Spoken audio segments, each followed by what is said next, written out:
Hello, everyone. It's really good to be here and thank you for listening. My name is Claire. I'm 31 years old and I work as a traveling physical therapist, which basically means I'm contracted to rotate between rural clinics across the Midwest, filling in wherever there's a staffing gap, and it sounds more glamorous than it is. What it actually means is that I spend an embarrassing portion of my life alone in a car on highways that most GPS systems seem personally offended to acknowledge exist. I want to make something clear before I get into this. I am not the kind of person who believes in the paranormal. Or I should say, I wasn't. I was raised by a mother who was a registered nurse and a father who taught high school chemistry, and between the two of them, I was given a pretty firm foundation in the idea that if something strange happens, there is always a rational explanation waiting around the corner if you're patient enough to look for it. That belief served me well for 30 years. Then October happened and I'm not sure what I believe anymore. At the time of the incident, I was driving back from a clinic in a small town called Millhaven, which sits about 90 miles outside of Des Moines, Iowa. I'd been working a 12-day stretch covering for a therapist who had gone on emergency medical leave, and that evening I had just finished treating my last patient of the day, a 74-year-old farmer recovering from a hip replacement who, bless him, had refused to do his exercises all week, and then acted surprised when his range of motion hadn't improved. By the time I packed my equipment, returned the company car key to the front desk, signed out and actually got on the road, it was a little after 11 at night. My apartment was in Ames, which under normal circumstances is a drive of roughly an hour and 40 minutes. That night, though, the conditions were far from normal. A storm had been building since mid-afternoon, and by the time I merged onto Route 30, it had opened up completely. The kind of Iowa rain that comes in horizontal sheets and turns headlights into something more decorative than functional. I remember turning the radio up louder than I needed to because the silence underneath it felt heavier than usual, and the wipers on the rental car I was driving weren't fully keeping up. I'm telling you all of this because I want you to understand that I had every reason in the world to already be on edge before any of this started. I was tired, I was driving in bad weather on a road I didn't know well, and it had been about 6 weeks since my father passed away from a cardiac event, which is still very fresh. I mention him because he becomes relevant later, and because it's important to understand that I was already in a somewhat fragile state of mind. I don't say that as an excuse, I say it because it's honest. It was somewhere between mile marker 47 and 48 around 11:40 at night when I saw him. At first I thought it was a deer. Your brain does that on dark rural roads. It sees a shape and immediately reaches for the most familiar explanation. But the shape was too tall and too upright, and by the time my brain caught up to what my eyes were actually seeing, I had already slammed the brakes so hard that the back of the car fishtailed slightly on the wet asphalt before straightening out. My heart was absolutely hammering.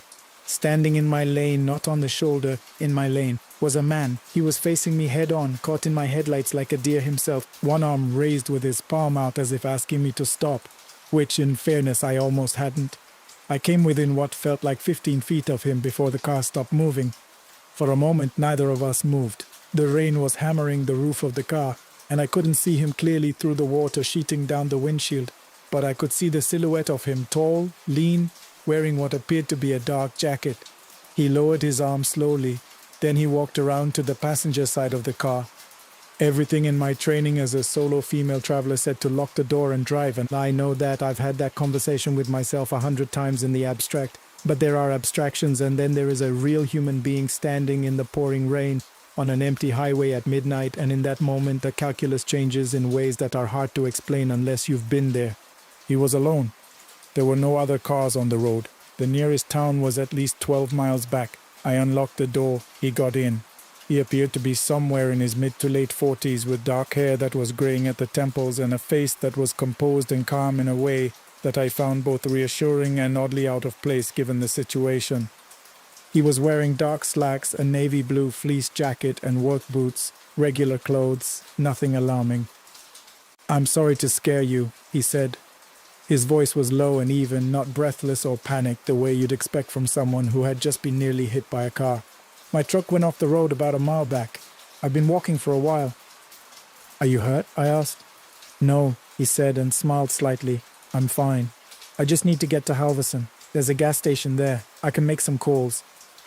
Halverson was a small community about 14 miles up the road, which I had passed through on my way to Millhaven, and knew had a 24-hour truck stop just off the main road. It was on my way. I told him I'd take him there. I pulled back onto the road, and for a few minutes neither of us spoke. I had turned the radio down when he got in, a reflex, and now the silence felt oddly comfortable rather than tense. I was watching him from the corner of my eye the way you do when you're trying not to be obvious about it. The wipers were still working and the rain was still coming down hard. Awful night to be outside, I said, because I felt the need to say something. It is, he agreed. Then, you just came from Millhaven. It wasn't a question. I assumed he'd seen the clinic's parking pass on the dashboard. I'd forgotten to take it off, so I didn't find it particularly strange. Yeah, long week, I said. Physical therapy, right, for the rural clinics? That one gave me a small pause. The parking pass just said the clinic name, not the specialty. But the clinic in Millhaven was a general rehabilitation center, and it wasn't a stretch for someone familiar with the area to know what they did there. I told myself that. You sound tired, he said. I am, I admitted. I've been out here for almost 2 weeks. He nodded, looking straight ahead through the windshield. Hard to be away from home for that long, especially lately. I didn't respond to that. There was something about the way he said especially lately that pulled at something in my chest, but I couldn't place it, and I didn't want to invite a conversation about my father with a stranger in my car at midnight, so I let it go. The miles ticked by. I glanced at the clock on the dashboard, 11:52. The rain had lightened up very slightly, or maybe I was just getting used to it. I remember noticing how quiet he was. Not uncomfortable quiet, just still. He had his hands resting in his lap and he wasn't looking at his phone or fidgeting or doing any of the things that passengers normally do when they're nervous or bored. He was just sitting there looking at the road ahead. At some point I turned the heater up slightly because I figured he had to be cold and wet. That was when I noticed something that I filed away without fully processing in the moment. He wasn't wet. I don't mean damp, but starting to dry. I mean that when I glanced over at him, his jacket didn't have the dark saturation of soaked fabric. His hair wasn't plastered to his head. His hands resting in his lap were dry, not just the hands, the sleeves, the collar, all of it. He looked like someone who had walked from a warm house and gotten into a car, not someone who had been standing in a downpour. I noticed it and then I set it aside because my brain offered me an explanation before I could even ask the question. Maybe the jacket was waterproof, maybe his hair doesn't show it, and maybe it's dark and you can't see clearly. All of those things felt plausible enough that I accepted them without pushing further. That's what our minds do. That's what my mind did. Take the Grover Road exit, he said. I glanced at the upcoming sign, Grover Road. I didn't recognize the name. I thought you wanted to go to Halverson, I said. That exit's another few miles up. This is faster, he said. Grover Road connects about 2 miles down. You'll see. I had no reason to doubt him. He presumably knew the area better than I did. He'd said his truck had gone off the road back there, which implied he traveled that route regularly. I took the exit. Grover Road was narrower than Route 30 and unlit with trees pressing close on both sides. The kind of road that feels like it was made for daytime and tolerates nighttime only reluctantly. I slowed down significantly. Just stay on this road, he said. We drove in silence for a couple of minutes. The rain had dropped to a soft, steady patter, and I could hear it more clearly now without the noise of the highway. At some point, I realized that I had been recording a voice memo. I do this habitually when I'm driving and want to note something about a patient before I forget. And it had been recording since before I'd picked him up. I didn't mention it. I just noted it and kept driving. Your father, he said. I looked at him. He wanted you to know he's not in pain anymore. He said it the same way he'd said everything else, calmly, without preamble, without the tentative tone of someone floating a sensitive topic, just a statement of fact. He said you've been blaming yourself for not being there when it happened. The car felt very cold all of a sudden. I don't know what you're talking about, I said, and I'm not proud of it, but my voice came out thin and strange. You were in Wichita on contract, he said. You were doing your job. He knew that. He was proud of that. He paused. His name was Gerald. I pulled the car over. I don't remember making the decision. The car just stopped and my hands were gripping the wheel and I was staring straight ahead and everything, the road, the trees, the rain on the windshield, was blurring in a way that had nothing to do with the weather. How do you know my father's name? I asked. When I turned to look at him, the passenger seat was empty. Not in the way that someone gets out of a car when you're not looking. The door hadn't opened. There had been no movement, no sound, no displacement of the air the way there would be if a person had shifted and exited. He was simply gone. The seat was empty and the seatbelt was neatly in its holder as if it had never been touched. I sat there for what felt like a long time but was probably only 30 or 40 seconds.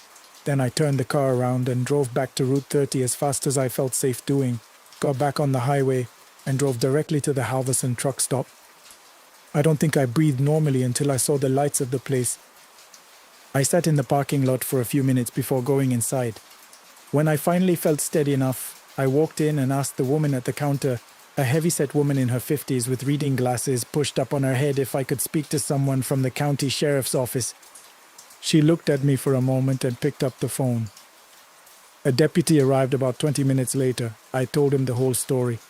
I gave him a description of the man, told him where I had picked him up, described the Grover Road exit, described the jacket and the boots. The deputy listened without interrupting, which I appreciated. And when I finished, he asked me a few clarifying questions. Then he turned a page in his notebook and was quiet for a moment. He told me that the stretch of Route 30 around mile markers 45 through 49 had what he called a history. Not accidents exactly, or not just accidents. He said that over the years there had been multiple reports from drivers who had picked up a passenger in that stretch who then disappeared from a moving vehicle, and that the descriptions were consistent enough that they had documented them. Dark jacket, grey at the temples, calm manner, knew things he shouldn't have known. He said the reports had started around 12 years ago, not long after a man named Patrick Wren, 47 years old, had gone off the road in that exact area during a rainstorm and died before anyone could reach him. He had been trying to flag down help. He showed me a photograph from a county record. It was a driver's license photo, low resolution and slightly faded, but clear enough. It was him. I went back to my car after the deputy left and I sat there for a long time. Eventually I remembered the voice memo and played it back. You could hear the rain and my voice asking if he was hurt, saying I'd take him to Halverson, remarking that it was an awful night to be outside. All of it was there, but where his voice should have been, answering my questions, there was only silence, just my half of the conversation talking into empty air. I've thought about it every day since then. I've looked up Patrick Wren and found the accident report, the obituary, the photograph that matched the man who sat in my car. I've thought about what he said about my father, about Gerald, about not being in pain anymore, and I've turned it over and over the way you turn a stone looking for something underneath it. I don't have an explanation. I spent the first week after it happened convincing myself I'd fallen asleep at the wheel and dreamed the whole encounter. But there are two things that prevent me from landing on that. The first is the voice memo. The second is that the morning after it happened, I found the passenger seat of that rental car was completely, entirely dry, even though the rain had been coming down that hard and he'd gotten in off a wet highway. The car was wet everywhere else. The floor mat on the passenger side was bone dry. My mother, the registered nurse, the empiricist, told me when I finally told her the story that grief can do strange things to the mind and that I needed to be gentle with myself and give it time. Maybe she's right. I really want her to be right. But I still can't listen to that voice memo. I've tried twice and I don't think I'll try a third time. Some things are harder to explain away than others, and I've found that I'm not as committed to finding rational explanations as I used to be. If you're ever driving Route 30 late at night and it's raining, I'm not going to tell you not to help someone who needs it. I don't think I would do anything differently, honestly, even knowing what I know now. What I will say is this: before you let someone in, take a good look at whether the rain is touching them, because if it isn't, well, that's a conversation you're going to be thinking about for a long time. Thank you for listening, everyone. Take care of yourselves out there. We continue. My name is Marcus Webb, and I've been running cranes along the Gulf Coast for going on 23 years. I'm 51 now. Started when I was 28 on a refinery expansion outside Beaumont, Texas. Didn't know a thing about the work except that it paid 3 times what I was making at the feed store. My foreman at the time, a man named Dale who chewed tobacco from sunup to sundown, put me in a cab and said, "Son, the one rule is don't drop anything. Everything else you can learn." I learned everything else. I worked refineries, I worked bridge construction, I worked offshore platform assembly on barges out in the Gulf. I've lifted beams the size of school buses and set them down within half an inch of where the engineer wanted them. It's not a glamorous job. People don't know your name. They see the finished bridge or the finished building, and they don't think about the man who spent 14 hours a day in a cab, the size of a phone booth, doing the most precise and dangerous work in the whole operation. But I was never bitter about it. That work bought us a house in Nederland, Texas, put my older boy through Texas State, and right now is keeping my younger son in his second year of engineering at UT Austin. My wife Sandra has never had to worry about the electricity bill, not once in 20 years. I'm proud of that. I want to tell you what happened to me about 4 years ago. I don't tell this story easily, and I'm going to ask you to hold your judgment until the end, because I know how it sounds. I know how all of it sounds.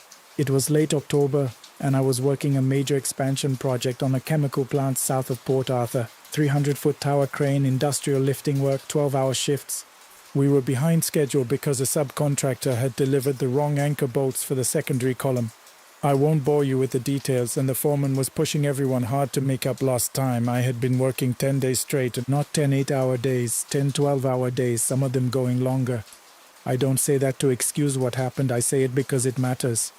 A crane operator running on 4 hours of sleep is as dangerous as a drunk driver, and everyone in the industry knows this, and nobody does anything about it when there's a schedule to keep. I was bringing down a spreader bar 4,000 pounds of steel rigging hardware from the second hook point. Routine lift. I had done this particular movement probably 40 times on that job site alone. But on the 41st time, something went wrong with the secondary brake mechanism on the ladder access hatch I had propped open for ventilation. The hatch swung loose in a gust off the Gulf, struck my control console, and the shock knocked me backward. I went through the open access door of the cab. I fell 38 feet. I know it was 38 because the OSHA inspector measured it afterward. To give you a sense of scale, that's a 4-story building. A man who falls from a 4-story building has roughly a 30% chance of surviving. I survived because I hit a temporary scaffolding platform that had been installed the week before, a platform that, by all rights, should not still have been there. The subcontractor had missed its scheduled removal by 5 days. His delay, which had frustrated everyone on the project, is the reason I am alive. I broke 7 ribs, my left collarbone, my left forearm in 2 places, and I fractured 3 vertebrae in my lower back. I was in the hospital for 11 days and in a rehabilitation program for 4 months after that. Sandra barely left my side for those 11 days. She slept in the chair next to my bed and ate vending machine sandwiches and didn't complain once. My sons drove in on weekends. The older one, Tyler, tried hard not to show how scared he was. The younger one, Cole, didn't try at all. He just held my hand and cried, and I think I love him the most for that, for not pretending. I came back to work 7 months after the accident. Getting back into a crane cab was one of the hardest things I've ever done. My body had healed, but something in my mind hadn't caught up. Every time the cab swayed in the wind, which it does, which is completely normal, which it has always done, my heart would seize like a fist was squeezing it. I gripped the controls harder than I needed to. I ran lifts 10% slower than spec. My superintendent pulled me aside in the 3rd week and said without cruelty that I should think hard about whether this was still the right job for me. I told him to give me time. He did. And he was right to, because by the 4th month back, I had found something close to my old self again. The fear never left completely, I don't think it ever does, but I learned to work alongside it. The way you learn to work alongside a nagging joint pain that's always there but doesn't stop you. I thought the worst was over. I was wrong. The first time it happened, I was riding to the job site at 5:30 in the morning in my truck. The sky was that dark purple-gray it gets before the sun properly rises, and the road out to the plant was empty except for me and the occasional 18-wheeler running east. I had the radio on low, a country station out of Beaumont. I glanced at the passenger side window. There was a man falling, and not outside the window, that's what my brain showed me, a full and complete image of a man in a yellow hard hat and orange vest falling from height, arms out, the posture of someone who has just realized there is nothing below them. The image lasted maybe 2 seconds, then it was gone and there was just the dark road and the radio. I pulled over. Sat there for 5 minutes with my hands on the wheel. I told myself it was a half dream, a hypnagogic flash. I had read about those in a pamphlet at the rehabilitation clinic, how the brain sometimes projects waking dream images during periods of fatigue or stress. I told myself that and drove the rest of the way to the site. 3 days later, a rigger named Pete Galloway fell from a secondary platform on the east side of the structure we were working on. He dropped 22 feet, landed wrong, and shattered his pelvis. He lived, but he never worked construction again. I sat in my cab after they called the ambulance and looked at my own hands for a long time. The second time was 6 weeks later. This one I saw in the rearview mirror of my truck as I was pulling out of the company yard after a shift. A flash of a man in a white shirt, not work clothes, being struck by something large and mechanical. It was gone before I could make sense of it. The image was more violent than the first, and I felt sick in a way I couldn't explain.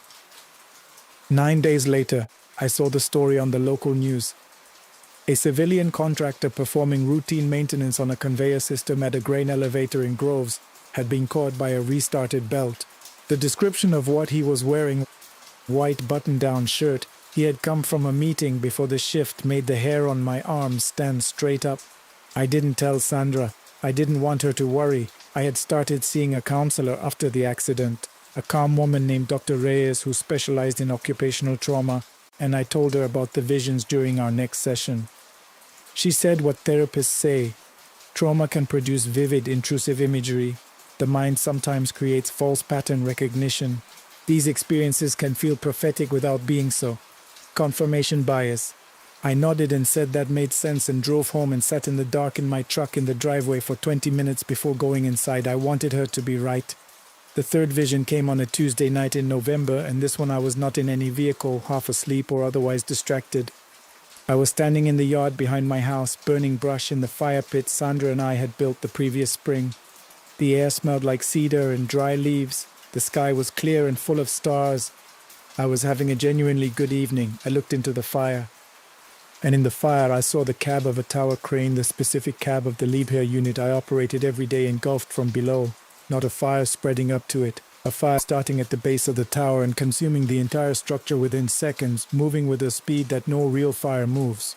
And inside the cab I saw a figure in the operator's seat. The figure turned toward me. I could not see the face clearly through the smoke and the glass, but I saw the left hand. I saw the wedding ring on the fourth finger, the one Sandra had placed there 22 years ago, a simple gold band I had never once removed. The figure beat against the glass. The cab exploded. I was on my knees in the grass, and I don't know when I got there. Sandra came out through the back door, alarmed by some sound I must have made, and I told her I had slipped on the wet ground. She believed me. I needed her to believe me. I will not describe the weeks that followed except to say that I became a different kind of person. I ran pre-shift safety checks that lasted 45 minutes instead of the standard 10. I refused to operate in wind conditions above 15 miles per hour, which is a full 10 miles below the rated safety threshold. I carried a fire extinguisher in the cab, which is not regulation equipment for that position. My superintendent spoke to me twice, then formally. I was burning through goodwill I had spent years building, and I couldn't explain why. My co-worker and friend Darnell, we had worked together for 8 years, and I trust him more than almost anyone, noticed the change and asked me directly what was wrong one evening over dinner at a diner off the highway. He was not a man who asked such things lightly. I told him, all of it. The visions, the 2 that came true, the third one in the fire with the ring. Darnell is a practical man. He was quiet for a long time. Then he said, "Marcus, I have to ask you something. Did all of this start after your fall?" I told him yes. He nodded slowly. He said he had heard of this before, not often, not as something people talked about openly, but he said that in his experience, the men who survive the worst accidents sometimes come back with something that didn't leave with them when they got out of the hospital. He said he thought it might be worth talking to a man named Leonard Greer, a retired rigger who had worked the Gulf platforms in the 80s and 90s and was now living somewhere outside of Vidor. He said Leonard had gone through something similar years ago, and that he didn't talk about it publicly, but that he might talk to me. I asked Darnell how he knew about Leonard. He looked at his coffee and said, "Because of how he lives now. You'll understand when you see him." Leonard Greer lived in a small clapboard house at the end of a gravel road about 12 miles outside of Vidor, surrounded by East Texas pines so tall and dense they made the house feel like it sat at the bottom of a canyon. The yard was immaculate, not in the way of a man who takes pride in it, but in the way of a man who maintains things because maintenance is the only routine left. There were no decorations, no lawn chairs, and no garden, just a clean, flat, empty space. He came to the door before I knocked. He looked at me for a long moment. I had expected an old man. He was not old, not by his actual years, which I later found out were 58.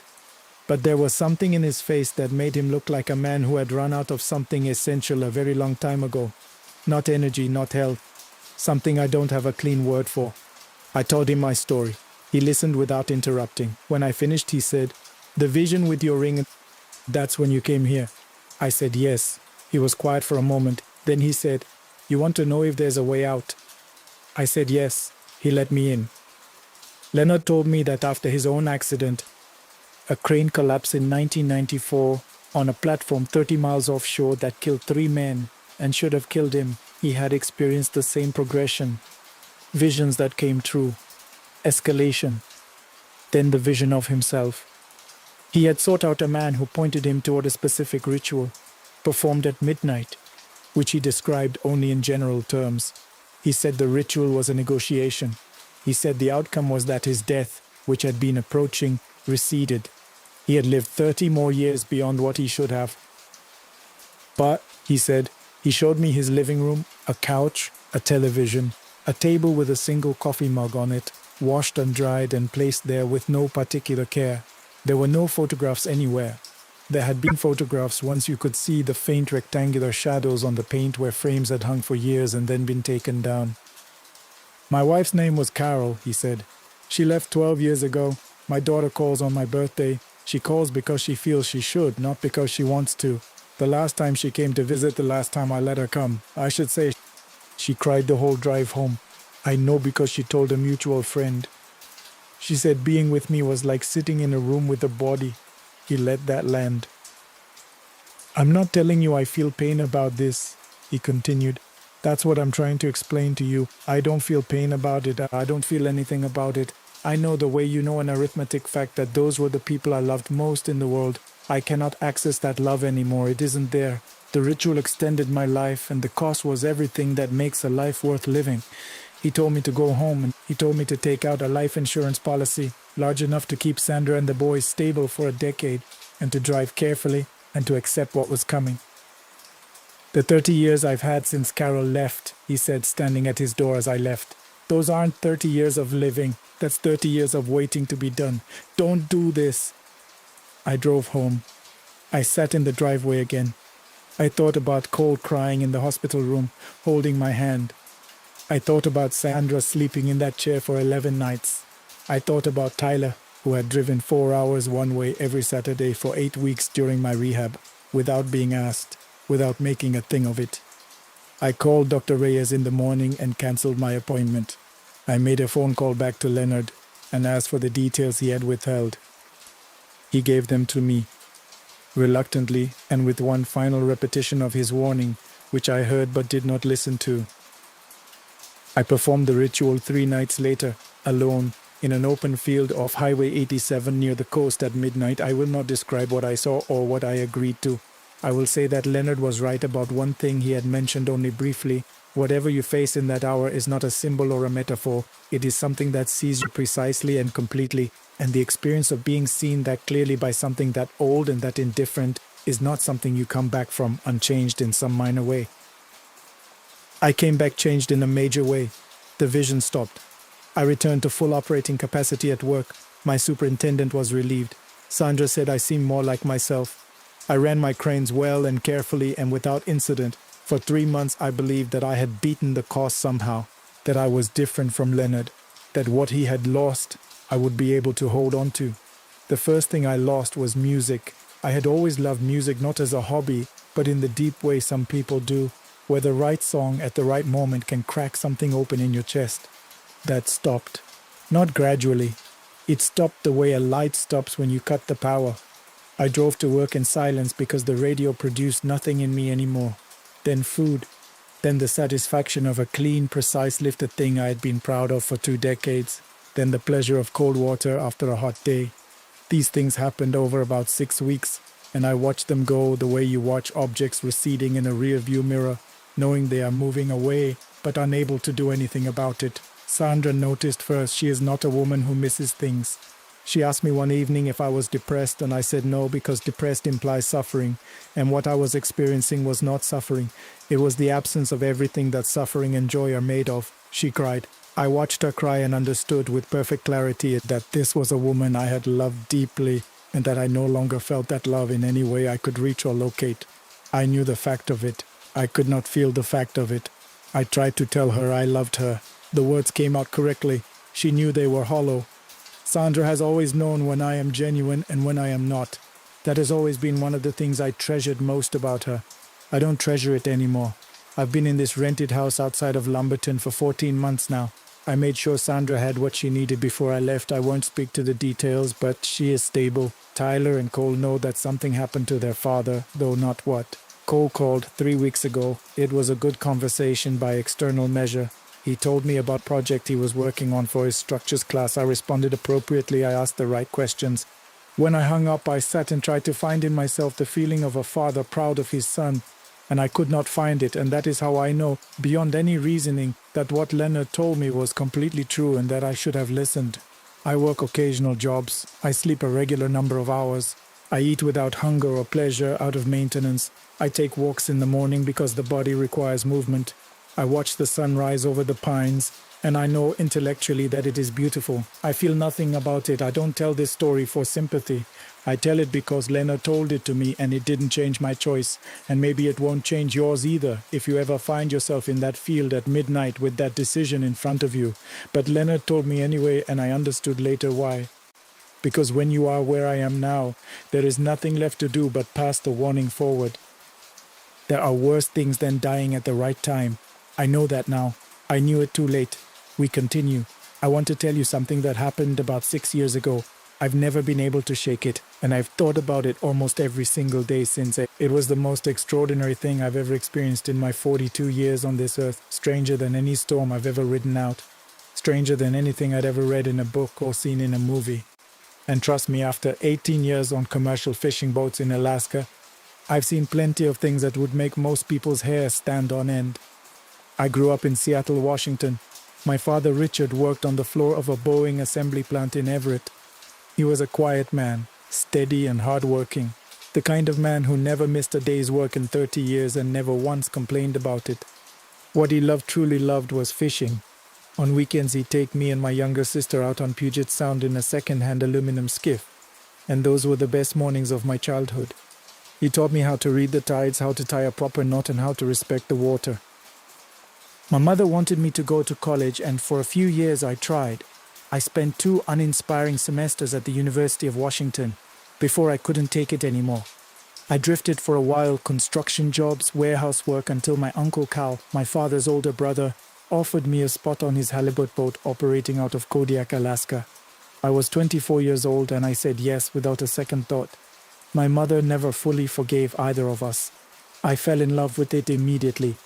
The vastness of the Gulf of Alaska, the cold that gets into your bones in a way that's almost spiritual, the silence that exists out there when the engine cuts and there's nothing around you for 100 miles in every direction. There's a freedom to it that I've never been able to explain to anyone who hasn't lived it. My father died when I was 32. He'd gone out alone on a Saturday morning in his old skiff on Puget Sound. A sudden squall came up without much warning. The Coast Guard found the overturned boat near the entrance to Hood Canal the following morning. They never recovered his body. I took a week off from the boat, went home to Seattle to be with my mother and sister, and then I went back to work because I didn't know what else to do. The water, oddly enough, was the only place where I felt close to him after that. The trip I want to tell you about happened in late September. It was the tail end of halibut season, and we were doing what would be one of our last runs of the year, a 72-hour trip out of Homer, Alaska. We were aboard a 60-foot boat called the Celeste, which I'd been working on for the previous 3 seasons. There were 3 of us on board. Captain Grace Harmon, who had 22 years of commercial fishing experience and ran a tight professional operation. Cole Briggs, our deckhand and engineer, 28 years old and in his 2nd year of full-time fishing, and me. Grace was a formidable woman, compact and strong, with close-cropped silver hair and the kind of calm, certain manner that inspires confidence in other people during bad situations. She'd grown up in Valdez and had seen the aftermath of the '89 oil spill as a teenager, an experience she said had shaped everything about how she thought about the ocean. Cole was a good kid from Fairbanks, still learning but eager and unafraid of hard work. I liked both of them very much. The first day and a half went exactly as planned. Good weather, reasonable seas, decent fishing. We filled about 40% of our hold with halibut by the morning of the second day, which put us on track for a strong run. Then, around 3 in the afternoon on day 2, the fog came. It wasn't unusual to see fog out there, it came with the territory. But this was different from anything I'd experienced in 18 years. It didn't roll in gradually the way fog normally does. It arrived almost instantaneously, as if someone had drawn a curtain across the ocean. One moment we had 30 miles of visibility, and the next we were encased in a dense grey-white wall that reduced our sight range to less than 50 feet. "That's a fast one," Cole said, leaning out of the wheelhouse door. Grace said nothing. She tightened her grip on the wheel, cut our speed, checked the radar, and tried the radio. We got a weather report from Kodiak that indicated some fog in our sector, but nothing unusual. We slowed down and pushed through it, expecting it to thin out. It didn't thin out, it got denser. By 5 o'clock, the radar had started to behave strangely, the return signals flickering and fragmenting in ways that made no sense given what should have been open water all around us. Grace called the Coast Guard station in Homer to report our position and the unusual conditions. She got through initially, exchanged a few words, and then the signal disintegrated into static. "Probably atmospheric interference," she said, though she didn't look entirely convinced. What happened next is harder to explain. Sometime around 6 or 7 in the evening, I lost precise track of time, which itself was strange. The ocean went completely flat. Not calm in the normal sense, but absolutely perfectly still. No swells, no chop, not even the gentle rolling that the Celeste maintains as a kind of baseline rhythm, even in the quietest conditions.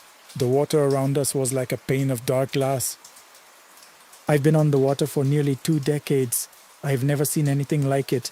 You could have dropped a pebble from the bow, and the ripples would have been the only movement on the surface for as far as you could see through that fog. "Grace," I said. "I see it," she said quietly. We cut the engine entirely. The silence that followed was absolute. No engine, no wave action against the hull, no wind, nothing.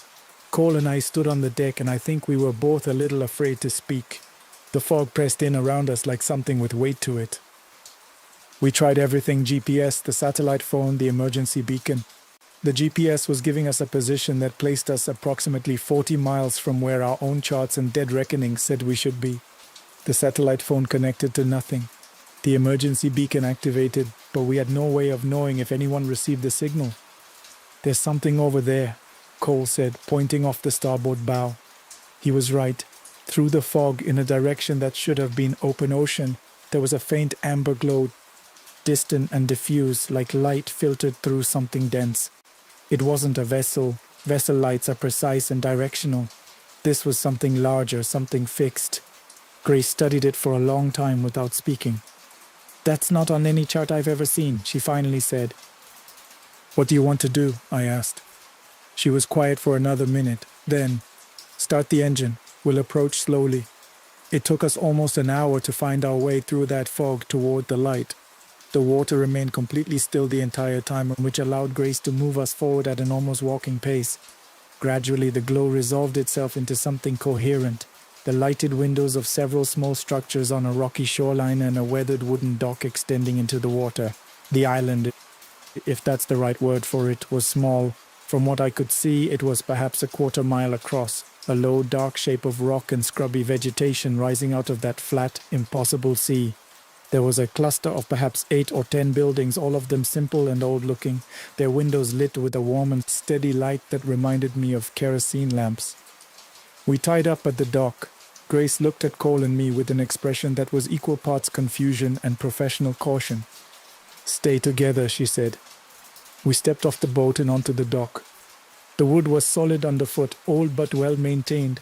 The air here was different from the open ocean, still cold, but somehow softer, without the salt edge that I always associate with the Gulf of Alaska. There were no sounds, no birds, no wind, no water moving against any shore. We walked up the dock toward the buildings. The ground between them was rough grass and gravel. I noticed that everything seemed slightly aged, but not abandoned, more like a place that had always existed a little bit outside of ordinary time. I'm aware of how that sounds. I don't have a better way to say it. Cole stopped walking first. He was staring at a small building on our left, a low structure with a single lighted window. His face had gone pale in the way that has nothing to do with cold. "That's my grandfather's truck," he said. Parked beside the building was an old blue Ford pickup from the early 90s, with a particular dent above the rear passenger wheel well. I watched Cole walk toward it and place his hand on the hood almost reverently, the way you touch something you were sure was gone forever. "He had a sticker on the tailgate," Cole said, his voice barely holding together. "Oregon Coast. He put it there the summer before he died." He walked around to the back of the truck. I followed him. There was a faded blue and white sticker on the tailgate. Oregon Coast. Before either of us could say another word, the door of the building opened, and an older man stepped out, 70s, heavy-set, with a full white beard and reading glasses pushed up on his forehead. Cole made a sound I had never heard from him before, something between a gasp and a sob, and he walked forward as the old man opened his arms. "Pop," Cole said. "Pop, is that really you?" I turned away to give him some privacy, and when I looked back at Grace, she was no longer beside me. I found her 20 yards away, standing completely still in front of one of the other buildings. A younger man, perhaps mid-30s, with Grace's same square jaw and direct eyes, stood in the doorway. Grace had both hands pressed over her mouth. "Kevin," she whispered. It came out barely as a word at all. I didn't know much about Grace's personal life. She kept it private, but I knew she'd had a younger brother who had died of cancer some years before. I kept walking, careful not to intrude. I went to the far end of the settlement, past the last building, to where a flat, rocky shelf extended out into the black water. There was someone sitting there on an overturned wooden crate, working with his hands. As I got closer, I could see he was untangling a hand line, not a commercial rig, but the simple kind my father had used on those Saturday mornings on the Sound when I was a boy.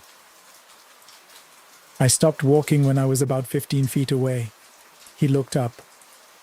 I have tried to write this moment in my head hundreds of times over the last 6 years, and I still don't have adequate words for it. It was my father, not a memory of my father, not a vision or a trick of the fog. My father with the same hands I'd watched tie 1,000 knots, the same slight tilt of his head when he looked at someone, the same steady presence that had always made me feel, as a child, that everything would be all right. I sat down on the rock beside him. I couldn't speak for a long time, and he seemed to understand that, the way he always had understood things like that without needing them explained. We sat together in the silence. Eventually I put my arms around him and held on, and he held on back, and I cried in a way I hadn't cried since the week they found his overturned boat on the Sound. "I've missed you," I finally managed to say. "I know," he said. "I've been watching." We talked. I don't know how long. It felt like a long time and also like no time at all. I asked him questions I'd been carrying for years, and he answered some of them. He told me he was all right. He told me the water hadn't been a bad way to go, that in the end there had been something peaceful about it, something that surprised him. He told me not to worry. Then he said, "You need to go back to your boat." "I don't want to," I said. "I know," he said, "but it's not your time yet. You have things left to do." He looked at me with that particular steadiness of his, the expression I'd been carrying in my memory for 10 years. "Grace and the boy, they've made their choice. That's not yours to carry. Go back to the boat, Nathan. Go back now." I looked at him for a long time. He held my gaze without wavering. "Will I find this place again?" I asked. "When it's time," he said. "Yes." He stood up with me and walked me back along the waterfront toward the dock. We didn't speak. At the point where the dock began, he stopped. I kept walking. I did not look back because I knew that if I did, I wouldn't be able to make myself keep moving. I found Cole first.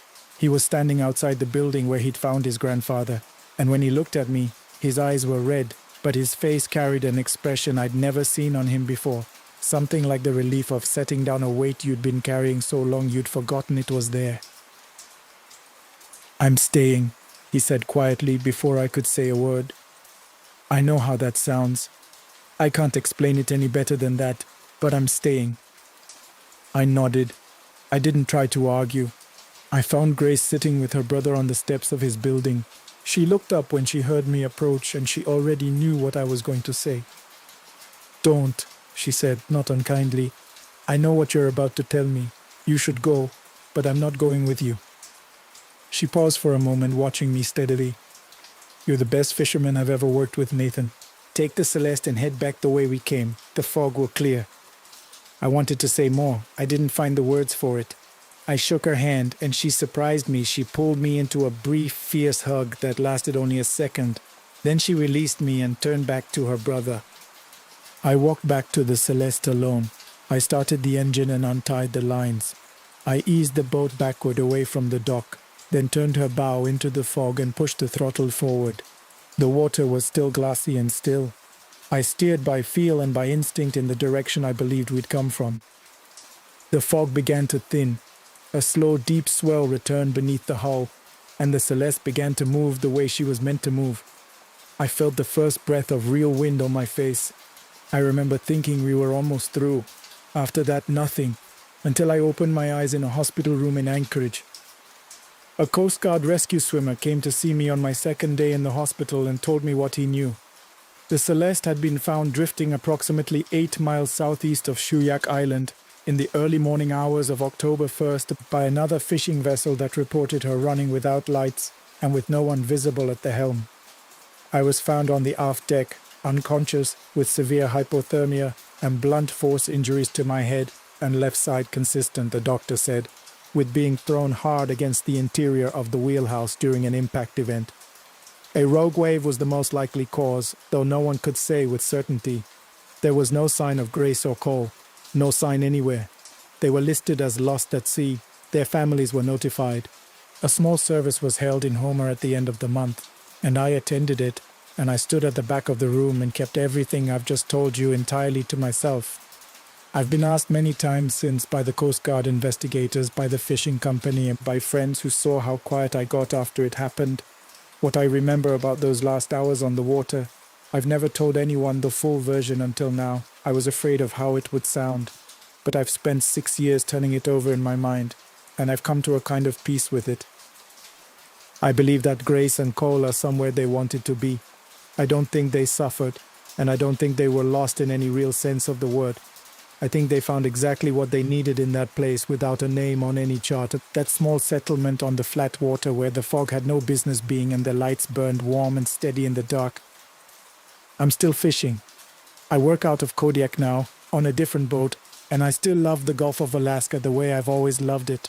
Some days, when the ocean goes quiet and the light changes in a particular way and the horizon disappears into gray, I look out over the water and I think I understand something about what's waiting out there, beyond the edge of the visible world. I'm not afraid of it.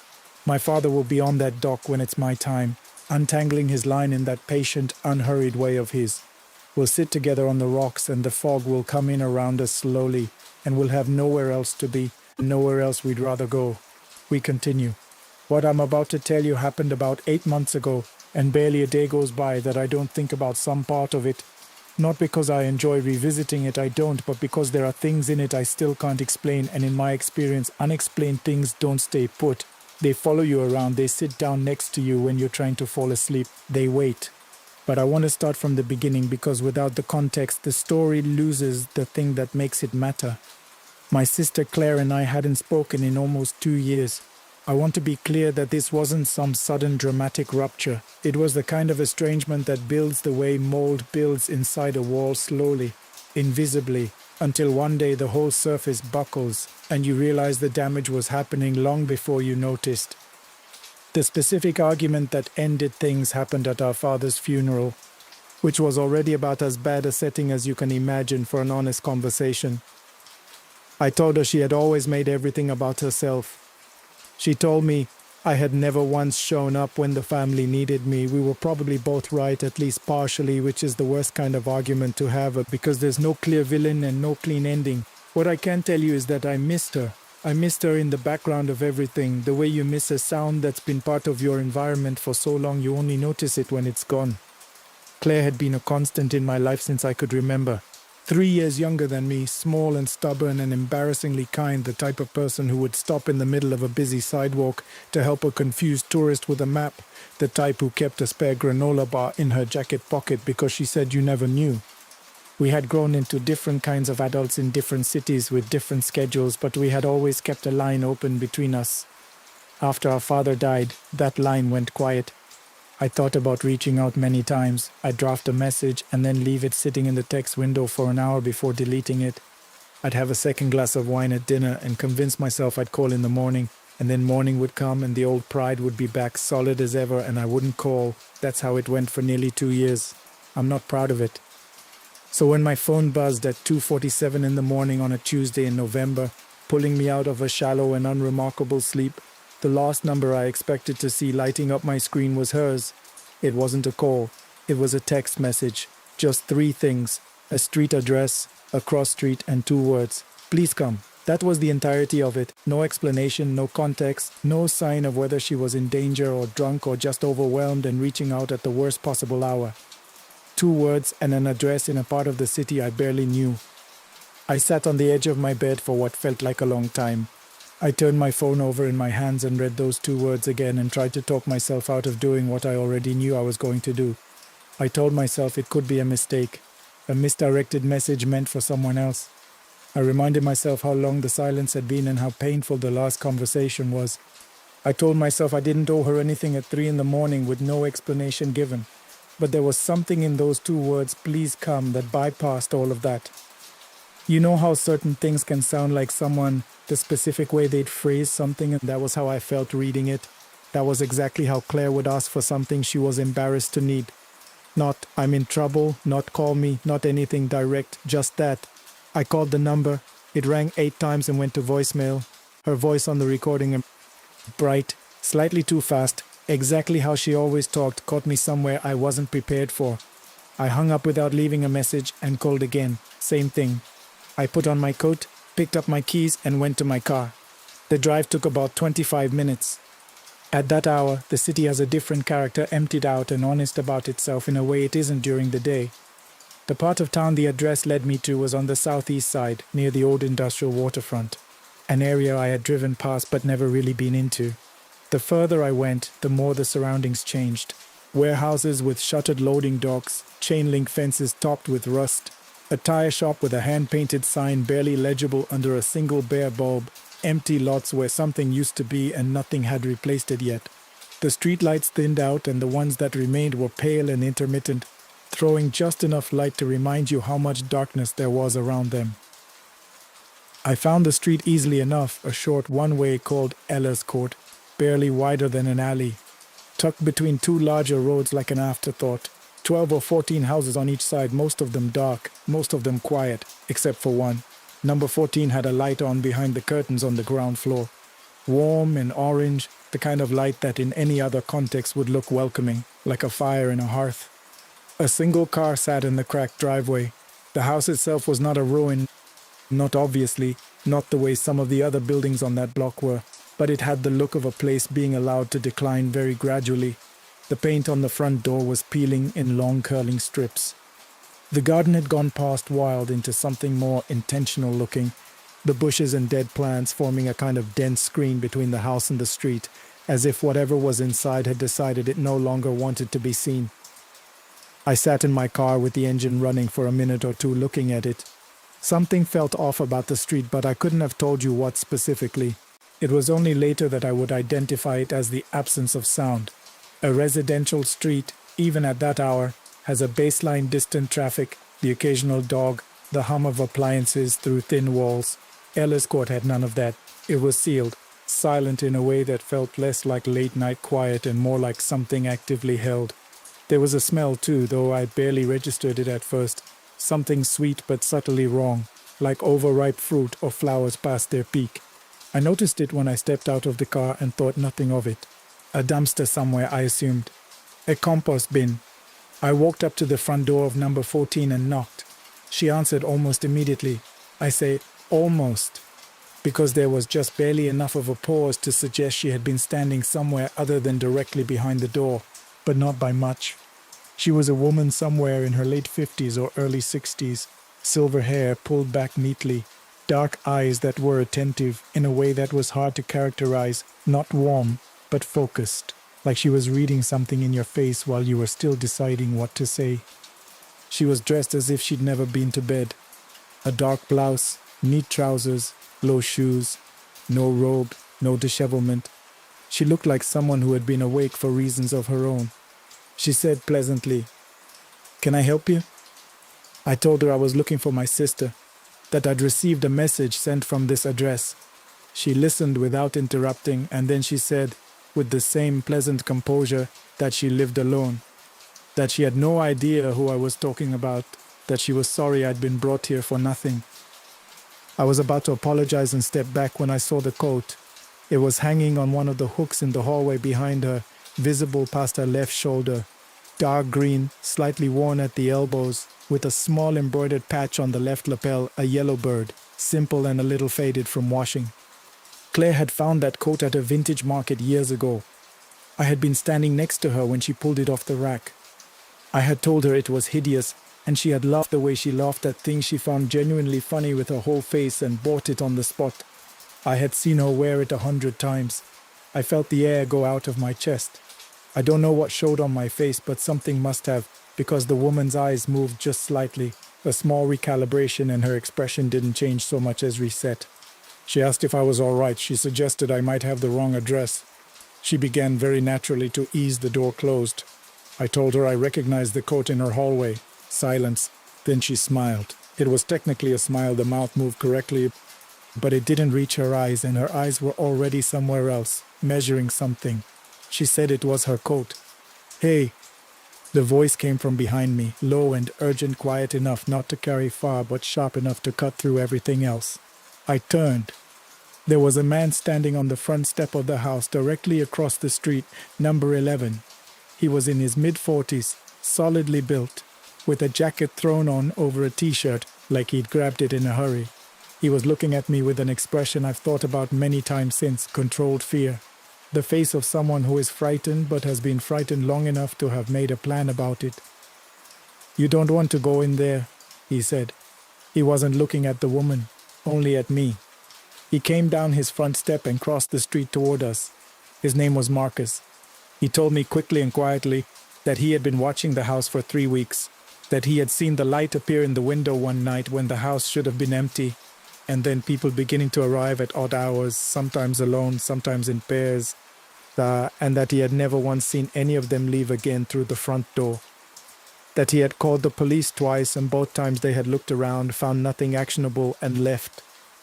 He looked tired in the particular way of someone who has not been sleeping because they can't stop watching.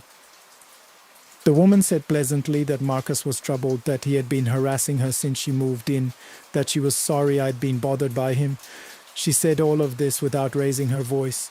Marcus looked at me and said, "If someone asked you to come here, they need help, but you shouldn't go inside." I looked at him. I looked at her. I thought about those 2 words on my phone screen, and I thought about Claire's coat on the hook in the dark hallway. I went inside. I have asked myself about that decision many times. Each time I arrive at the same place. I knew my sister was in that house. Not suspected, knew. And I couldn't leave her there. That's the whole of it. The woman closed the door behind me. The inside was ordinary in a way I now understand was carefully constructed to appear so. A sofa with cushions arranged too symmetrically. The orange lamp on a side table, a clock on the wall, an old one with a loud, insistent ticking with a regularity that seemed irrationally aggressive. A grey cat sitting on the arm of the sofa, completely still, watching me with a fixed attention that animals don't usually waste on strangers. I remember thinking the cat looked less like a pet and more like something assigned to a post. The smell was much stronger inside, that sweet, rotten sweetness. Not like anything decaying visibly, no garbage, no obvious source, but present and intimate, the way certain smells get into the lining of things and refuse to leave. The woman offered me tea. She gestured to an armchair and asked me to sit down so we could sort out the misunderstanding. She was playing host with a dedication that would have seemed excessive even in normal circumstances. I said I'd love some tea, thank you, and asked if I could use the bathroom first. She pointed down the hallway. I walked slowly, reading the space around me. The hallway was narrow, and the warm light from the living room didn't reach far into it. The walls had framed photographs, landscapes mostly, nothing personal, but one of them caught my eye. A family portrait, the kind that might have hung there for decades. A couple and 2 children, posed formally, faces slightly blurred in the way of old photographs. There was nothing obviously wrong with it except that the glass over it was cracked, and someone had put a thin strip of tape over the crack as if intending to fix it later and then never bothering. The bathroom was at the end of the hallway, but there was another door just before it on the left, closed, and through it, barely audible, I could hear breathing. Slow, shallow. The breathing of someone unconscious or very nearly so. I knocked softly, nothing. I tried the handle, locked. I knocked again, harder, nothing. I am not someone who breaks down doors. I want to be clear about that. But I took a step back and put my shoulder into it, and I did it 3 times, and the 3rd time the frame cracked and the door opened inward, and I found her. She was on the floor, curled on her side, with a folded jacket tucked under her head. Her face was pale, and her lips were dry, and her breathing was slow and shallow, but it was steady. It was Claire. I crouched down and said her name. I touched her face. She stirred, her eyes moved behind the lids. And she made a sound that wasn't yet a word but was trying to be. I heard the woman's footsteps stop at the end of the hallway. I turned and looked at her. The composure was leaving her face the way color leaves something in water. Not all at once, but steadily, visibly. Her posture had changed.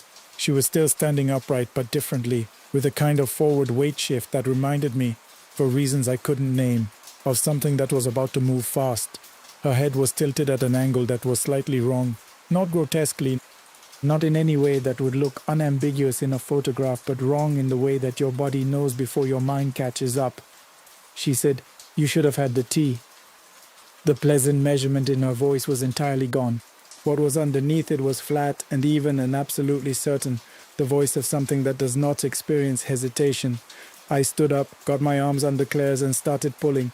The woman did not rush. That is the detail I keep returning to because rushing would have been almost reassuring. Something frightened moves fast. Something urgent moves fast. She moved toward us with a slow and complete deliberateness, covering the hallway in a way that felt like it wasn't subject to the same limits as other movement. The cat dropped from the sofa arm and went to sit at her feet as she walked, like punctuation. I got Claire through the hallway. I got the front door open. Cold air came through, and Claire gasped with something like consciousness returning, her hands finding my forearm and gripping it. We got across the threshold, and I heard from somewhere behind us in the dark hallway a sound that I have tried many times to describe and given up on. The best I can offer is this. It was something using a voice the way you might use a tool you borrowed and don't quite know how to hold. And it said very quietly as the door swung open between us, "You'll want to bring her back." Marcus was already crossing the street at a run. He had been watching from his window. He got to us within seconds, took Claire's other arm over his shoulder, and the 3 of us moved to my car. He told me to drive and not stop. I didn't need to be told to. I want to tell you, I looked in the rearview mirror and saw something standing in the doorway of number 14 that I could describe in specific and verifiable terms, but that's not what happened. When I finally looked back, seconds after pulling away, the front door was closed. The light behind the curtains was off. The street was dark and entirely still. Ella's Court looked like what it probably was supposed to look like, an empty, forgotten little block that no one had any particular reason to visit. I took Claire straight to the emergency room. She came fully awake in the car, confused and frightened and asking questions I couldn't answer yet. She had no memory of Ella's Court. The last thing she remembered clearly was being at a bar with a friend earlier in the evening, a couple of miles from the waterfront. Someone had bought her a drink. She thought it was fine. That was where the timeline ended for her. The hospital kept her overnight. Whatever she had been given cleared her system without lasting damage, which a doctor told us with the careful neutrality that medical people use when they're aware the situation around the medical facts is unusual. Claire was physically okay. That mattered. That was the thing that mattered most. I called the police that night and again the following morning. Officers went to Ella's Court. They found nothing. The woman was gone, if she had ever been there. The house at number 14 showed no sign of recent occupation. One officer told me not unkindly that the utilities for the property had been disconnected the previous winter, and that the owner of record was an estate the original resident had died years ago. Marcus filed a statement that matched mine exactly. It didn't seem to change anything. I drove past the house about 6 weeks later in daylight because I needed to see it as plainly as possible. The garden was dead and overgrown. The curtains were gone from the windows. The front door was padlocked.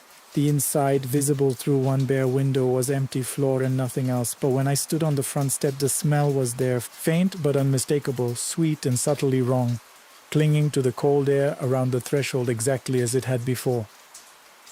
I did not get out of the car for long. Claire and I are talking again. Properly. This time not carefully, not performing the idea of a repaired relationship, but actually talking. We've covered ground in the past 8 months that we hadn't covered in years.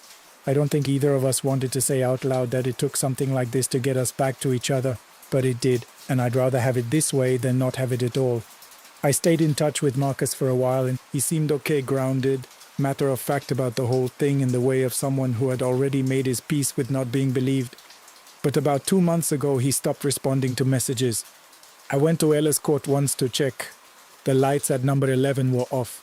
A neighbor coming out of the house 2 doors down told me the man who'd lived across the street had moved away suddenly, hadn't left a forwarding address, hadn't said goodbye to anyone on the block.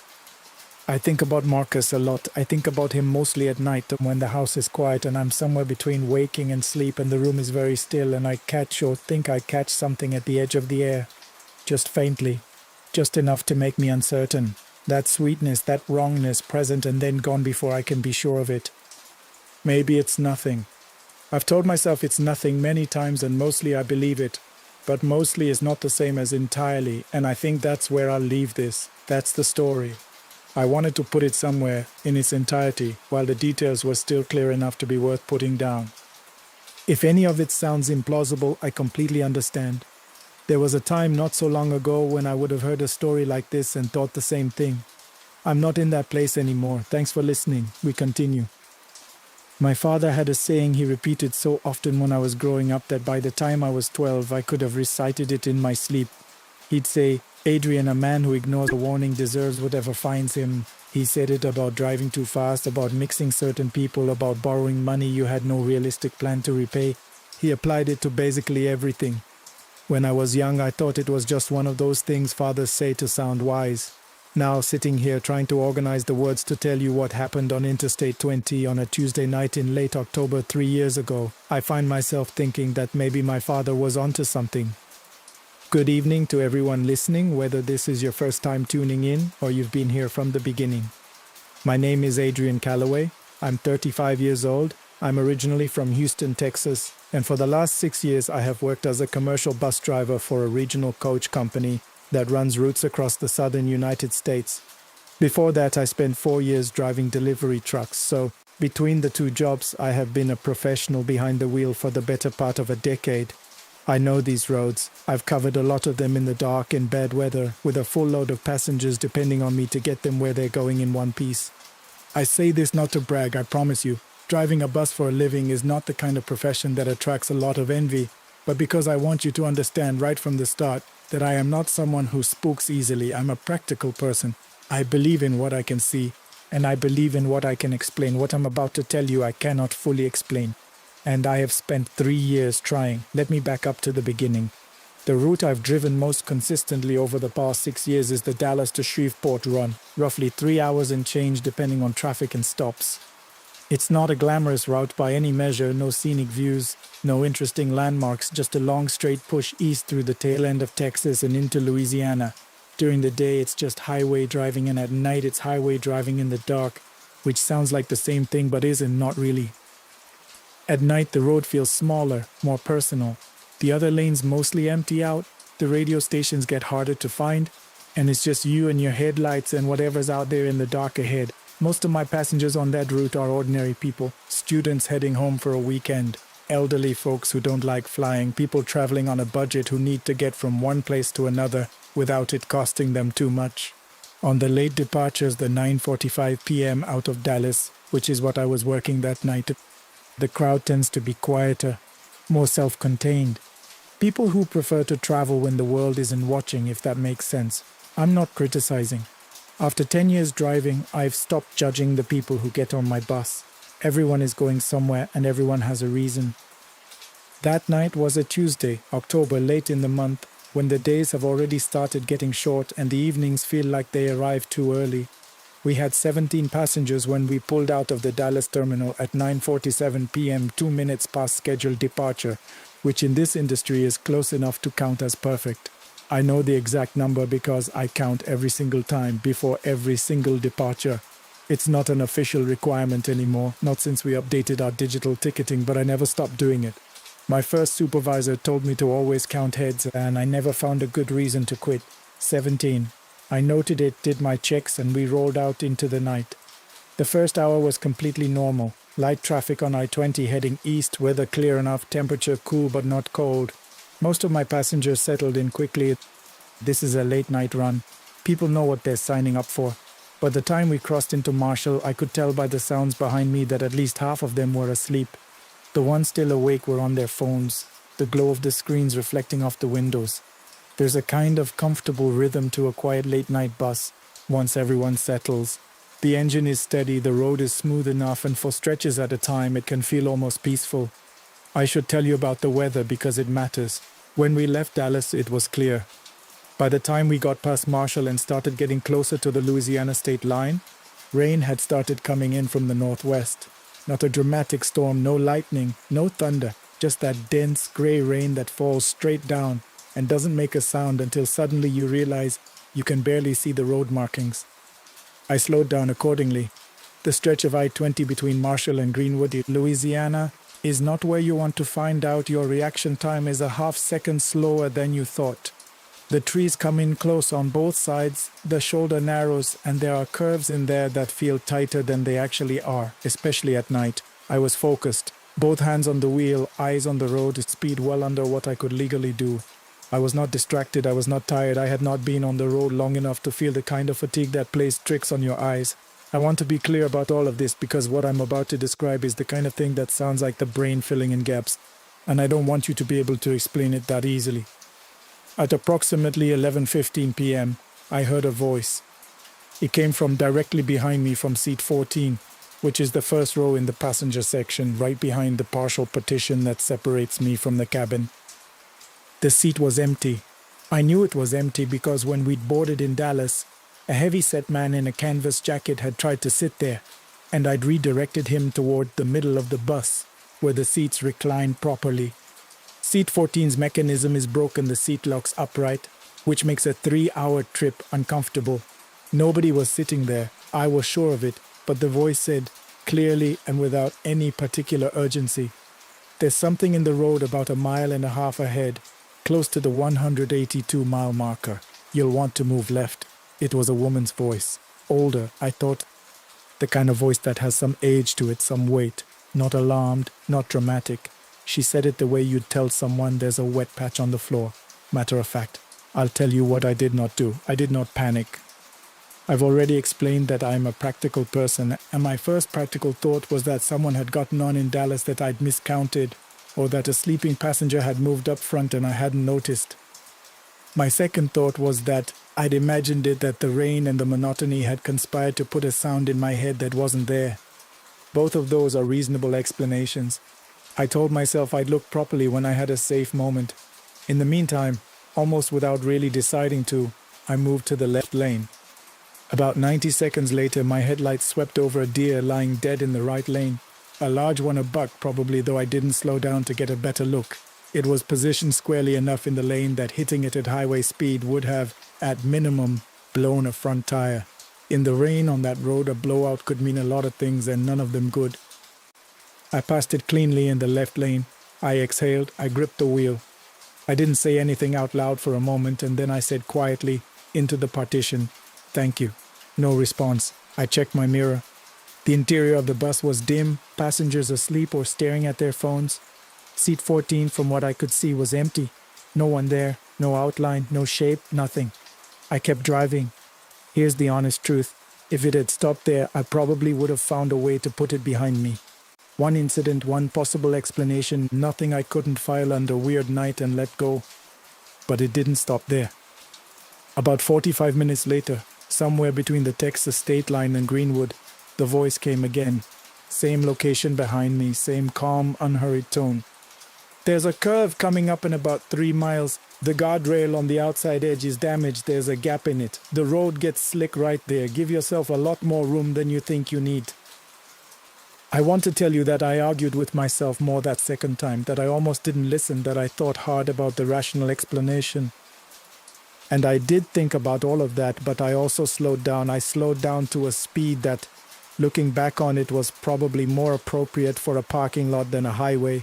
And I took that curve with every bit of caution I had. And there was the gap, right where she said. A section of guardrail, maybe 12 feet of it, missing entirely from the outer edge of the curve.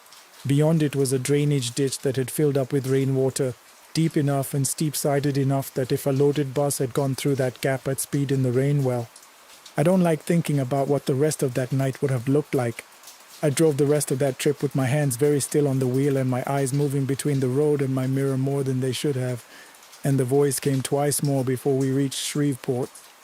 Once to warn me about a stretch of active construction where a lane closure sign had fallen over in the rain and was lying flat on the shoulder, invisible until you were almost on top of it, true. And once to say in a slightly different tone than the others, quieter and almost conversational, you have a son, about 8 years old. My son Marcus is 8. I have never mentioned him on this podcast before this moment, and I certainly hadn't mentioned him on that bus to anyone.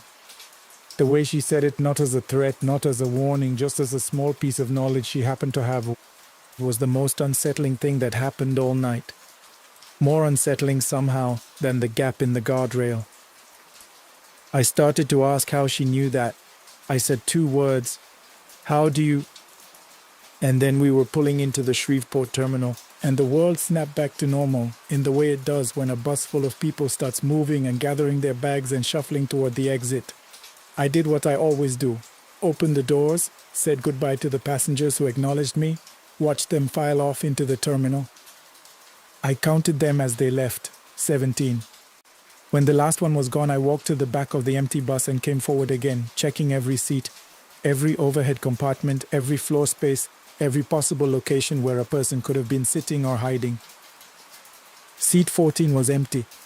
It looked exactly the way it always looks when nobody has sat there. I sat in the driver's seat for a while after that. I'm not sure how long.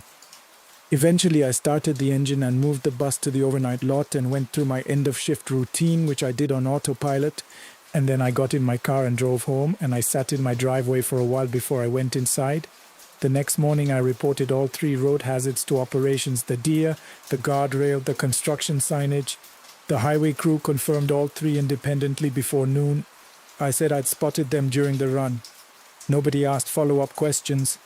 That part of the story is easy to verify. I checked with the maintenance dispatch records myself later. I didn't tell anyone else anything for several weeks.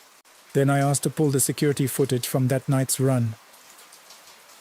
My company's buses have interior cameras, a single wide-angle unit, mounted above the driver's partition, covering the whole passenger section.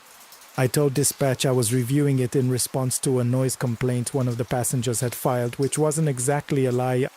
I was reviewing it because of something unusual that had happened in the passenger section. They gave me access without any fuss.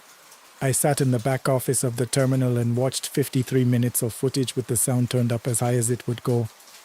Seat 14 was empty for the entire recording. I watched myself glance into the partition gap and respond to nothing. I watched myself ease left on the highway and later slow before the curve, and both times from the camera's perspective, I looked like a driver making a solo judgment call on a dark, wet road. There was nothing there, no one sitting behind me, no shadow, no shape, no reflection, except at approximately the 38-minute mark, a woman seated about 5 rows back, middle-aged, grey coat, had been asleep for most of the recording, woke up suddenly. She looked toward the front of the bus. Then she reached over and shook the shoulder of the man sitting next to her, who lifted his head and looked in the same direction towards seat 14. He stared for a moment, then settled back down. The woman in the grey coat stayed awake and watchful for the next 12 minutes before the footage ended. She had seen something or heard something. She wasn't looking at me. She was looking at seat 14. I thought about trying to find her for weeks. Thought about putting in a records request for the passenger manifest and reaching out. And then I decided I wouldn't, because I'm not sure what I would have said to her, and I'm even less sure I wanted to hear what she might say back. The last piece of this story, I'll admit, sounds almost too convenient, but I'm not here to make anything up, so I'll tell it the way it happened. About a month after the bus ride, I was in a used bookstore near my neighborhood.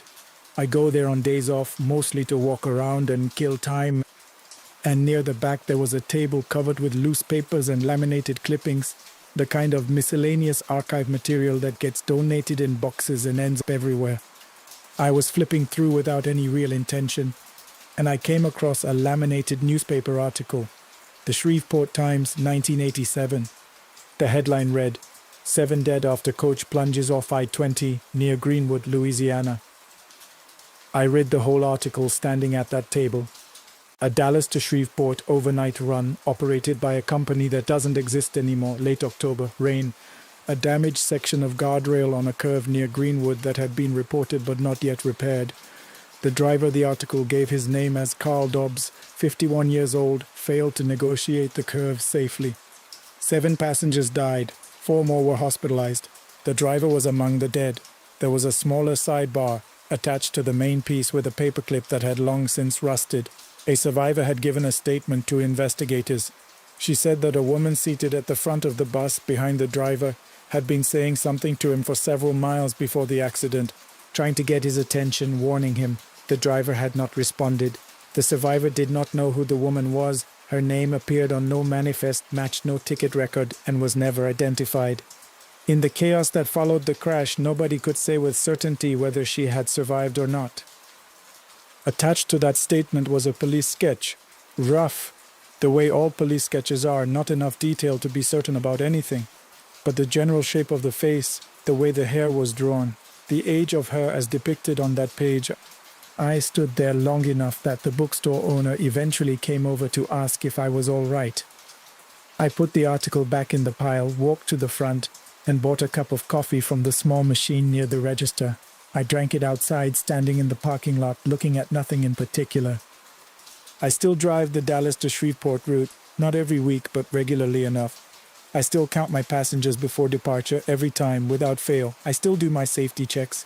I still pay attention to the road in every way I know how, because 10 years of doing this job have taught me that the road will always find a way to test you, and the best thing you can do is be ready. And every time I pass my marker 182, and every time I take that curve near Greenwood, I check my mirror. Seat 14 is always empty. But I check anyway. My father used to say that a man who ignores a warning deserves whatever finds him. I don't ignore warnings anymore. Good night, everyone. Drive safe out there. We continue. Good evening to everyone watching this channel. Thank you for being here. My name is Daniel Carr. I'm 44 years old, and for the past 18 years I've worked as a long-haul freight driver, mostly overnight routes, interstate to interstate, the kind of runs that start when normal people are sitting down to dinner and end when the first shift of the world is just starting to wake up. Before I say anything else, I want to establish something about myself because it matters to the story. I am not a person who frightens easily. I've spent nearly 2 decades alone on dark highways. I've changed blown tires on the shoulder in the middle of thunderstorms, with semis blowing past me at 80 miles an hour.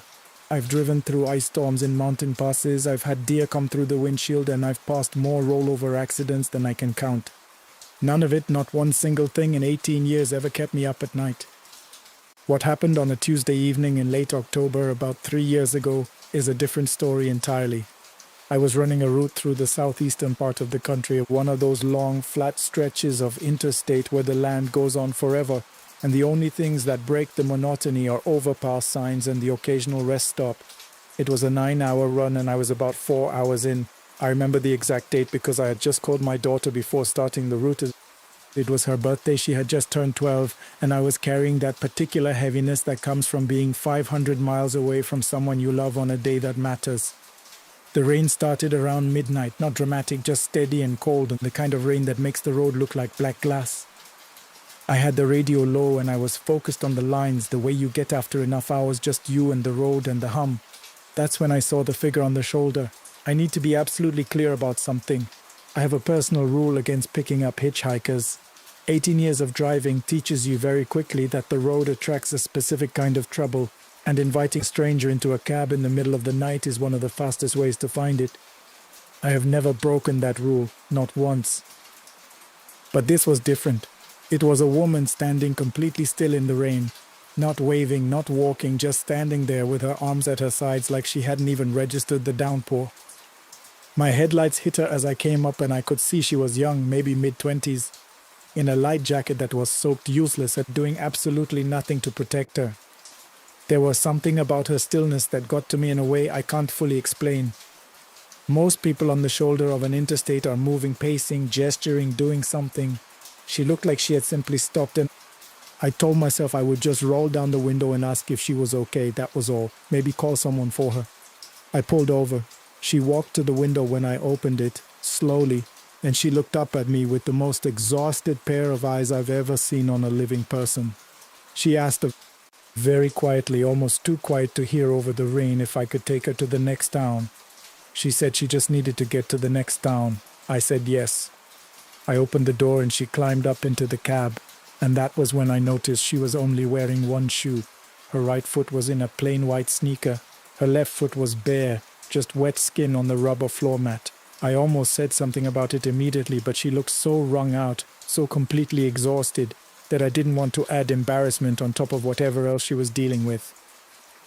I handed her a bottle of water from the cup holder. She said thank you, and I pulled back onto the interstate. We drove for about 15 minutes in silence. She didn't offer her name, and I didn't ask.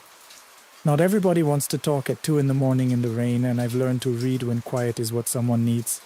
I was watching the road, doing the mental math on my delivery time, and then I reached over to offer her a granola bar I had sitting on the dash. The seat was empty. I want to take a moment here because I know how that sounds, and I know the first reaction is to look for the rational explanation. She climbed back. She opened the door. She fell asleep somewhere. The truck was moving at highway speed. The passenger door had not opened. I would have heard it, felt pressure change, seen it in my peripheral vision. The sleeping berth door behind the seats was closed and latched from my side. The window was up. There was nowhere for a person to go. I pulled over. I checked every inch of that cab under the dash. In the berth, I got out and looked underneath the truck. I walked the shoulder in both directions with my phone light. I called out into the rain.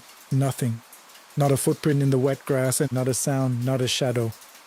When I climbed back into the cab, there was something on the passenger seat that had not been there before. A child's shoe, small and pink, with a Velcro strap. Not the woman's shoe she had been wearing, an adult sneaker. This was a toddler's size, maybe a 7, the kind of shoe a 2-year-old wears. I didn't sleep that night. I made my delivery at 6 in the morning and drove home, and when I got there, I did the only thing I could think of that had any logical path forward. I searched missing persons cases in the county where I had stopped. I found a news article from 6 years earlier. A young woman named Claire Matheson, 23 years old, had disappeared from a small town about 40 miles from the spot where I pulled over. She had last been seen on the highway heading east. She was found 8 months after her disappearance in a wooded area near a rest stop. She had been murdered. She had a daughter, a little girl, barely 2 years old at the time, who was never found. The case was still listed as open. The article had a photograph. I looked at that photograph for a long time. I don't know what I picked up that night. I don't know what sat in my truck for 15 minutes in the rain and then disappeared. But I kept that pink shoe. I kept it in the glove compartment for almost 2 years, and then I called the detective listed on the missing persons case and described everything that had happened. I know how I sounded. The detective was polite and careful in the way that people are when they think they're talking to a crackpot. But she took down everything I said. 3 weeks later, she called me back. I won't go into the details of what she told me because the case is still being worked and she asked me to keep it quiet. But she told me that the shoe was consistent with footwear the little girl had been documented wearing and that she wanted me to come in. The girl would be 8 years old now. I think about her every time I drive that stretch of highway, which is still regularly, because the freight doesn't stop moving because you had a strange night. And every time I check the shoulder, I don't know what I'm hoping to see. I don't know what I'm hoping won't see me first. We continue. Good evening to everyone here. My name is Marcus Webb. I'm 51 years old and I have been driving long haul for 23 years. I have active routes through 14 states, and I've put more miles on American highways than most people accumulate in a lifetime of ordinary driving. I know this country's road system the way some people know their own block, the grades, the curves, the weather patterns of specific mountain passes. which interstate way stations are open on Sundays. I am telling you this because it's important that what I'm going to describe is not something that happened to someone who got lost easily or didn't know where he was.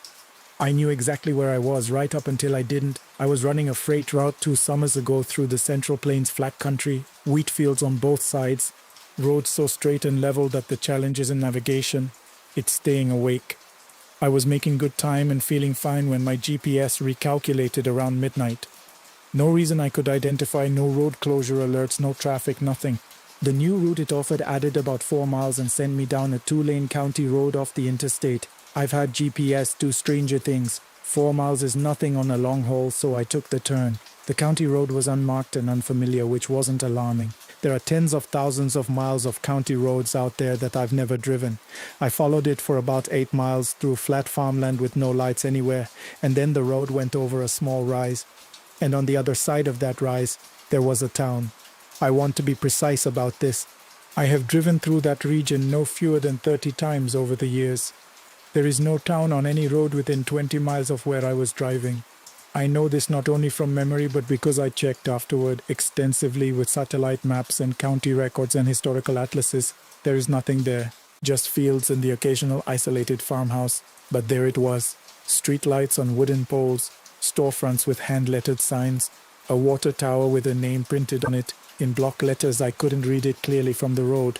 Houses set back from the street with warm light in the windows. Everything neat and quiet, the kind of small American town that used to exist everywhere and mostly doesn't anymore.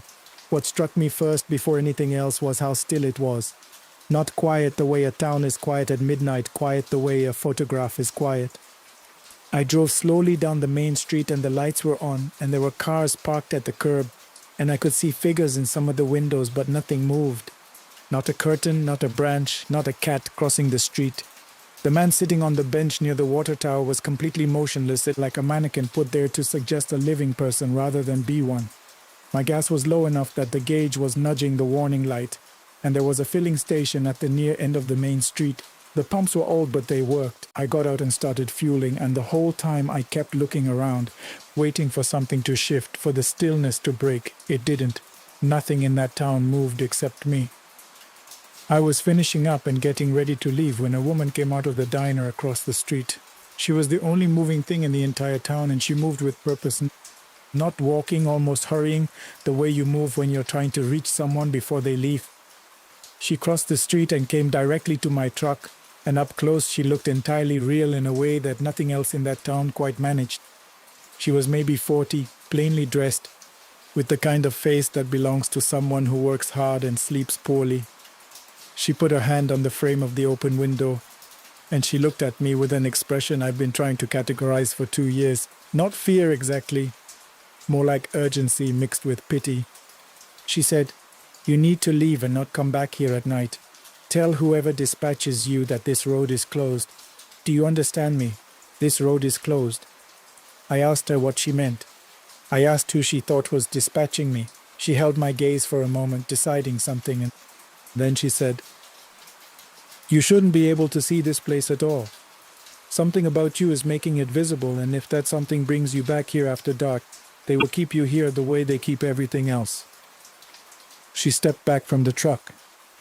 I asked her who they were, and she just shook her head slowly and walked back towards the diner. I left. I drove back to the interstate at a speed that was not safe, and I did not stop until I hit a truck stop with lights and people and the ordinary noise of the world. In the morning I pulled up every map I could find of that area. Nothing. 2 days later I drove back in broad daylight to find the turn, and the county road existed. But it ended in a field about a half-mile in, blocked by a rusted chain with a no trespassing sign that looked like it had been there for 30 years. No tire tracks in the dirt but mine. No rise in the road, no water tower on the horizon, nothing. My GPS has never recalculated me onto that road again. I check every time I run that route. Every time the GPS takes me straight down the interstate and never suggests anything else. The woman told me something was wrong with me. I went to my doctor the following week and had a complete physical. Everything came back normal, but she said it like a diagnosis, not a warning, like she was reading something off a chart. I hope she was wrong.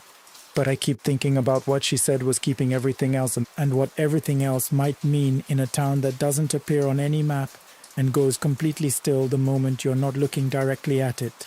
We continue. Good evening, everyone. My name is Thomas Aldridge. I'm 38 years old and I've been a freight driver for 11 years, which is a shorter run than some people you'll hear from on this channel. But 11 years on overnight mountain routes has a way of aging a person's understanding of what the road is and what it can do. And I want to say before anything else that I started this job as a committed skeptic, and I am no longer anything of the kind. This happened about 3 years ago on a corridor I still drive 4 or 5 times a year through the mountain west high elevation, long tunnels bored through granite, the kind of road where you lose cell coverage for 50 miles at a stretch, and the CB radio is your only link to anything outside the cab.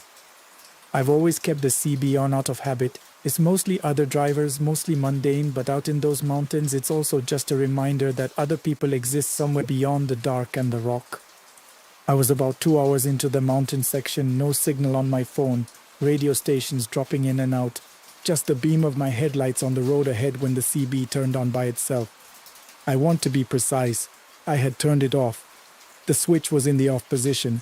It turned on anyway, a small red light on the unit, and what came through wasn't another driver or a dispatcher. It was music, old big band music, the kind your grandparents danced to, clear and full with no static, no interference, no degradation, just clean, bright music in the cab of my truck at 11 at night in the middle of the mountains. I reached over and switched the CB off. The music kept playing. I turned the volume knob all the way to the left. The music got quieter but didn't stop, as if it was coming from somewhere in the air of the cab rather than the speaker itself. I sat with that for a moment and then the music stopped on its own, mid-phrase, like someone had lifted the needle. Then 2 people started talking, a driver and a dispatcher, or that's what it sounded like, the back and forth rhythm of a check-in call. The dispatcher was asking for a location and the driver was providing one, calm and professional. I listened because there was nothing else I could do and because something about the voices already felt slightly wrong in a way I couldn't immediately name. They sounded clear but distant, like a recording of a recording. The driver said, "I've got something on the road ahead. It's large. I can't make out what it is. It's not moving." The dispatcher asked if he could go around it. Silence, longer than it should have been. Then the driver said, "No, it's taking up the full lane. I'm going to have to slow down and get closer." I kept my eyes on the road and my hands on the wheel, but I will tell you honestly that something cold had started working its way up the back of my neck because of the driver's voice. In the space of those 2 transmissions, something had changed in it. He had started the call sounding completely professional, routine, and he now sounded the way a person sounds when they are working very hard to keep fear out of their voice and not entirely succeeding. "It's looking at me," he said. A pause. The dispatcher called his unit number once, twice. "I'm going to try to go around it on the right shoulder," the driver said. Then the sound of tires on a gravel shoulder. Then something I cannot adequately describe, not a crash, not any animal sound I have ever heard, as something else that I will not attempt to recreate for you because I don't think I could do it justice and I don't think I want to. And then nothing. The dispatcher called the unit number 6 more times, getting progressively more urgent, and received nothing back. Then the CB turned off. I drove the rest of that mountain passage another 40 minutes without touching the radio. I didn't want to hear anything else. I didn't want to know if there was anything else to hear. When I got home 2 days later, I spent an afternoon searching accident records in that mountain corridor. I found a report from 14 years prior. A driver running the same route had gone off the road on a straight stretch of highway with no other vehicles involved and no weather conditions listed as a factor. The truck had left the road and gone down a 40-foot embankment. The driver had been found alive in the wreckage but had died at the hospital before he could speak. The investigating report noted that the last transmission logged by his dispatcher had been, "I've got something on the road." The official determination was falling asleep at the wheel. I've thought about that determination a lot. I've thought about what the dispatcher logged and what the official report chose to do with it. And I've thought about the fact that the mountain pass where that accident happened is the same mountain pass I was driving through when the CB turned on by itself and played music from a dead era and let me listen to a man die in real time or in memory or in whatever other category that experience belongs to that I don't have a word for. I still drive that corridor several times a year. Every single time. At roughly the same elevation and the same section of road, the CB turns on by itself. Always the same thing, a low hiss of static, lasting about 30 seconds and then off again.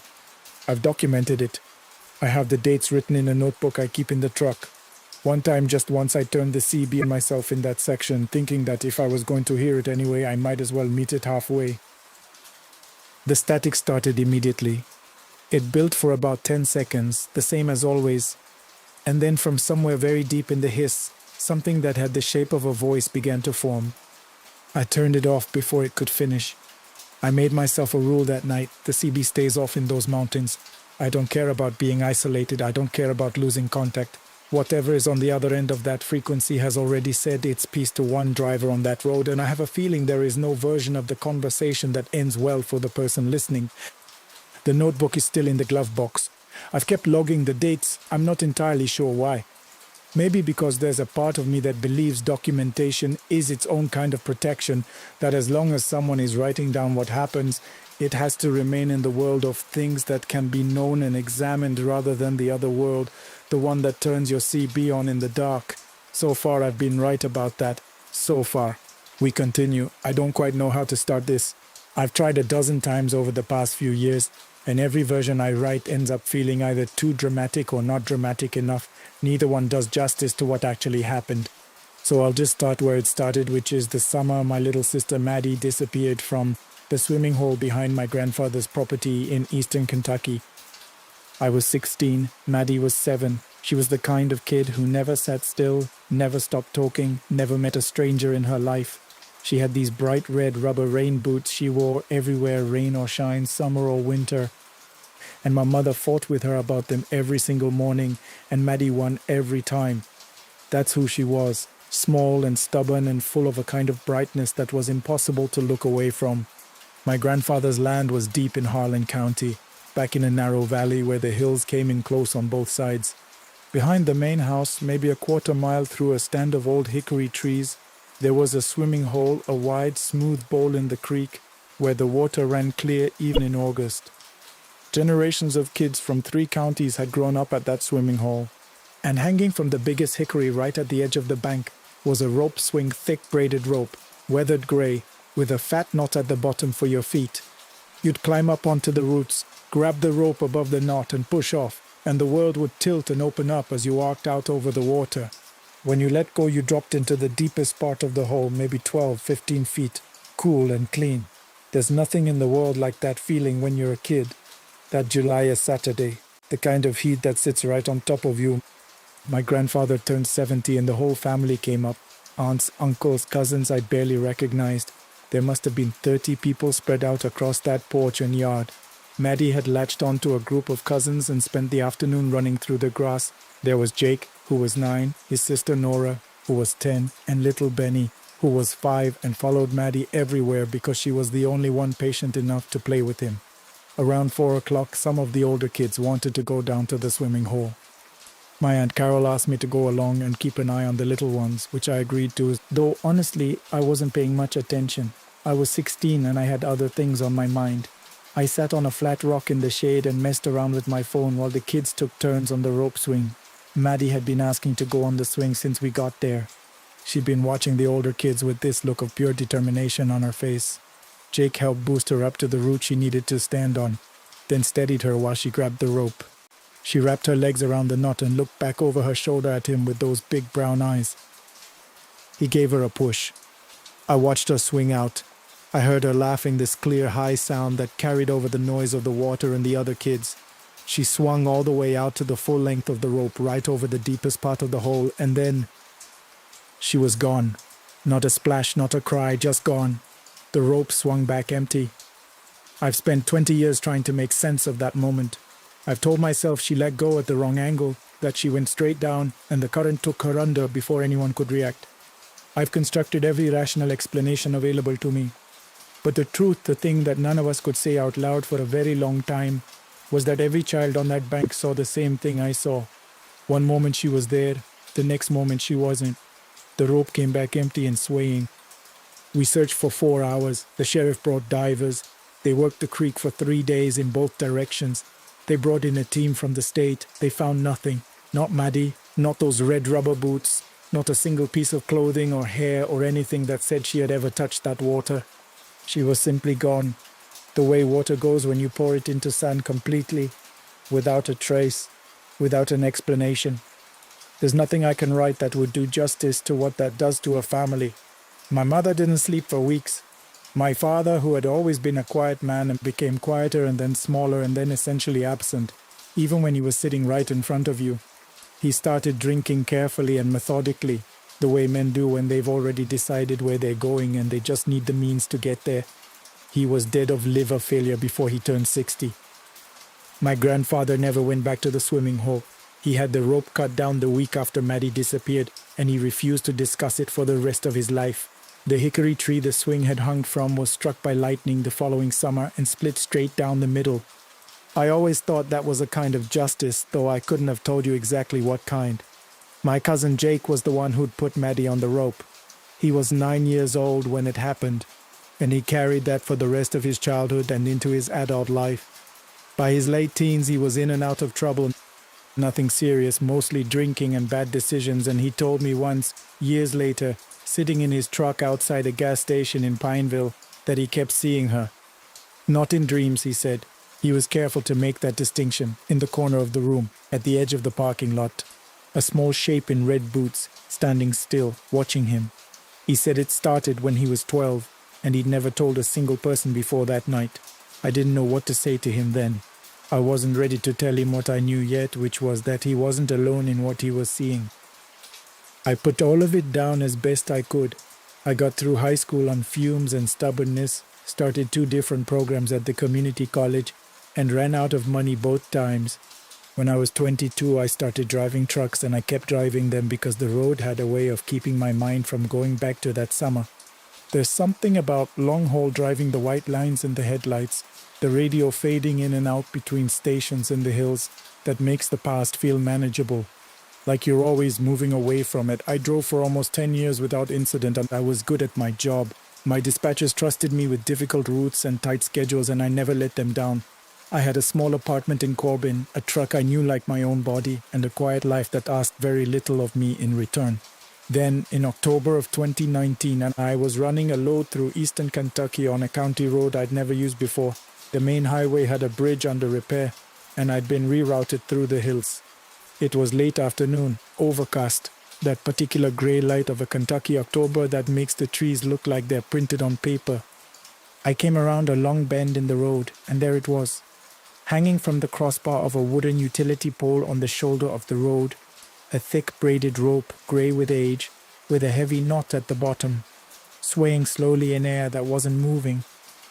I slowed down without thinking. My hands went to the wheel and I pulled onto the gravel shoulder and sat there with the engine idling, looking at it through the windshield. My heart wasn't racing. That's the part I remember most clearly, the strange calm that came over me, like something settling into place, as though some part of me had been expecting this for a long time. I got out of the truck. I walked over and stood in front of it on that empty road, and I looked at it for a long time. No tree, no natural anchor point. The rope appeared to be attached directly to the top of the utility pole, which made no physical sense. No one had climbed that pole. There were no footprints in the gravel, no sign of anyone having been there at all. The rope was simply there, exactly as it had been on the bank of the swimming hole 20 years earlier. Same braid, same diameter, same knot at the bottom worn smooth from where children's feet had gripped it. I stood there long enough for a truck to pass on the other side of the road.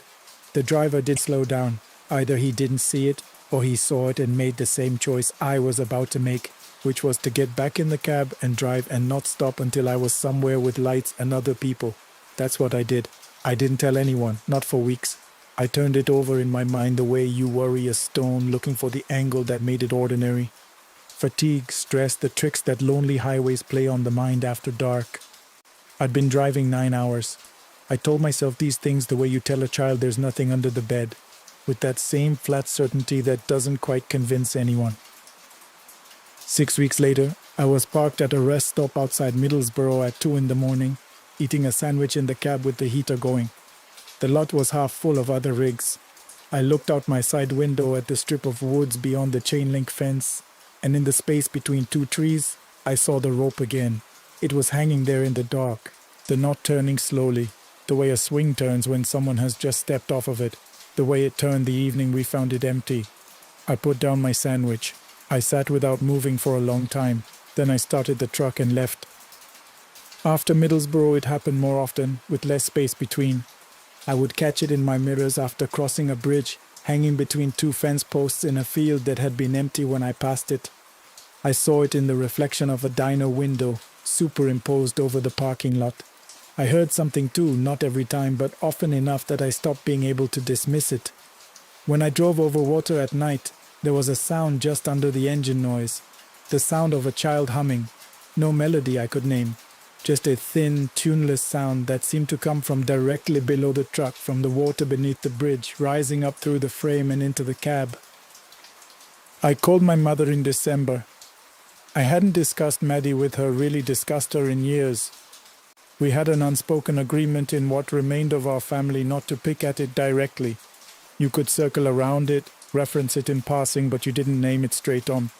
So when I called, I started carefully. I told her I'd been seeing things on the road that were bothering me, that I was having trouble sleeping. She asked me, in the same careful voice I'd been using, whether what I was seeing had anything to do with a rope. The hair went up on the back of my neck. She told me she'd been seeing it in the backyard. Always at night, always from her bedroom window, hanging from the oak tree she'd planted the year Maddie was born. She said the first time she saw it, she was sure she was sleepwalking. The second time, she went outside to look and it was gone before she reached the yard. The third time, she told me she didn't go outside. She sat in her window and watched it sway for 20 minutes, and she said what she felt, and this is exactly how she described it, was not fear, but something colder than fear. Recognition. I drove to Pineville the following weekend. My mother made coffee and we sat at her kitchen table and talked about it properly for the first time. She told me she'd spoken with my Aunt Frances, her older sister, who lived over in Bell County. Frances had seen it too, and Frances's youngest daughter, who had been a toddler the summer Maddie died, who had no conscious memory of any of it, had called her mother twice in the past month to ask about a rope hanging from the tree in her front yard. Both times Frances had gone out and found nothing. My mother was not a superstitious woman. I need you to understand that. She was practical and private, and she had her faith.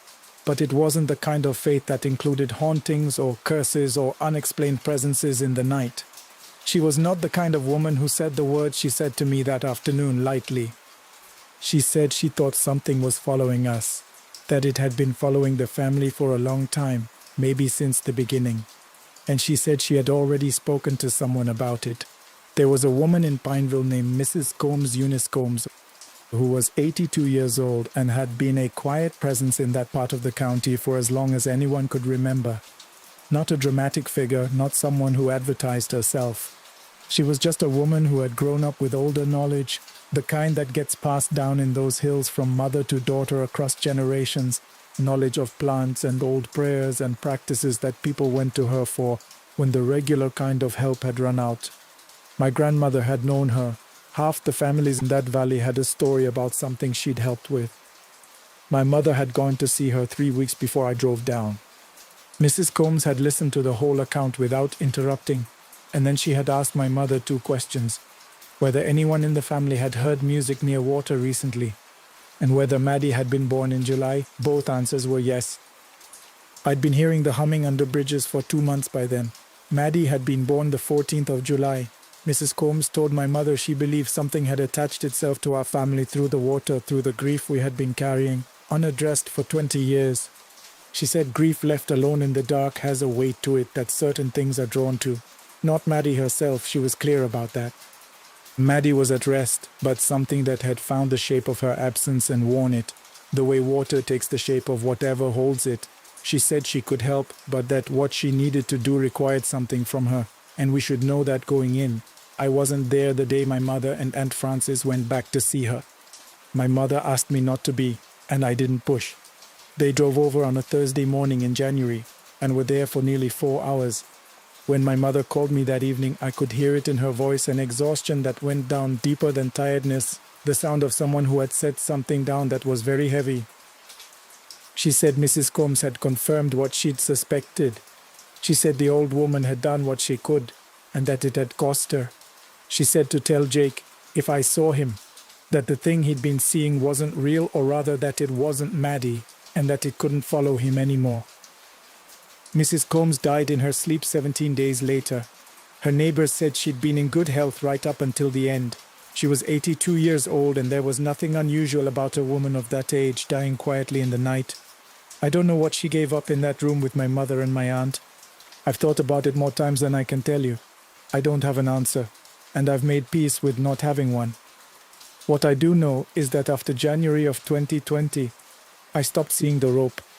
I drove through all of that year, through every season, over hundreds of bridges, past every creek and river and lake in a 5-state area, and I never saw it again. The humming stopped. My mother started sleeping through the night for the first time since the summer of 1999. Aunt Frances's daughter stopped sleepwalking. Jake called me in the spring and said, without context, without explaining what he meant, that whatever had been in his room for 20 years wasn't there anymore. He sounded like a man who'd put down a long illness. He sounded lighter. My mother passed 2 years later, in the spring of 2022. Congestive heart failure, the doctor said, and I believe him. She was a woman who had been carrying too much for too long, and there are things the body records and accumulates that show up in the end whether you address them or not. She was 63 years old. I was holding her hand. Before she died, she told me she wanted the story told. Not because she expected everyone to believe it, but because she believed the silence around it had been part of the problem, that all those years of not talking about what we'd seen, not acknowledging it, had been a kind of invitation. She said grief needs to be spoken out loud or it becomes something else. She said that was what Mrs. Combs had told her, and she believed it. I've thought a lot about what happened to our family, and I've read what I could find on the subject, not ghost stories and horror forums, but accounts by people who study grief and trauma, how it moves through families across generations, how the thing that breaks one person can echo forward into children who were never even there. I don't know exactly what the rope swing was. I don't know if it was something drawn to our grief or something made of it, some weight we'd left unattended for so long it had taken on a shape and a will of its own. I don't know what Mrs. Combs did or what she paid. What I know is that Maddie was 7 years old and she was full of light, and she wore red rubber boots in August, and we never found her. And our family spent 20 years leaving that door open without meaning to, and something came through it. I still drive. I cross water in the dark, and I keep my eyes on the road, and the radio plays clean all the way through the night. When I pull off at a rest stop and look out at the tree line, there's nothing there but trees. The rope is gone. Whatever wore Maddie's shape is gone. And every now and then, when I'm crossing a big river just before dawn, that grey hour when the water below looks like hammered steel and the sky is barely light, I'll think I hear something, not humming, just a child laughing far away, the way a sound carries over water on a still summer morning. I tell myself that one is real. We continue. My name is Marcus. I'm 34 years old, and for the past 3 years I've been working as a night security guard at Westfield Hollow, a large indoor shopping mall on the outskirts of the city. I won't say exactly which city, because anyone who knows this place would recognize the events I'm about to describe, and I'd rather not deal with that kind of attention. My shift runs from 10 p.m. to 6 a.m. By the time I clock in, the stores are already closed, the cleaning crews are finishing their last sweep, and the food court workers are hauling out trash bags and pulling down metal shutters. Within about an hour of my arrival, the place is mine, or at least that's what I always assumed. Westfield Hollow is a 3-story mall with close to 200 stores, a movie theater on the top floor, and an indoor garden area on the ground level. The garden sits at the center of the west wing, and it has real trees, small ones, but real, plus a series of wooden benches with green metal frames and a decorative fountain in the middle. During the day, the fountain runs and people sit on the benches and eat their lunches and let their kids throw coins into the water. At night, the fountain shuts off and becomes just a shallow, still pool, and the lighting in the garden shifts from bright commercial white to a muted amber that makes everything look like an old photograph left too long in a drawer. I always liked the garden at night, actually. There was something honest about it. The whole mall is designed to make you want things, to feel a little restless, a little incomplete. But at 2 in the morning, all of that commercial urgency evaporates. And what you're left with is just a room with trees and benches and water that isn't moving. I found it peaceful most nights. There were 2 of us on the night shift, myself and a man named Dennis, who'd been working security at Westfield Hollow for 11 years before I ever arrived. Dennis covered the east wing, I covered the west. We did walkthroughs every hour and otherwise spent the quiet stretches in the security room, where we had access to roughly 80 cameras spread across the property. Dennis was a good person to work with, quiet, reliable, never dramatic. He made decent coffee and had a habit of doing crossword puzzles on his phone between rounds. We got along fine. For the first year and a half, nothing unusual ever happened on my shift. The most memorable incident I'd had was catching two teenagers who'd snuck in through a ventilation access near the east parking garage and set themselves up in a mattress store to sleep onto the display beds. I found them around 1 a.m., called the police, waited for them to be picked up and filed a report. That was genuinely the most exciting night I'd had, until the woman on bench 14 appeared. Bench 14 is the long wooden bench positioned directly in front of the fountain in the center of the garden area. The benches are numbered on small metal plates bolted to their frames, part of the mall's maintenance system, so the cleaning logs can reference specific locations. Bench 14 is the most visible one. If you're sitting on it, the fountain is directly in front of you, and the main corridor is at your back. It was a Tuesday night in late October when I first saw her on the monitor. I was running my standard camera sweep, going through each feed in sequence, looking for anything that seemed off. I reached camera 14, which covers the garden area from a wide angle mounted high on the south wall, and there she was, an elderly woman, somewhere around 70 years old, sitting upright on bench 14. She was wearing a long grey coat, her white hair pinned back neatly, and she had what appeared to be a canvas shopping bag resting on her lap. Her hands were folded over the top of the bag. She was looking at the fountain. I checked the timestamp on the feed, 2:47 a.m. My first thought was simple. She must have been missed at closing, fallen asleep somewhere and only woken up recently. It happened. I'd heard of it happening at other malls too. Someone dozes off in a quiet corner of a bookstore. A staff member does a visual sweep without looking closely enough, and by the time the last employee locks up, there's still a customer inside. Not ideal, but not exactly an emergency either. I got up, grabbed my radio, and walked from the security room to the garden. It took me about 4 minutes, maybe closer to 5, because I stopped to check the service corridor near the restrooms on the way. When I arrived at the garden, bench 14 was empty. I stood there for a moment and looked around. The corridor behind me was dark and silent. The stores on either side had their shutters down. The fountain pool reflected the amber light without moving. There was nowhere for a woman in a grey coat to have gone in the time it took me to walk from the security room to the garden. She would have had to pass me in the corridor, and I would have seen her. I checked the nearby restrooms. I walked the full perimeter of the garden.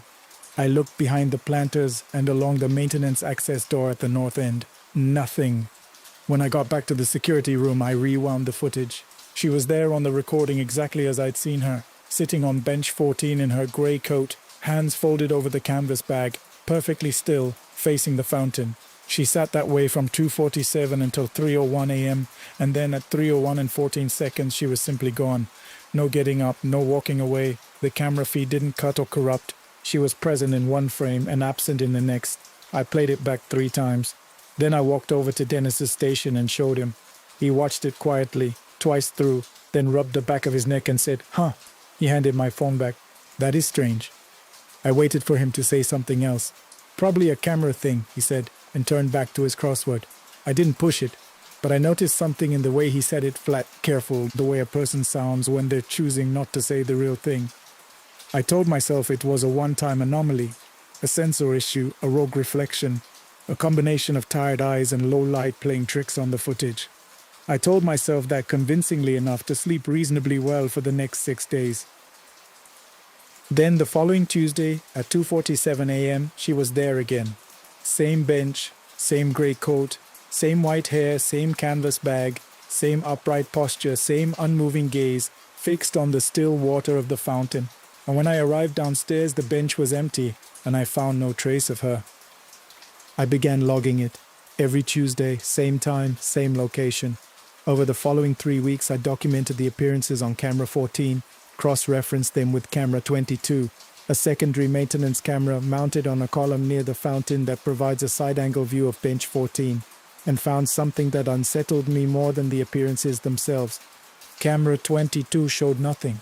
The bench was empty on that feed every time, without exception.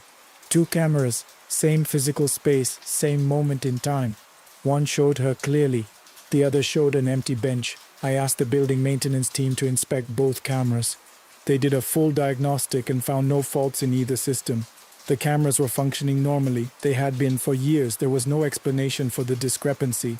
I spent a Tuesday night with a notepad making notes about what I could observe on camera 14. The rhythm of her breathing. Her shoulders rose and fell at regular intervals, slowly. The occasional movement of her right hand dipping into the canvas bag and making a small, outward scattering gesture, as though she were throwing seed to birds. There were no birds in the mall. There were never birds inside the mall. The scattering motion was deliberate and unhurried, the motion of someone engaged in a familiar, comforting routine. By the 5th week, I stopped trying to explain it and started trying to talk to her. On the 6th Tuesday at 2:45 a.m., I was already in the garden, sitting on the bench adjacent to bench 14, facing the fountain. At 2:47, she was there. I didn't startle, and neither did she. She arrived the same way she always did, no approach, no footsteps, no gradual appearance. She was simply present, the way a word arrives in your mind before you've consciously thought it. She sat with her back straight and her bag on her lap, and she looked at the fountain. And I sat 2 feet away and looked at the fountain as well, and for a few minutes neither of us said anything. "Nice night," I finally said. She turned to look at me. Her eyes were very dark and very calm, and she looked at me the way you look at someone when you've been waiting a long time for them to decide to speak. "It's always nice at this hour," she said. Her voice was quiet and clear, with a slight accent I couldn't fully place. "No one rushing anywhere. Everyone who needs to be somewhere is already there." "That's a good way to put it," I said. "I've had time to think about it," she said. I asked her if she came here often. She gave me a look that was almost amused, the look of a woman who finds politeness endearing in its limitations, and said that she came to wait. "For what?" I asked. She reached into the canvas bag and made the scattering motion. I heard it this time, a faint, dry rustle like seeds moving through fingers.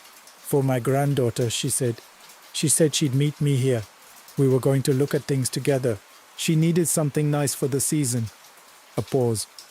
"She was always late. I used to be annoyed by it. I'm not anymore." We sat in silence for a while after that.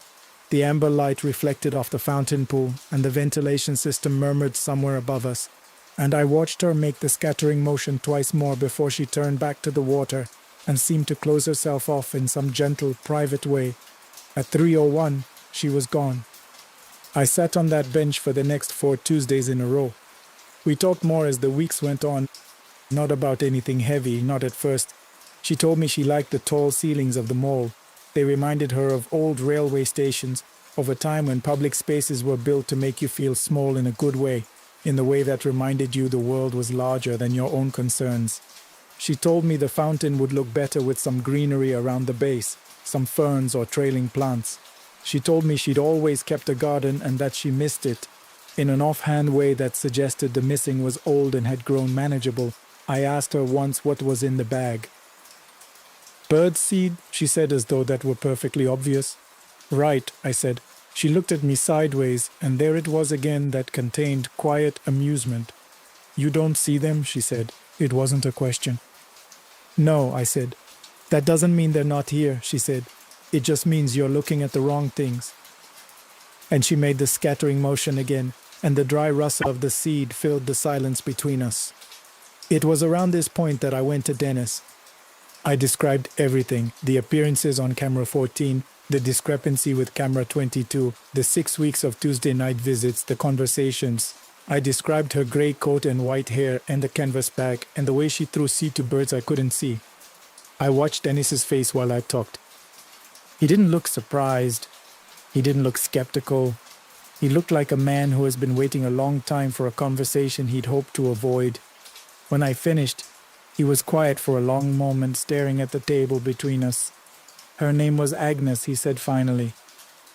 He told me that about 4 years ago a woman had a heart attack in the mall, in the garden area.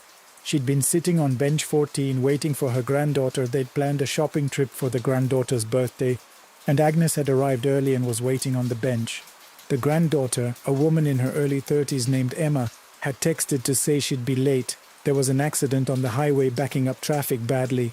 Agnes had texted back, "Take your time, sweetheart." I'll be here. I have the pigeons to keep me company." She had apparently always carried birdseed in her bag and fed the pigeons in the park near her apartment. It was a habit she kept even in places where there were no pigeons to receive it. The maintenance crew found Agnes collapsed on bench 14 approximately 40 minutes after Emma's last text. They called the paramedics. By the time Emma arrived at the mall, she'd parked and was running through the entrance. Agnes had already been taken away. Emma learned what had happened from the security desk. Agnes died in the hospital that evening without regaining consciousness. She never knew that Emma had come. Dennis had been on shift that day covering for a colleague, and he'd watched Emma sit down on bench 14 for a while by herself, in the aftermath of it all, before someone came to take her home. He said she looked like a person who had been interrupted midway through a sentence and would spend a long time trying to remember what she'd meant to say. After that, Dennis said, she came back every Tuesday for a while, sat on the bench for 20 minutes, half an hour, didn't buy anything, just sat, and then stopped coming about a year ago. I heard she moved. He paused. I don't know where. Why didn't you tell me? I asked.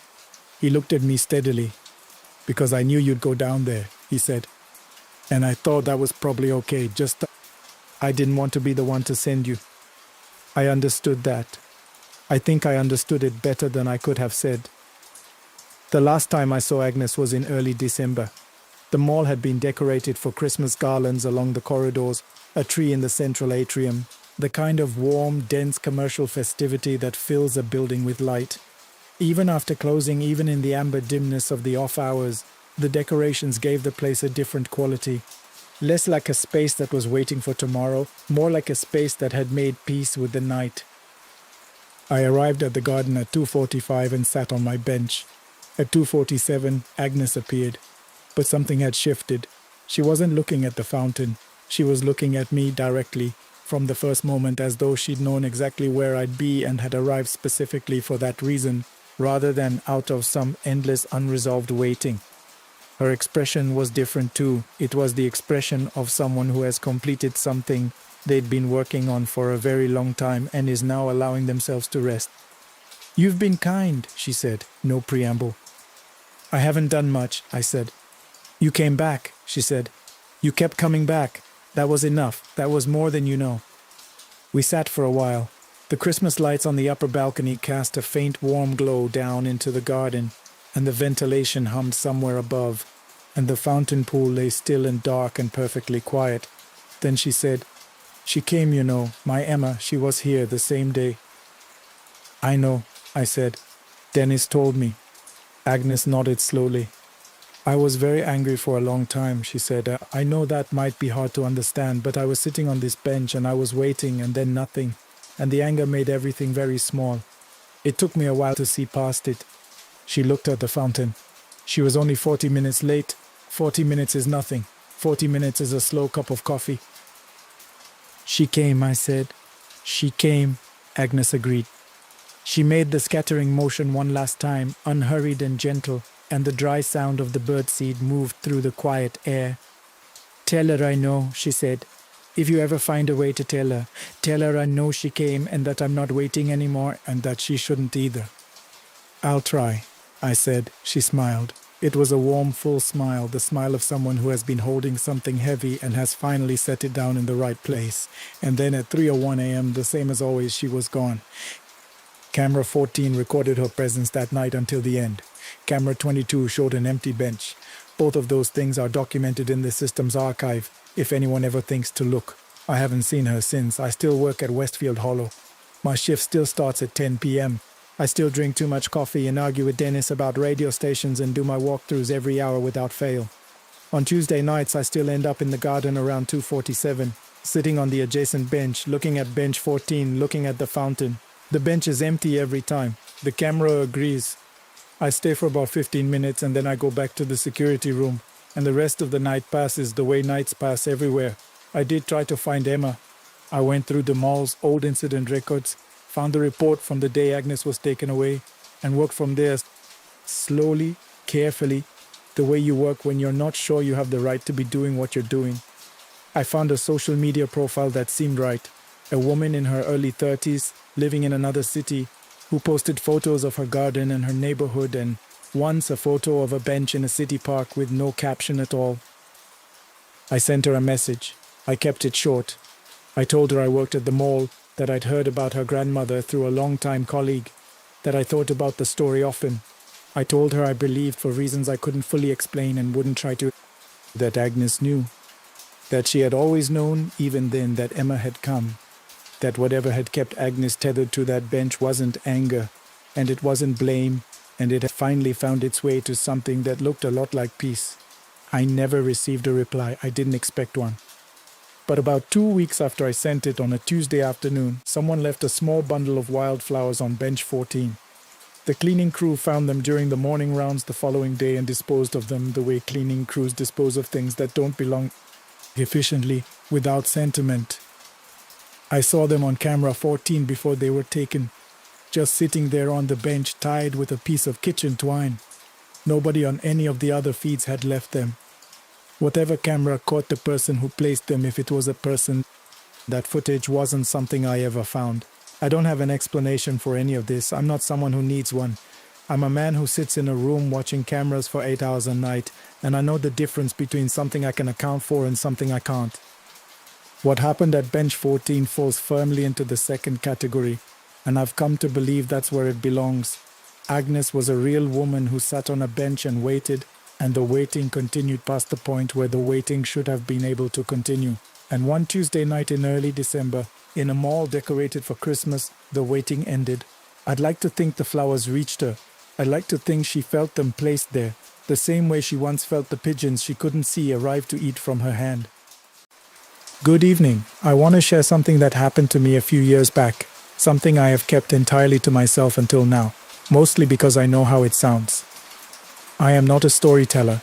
I am not a dramatic person.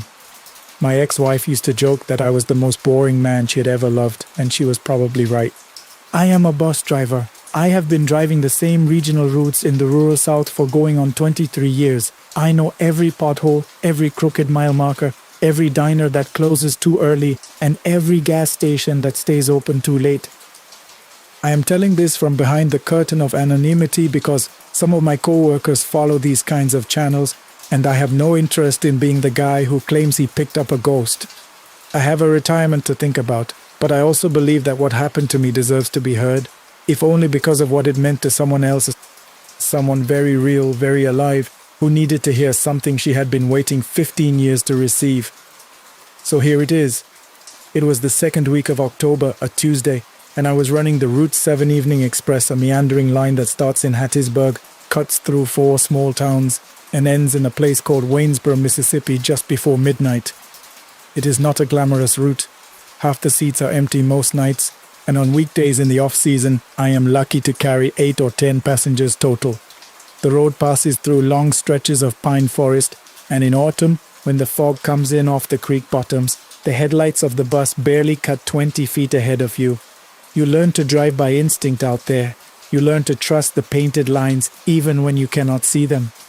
I had picked up my last scheduled passengers in a town called Prentice, which is about 40 miles from the Waynesboro terminal. There were 4 of them, 2 young men who fell asleep immediately, a teenager with headphones who never looked up from her phone, and a heavy-set man in a postal service jacket who smelled strongly of cigarette smoke. After Prentice, the road narrows and the towns disappear. There are no more scheduled stops until Waynesboro, and in all my years on that route, I had never once picked anyone up between those 2 points, not because the regulations forbid it, but because there is simply nothing out there. No houses visible from the road, no gas stations, nothing but trees and the occasional dirt road cutting off into darkness. This is why what happened next surprised me the way it did. About 18 miles past Prentice, I saw a figure standing at the edge of the road. I almost did not register it at first. My mind was elsewhere. I was thinking about whether I had remembered to leave the porch light on at home, and the fog was thick that night. But then the figure raised a hand very slowly, and I saw that it was a woman, an older woman from what I could tell, in a pale coat. She was standing in a spot where there was a very slight widening of the shoulder, as if that particular stretch of road had once had a bus stop that had long since been removed. I slowed the bus. I know the regulations. I know that stopping outside of scheduled points is a gray area and that my company frowns on it. But it was past 10 o'clock on a Tuesday night, and there was a woman standing alone on the side of a dark highway in the middle of the woods, and the temperature had dropped into the low 50s. I did not consider my options for very long. I opened the door. She climbed the steps carefully, one at a time, holding the rail with both hands. She was older than I had initially thought, perhaps late 70s, with white hair cut short and a pair of glasses on a beaded chain around her neck. She wore the pale coat, which I now saw was a cream-colored wool, and she carried a small purse and nothing else, no luggage, no bag. She smiled at me when she reached the top of the steps. "Thank you, honey," she said. "I wasn't sure anyone would stop." "You all right, ma'am?" I asked. "Oh, I'm just fine," she said pleasantly. "I'm trying to get to Waynesboro. My daughter lives there. I promised her I'd come by tonight." I told her the fare, and she dug around in her purse for a moment and produced the exact change, which she counted out into my palm, very carefully, quarters and dimes, the way older people sometimes pay. I closed the door and pulled back onto the road. In the mirror, I watched her make her way to a seat about 4 rows back, on the right side, by the window. She settled in, smoothed her coat across her lap, and looked out at the darkness passing by. For the first few miles, she said nothing and I said nothing. That is normal, that is how most passengers are.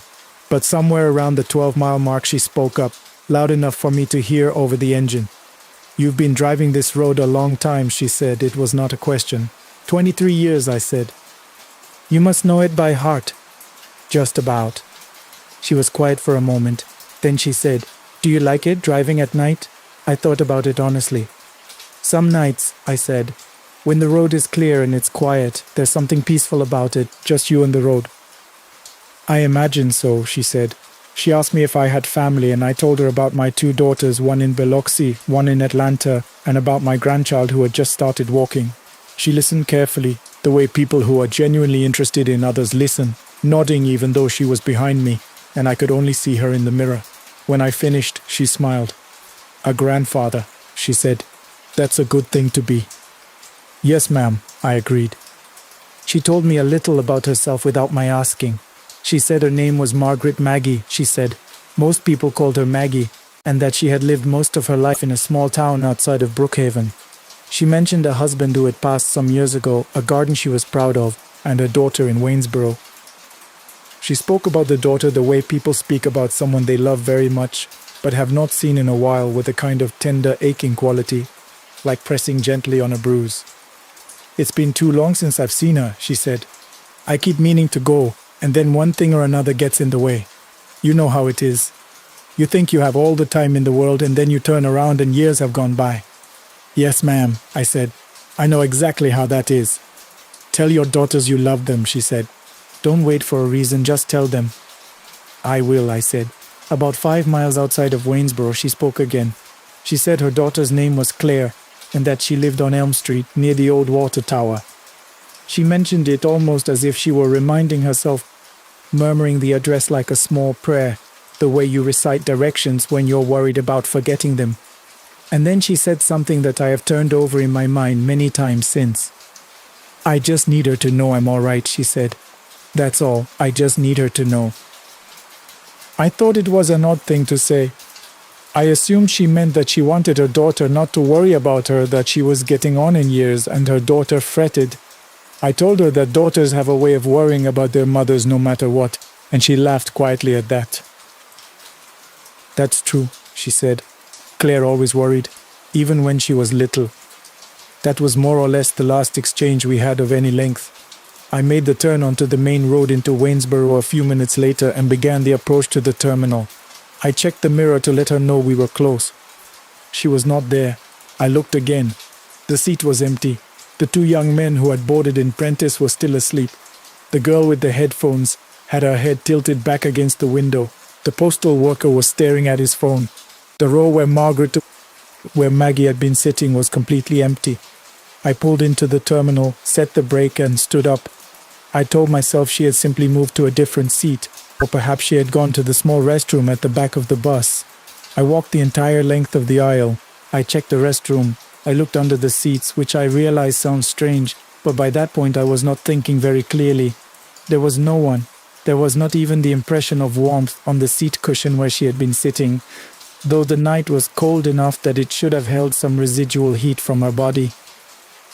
I went back to my seat and sat for a long moment while my 4 passengers collected themselves and filed off the bus. The postal worker gave me a nod on his way out. The girl with the headphones walked by without looking up.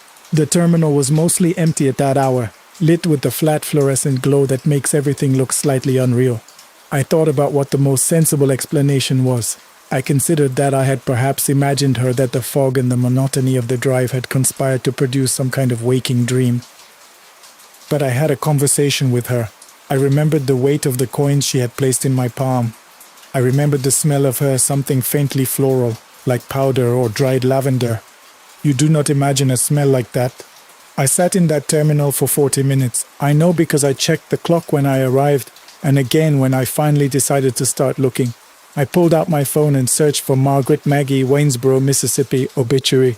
I do not know exactly why I searched that. I think some part of me already knew, in the way you sometimes know things before you are ready to admit them. I found what I was looking for in the third result, a brief notice from the Waynesboro Gazette, dated 15 years prior.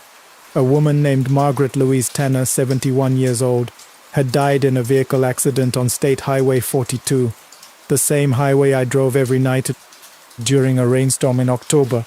She had been traveling alone. The accident occurred approximately 18 miles east of Prentice. The article included a photograph. It was a small photograph, the kind that runs alongside obituaries in small-town papers, slightly overexposed. The subject smiling in that formal way people smile when they know their picture is being taken. She was wearing a light-colored blouse.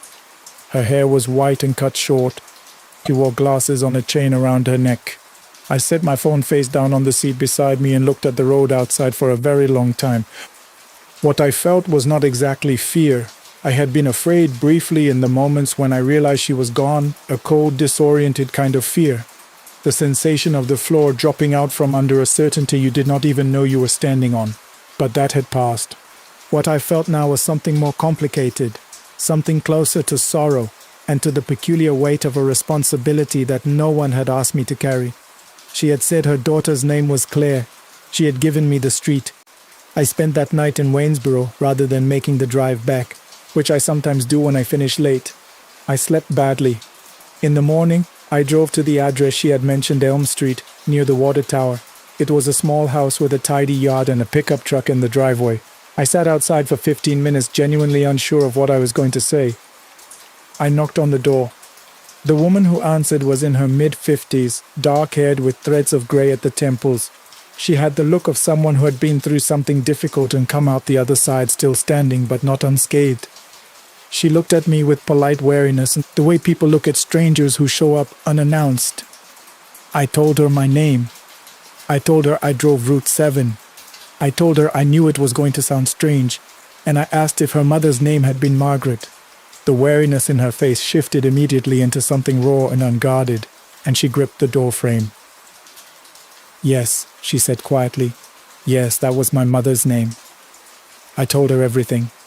I stood there on her porch and went through it all, from the figure on the side of the road to the conversation, to the empty seat, to the obituary. I told her about the coins counted out carefully into my palm. I told her about the lavender smell. She listened without interrupting, and her eyes went bright and wet, though she did not cry, not right then. When I finished, she was quiet for a moment. Then she asked me, "Did she say anything at the end? Did she say anything else before she was gone?" I thought about it. I told her what Margaret had said as precisely as I could remember it. "I just need her to know I'm all right, that's all.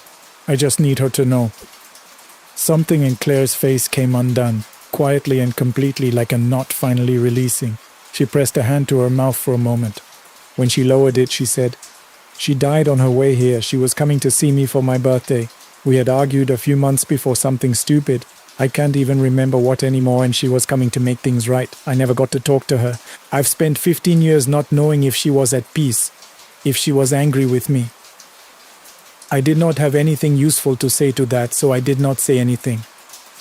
We stood there on the porch for a moment in the cool morning air, two strangers joined by something neither of us fully understood. She thanked me. I told her there was nothing to thank me for. She disagreed. I have thought about that night many times since. I have turned it over the way you turn a strange stone in your hand. examining it from different angles, trying to find the edge where it stops making sense, and I cannot find that edge. I cannot make it fit into any framework that my 23 years of ordinary, sensible life have given me. What I keep returning to is this: she did not seem lost. She was not wandering or frightened the way that, at least in the stories, spirits are supposed to be. She seemed, if anything, purposeful. She knew where she was going. She had been trying to get there for 15 years, and on one October night, by some convergence of fog and loneliness and an old bus driver who stops when he should not, she finally did. I still drive Route 7. I drive it every Tuesday and Thursday evening, and I know that stretch of highway east of Prentice as well as I know anything in this world. I have not seen her again. I do not expect to, but I think about what she told me, and I have called my daughters every Sunday since. I do not always have something important to say. Sometimes I just tell them I'm thinking about them, that I love them. They tease me for it. They say I've gotten sentimental in my old age, and maybe they're right. But I think about a woman in a cream-colored coat, counting out dimes in the dark, just trying to reach her daughter before it was too late. And I decide that a little sentimentality is something I can live with. We continue. I want to start by saying that I don't usually share things like this. I'm a pretty private person by nature, and the kind of guy who, even when something terrible happens, tends to process it alone rather than talk about it. But this has been sitting with me for almost 8 months now, and I've reached a point where I genuinely feel like I need to get it out. So here it is. It started the night I got a voicemail from my sister Claire. I should tell you a little about Claire first, because understanding her situation matters if you want to understand why I reacted the way I did. Claire is 4 years younger than me, and for most of our adult lives we've been close, not in the constant texting kind of way, but in the way that counts, where you know that if something ever went truly wrong, the other person would drop everything. She went through a rough divorce about 3 years ago. Her ex-husband wasn't a violent man, but he was cold and controlling in the quiet, exhausting way that's harder to explain to other people. When it finally ended, she decided she needed distance, and not just from him, but from the city, from everything familiar. She found a job managing inventory for a small lumber company and moved to a town called Mill Haven, which is about 140 miles north of where I live. Small place, maybe 4,000 people, surrounded by state forest on 3 sides. She said she loved it, said the quiet helped her breathe again. I believed her mostly, though I worried sometimes about how isolated she was. The nearest hospital was 40 minutes away. Her neighbors were sparse, and she had always been the kind of person who kept her fear to herself until it had nowhere left to go. Which is why when I woke up to a voicemail from her at 2:14 in the morning, I knew immediately that something was wrong. Not just inconveniently wrong, the kind of wrong that pulls you out of bed and turns your hands cold. Her voice on the message was controlled, but only barely. She said there was someone outside her house. She said she had been hearing sounds near the back fence for the past hour, and that 20 minutes ago she had seen a flashlight beam moving through her yard from the bedroom window. She said she had called the police and they told her a patrol car would come by, but that was 45 minutes ago and no one had arrived yet. She said, and I remember this part exactly because it scared me more than anything else in the message. I just need someone to know where I am. I called her back immediately. It rang 4 times and went to voicemail. I called again, same thing. I texted her and watched the screen for a reply that didn't come. I want to tell you that I stayed calm. I didn't. I sat on the edge of my bed for about 30 seconds feeling completely useless, and then I started trying to figure out how to get to her as fast as possible. My car was not an option. This is one of those details that, looking back, feels almost cruelly timed. I had dropped it off at the mechanic 2 days earlier for what turned out to be a failing alternator, and they had told me it wouldn't be ready until Thursday. It was now the early hours of Wednesday morning. I had been getting by on walking and public transit, which obviously meant nothing at 2 in the morning when I needed to cover 140 miles of highway. I opened a rideshare app and put in Claire's address. There was one driver available. His name was listed as Marcus, his rating was 4.6, and he was 4 minutes away. I confirmed the ride without thinking twice. He pulled up in a dark green sedan that had clearly seen better years. There was a long, shallow dent running along the rear passenger door, and one of the side mirrors had been replaced with a version that didn't quite match the car's color. None of that mattered to me. I got in. The first thing I noticed was the smell. It wasn't offensive exactly, not rotten, not dirty. It was more like industrial solvent. Or maybe the inside of a hardware store, sharp and chemical with something underneath it that I couldn't quite name. It reminded me of the smell in my grandfather's workshop when I was a child. That particular combination of machine oil and sawdust and something older. I told myself it was just an old car and let it go. Marcus was in his late 40s, I'd guess, maybe early 50s. He was heavy-set with thick forearms and grey at his temples, and he wore a plain dark jacket despite it being a warm night. He glanced at me in the rearview mirror when I got in, but didn't say anything. I told him the situation, that I had a family emergency, that I needed to get to Millhaven as fast as was reasonably safe, that I was happy to tip well if he could make good time. He nodded once and said, "I know the way." That was it. He pulled out and we drove in silence. I spent the first 30 minutes of that drive with my phone in my hand, trying Claire's number every few minutes and staring at her texts. Nothing came back. I told myself she had probably just fallen asleep with her phone on silent, which was something she sometimes did. I told myself the police had probably been there, everything was fine, and she hadn't thought to call me back because she knew I was on the way. I ran through every reasonable explanation I could think of, and for stretches of a few minutes at a time, I almost convinced myself. Around the 40-minute mark, Marcus took an exit I didn't recognize. Route 9 North, according to the sign, though the app on my phone was still showing the main highway route. "Is this a different way?" I asked. "Cuts off about 22 minutes, he said. "Road's empty at this hour. We'll make better time." I looked at my phone. The GPS was struggling a little with the new route, but seemed to be rerouting. I decided to trust him. He'd said 4.6. He knew the way. I watched the dark tree line close in on both sides as we left the interchange behind. Route 9 was not what I'd call a road with a lot of character. It was narrow and unmarked past a certain point, with cracked asphalt and no center line, flanked on both sides by dense forest that pressed right up to the shoulder. Marcus drove at a steady, unhurried pace, and I noticed he had stopped checking his phone entirely, which actually made me trust him slightly more. A lot of drivers I'd had were constantly glancing at the map. Marcus looked like he'd driven this road before. We were somewhere around the 50-minute mark when I lost cell service. The signal bar went to 0 and stayed there. I told myself it was temporary, just a dead zone between towers, and that it would come back. It didn't. I was about to lean forward and ask Marcus how far we still had to go when the car lurched. It wasn't a dramatic lurch, it was the particular kind of controlled deceleration you do when you suddenly see something in the road and don't want to brake too hard. Marcus said nothing. He slowed the car to a near stop and leaned forward over the wheel, peering through the windshield. "What was that?" I asked. "Something crossed," he said. "Big. Might have clipped the bumper." He put the car in park, right there on the shoulder, not even fully off the road, just angled slightly toward the tree line and opened his door. "I'll check the front," he said, and he got out. I sat there for a moment watching him through the windshield as he walked around to the front of the car. He crouched down, looked at something, stood up, and then he walked to the edge of the road where the asphalt gave way to gravel and then to grass and then to the dark margin of the forest, and he just kept walking. I watched him step past the tree line and disappear. I want to be honest about what I felt in that moment because I think it's important. I wasn't immediately afraid, I was confused, and then I was irritated. I had told this man I had a family emergency. I had told him I needed to get somewhere, and now he was wandering off into the woods on a road with no cell service at 3 a.m. as if that were a completely normal thing to do. I remember thinking, what is wrong with people? I waited 5 minutes, maybe 6 or 7. I tried my phone again, still no signal. I tried the door handle to get out and then stopped myself. There was something about stepping out of that car onto that dark road that felt wrong in a way I couldn't explain, and for a moment I just sat there, one hand on the handle, listening. That was when I heard it. Not a dramatic sound, not a howl or a scream, just a low, rhythmic sound from somewhere off to the left in the tree line, almost like breathing, but too slow, too measured, like something very large and very patient, just waiting.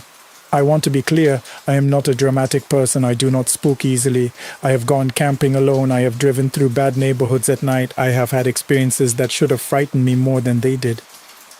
But whatever made that sound sent something cold and animal through my chest that I have no rational explanation for, and I found myself thinking with absolute clarity that I needed to find Marcus and get back in this car as fast as possible. I got out. The night was warm, but I felt cold anyway. There was no moon visible, just cloud cover that turned the sky a flat, lightless grey. The forest on both sides of the road was just a black wall. I turned on my phone's flashlight and aimed it toward the tree line where Marcus had disappeared. There was a gap in the underbrush, not quite a path, but the suggestion of one, as if something had moved through that space repeatedly over time. Branches pushed back, undergrowth trampled flat. I called Marcus's name once, quietly, no answer. I went in. The trees were old growth, the kind with trunks too wide to wrap your arms around, and they shut out what little ambient light the cloud-covered sky had offered. My flashlight made a circle of about 10 feet ahead of me, and that was all I had. The ground underfoot was soft and uneven, and twice I stumbled on roots I hadn't seen. I want to describe what it smelled like in there because it matters. The same chemical smell from the car, but stronger. And underneath it, something organic, something damp and animal that I couldn't place. And something else underneath that, something older, the smell like nothing I have a name for and that I hope I never smell again. The path, and at this point it had become genuinely path-like, opened up after about 3 minutes of walking into a clearing, and in the clearing was a structure. It had clearly once been a building of some kind, stone foundation mostly collapsed, with partial walls still standing in 2 or 3 places. There was an intact roof section on one corner, low and heavy, supported by what looked like newer timber that someone had added more recently. The original structure could have been 100 years old. The additions looked recent within the last decade, maybe less. There were things on the ground around the structure. I didn't look at them closely, I didn't want to. I will say there were bones, some of them large, and that they had clearly been there long enough to be past fresh, but not long enough to have scattered. And there was a smell coming from the covered section of the structure, that same deep, organic smell. Much stronger here, and a low sound that I felt more in my sternum than heard with my ears. I stood at the edge of the clearing and I did not move. I am not sure how long I stood there. It might have been 10 seconds. It felt like 3 minutes. And then a hand came down hard on my shoulder from behind and I bit back a shout that would have been embarrassing to describe, and Marcus's voice, very low and very close to my ear, said, "We need to go, right now. Don't run yet. Walk, don't make noise, walk." I walked. He was right behind me, one hand still on my shoulder, steering me back toward the gap in the trees. I could hear something moving in the structure behind us, something that sounded too heavy for the space it was in, and then something that sounded like it was no longer in the structure. "Now run," Marcus said. "I have not run like that since I was a kid. I ran with no regard for the roots or the dark or anything else, just the narrow beam of my flashlight bouncing ahead of me and the sound of Marcus's feet behind me and, further back, something else. A sound I will not try to describe precisely because I don't think I can do it accurately, and I think the imprecision would make it sound less frightening than it was. Something was coming through those trees in a way that did not sound like anything I recognized. We broke out of the tree line and hit the road, and Marcus ran past me to the driver's side door and wrenched it open, and I got into the back seat and pulled the door shut so hard the whole car shook. Marcus's keys weren't in the ignition. He was patting his pockets with both hands, and I could see his jaw was tight and his eyes were very bright. I looked out the back window and saw nothing, just dark. The keys finally appeared from his jacket's inner pocket, and he got them in the ignition on the second try, and the engine turned over and he pulled onto the road and accelerated hard. We drove for several minutes in complete silence before either of us spoke. "Are you okay?" I asked, which was not the question I actually wanted to ask, but seemed like the right place to start. He nodded. His hands on the wheel were steady, which surprised me because mine were not. "What was that?" I said. He was quiet for a moment. When he spoke, he didn't look at me in the mirror. He kept his eyes on the road. "My brother disappeared out here," he said. 9 years ago this October. He was doing a solo hiking trip through the state forest. He was experienced, he'd done it a dozen times. He never came home.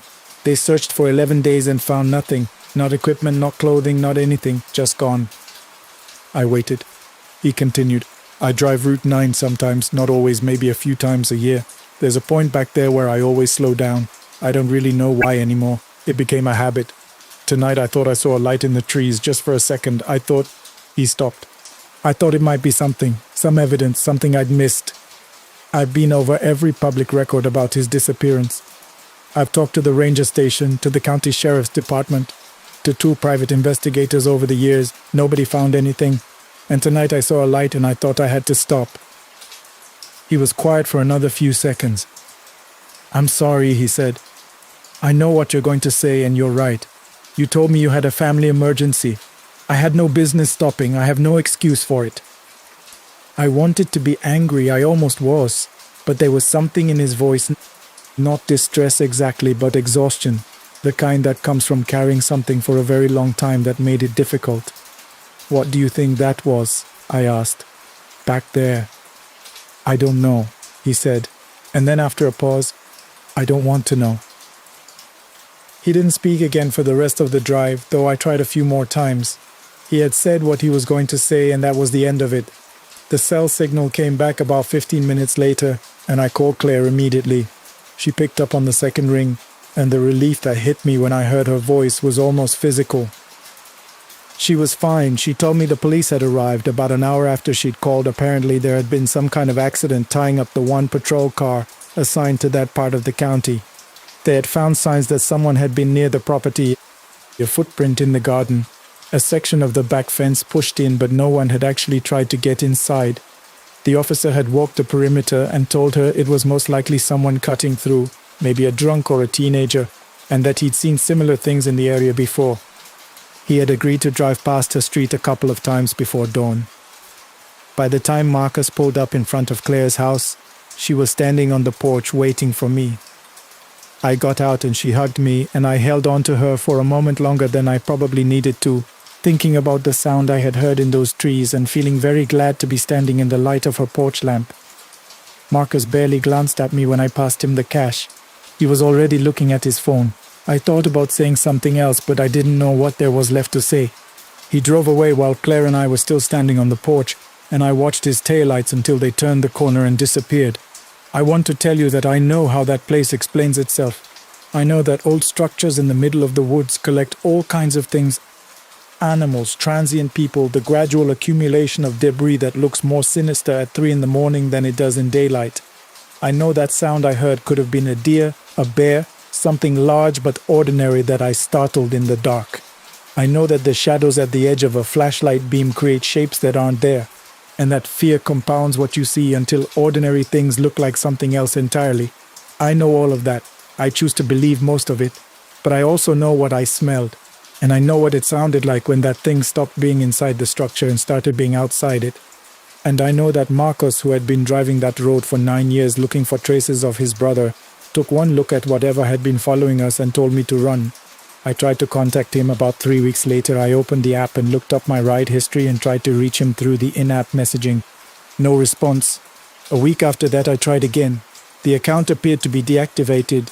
I found the rideshare's driver support contact and asked them if there was any way to get a message to a driver I'd ridden with.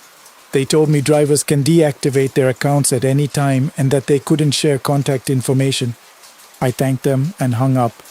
4 months after that night, I was reading the local news from that region. I'd started checking it occasionally, which tells you something about how much that night had stayed with me, and I came across a brief item from the county sheriff's department.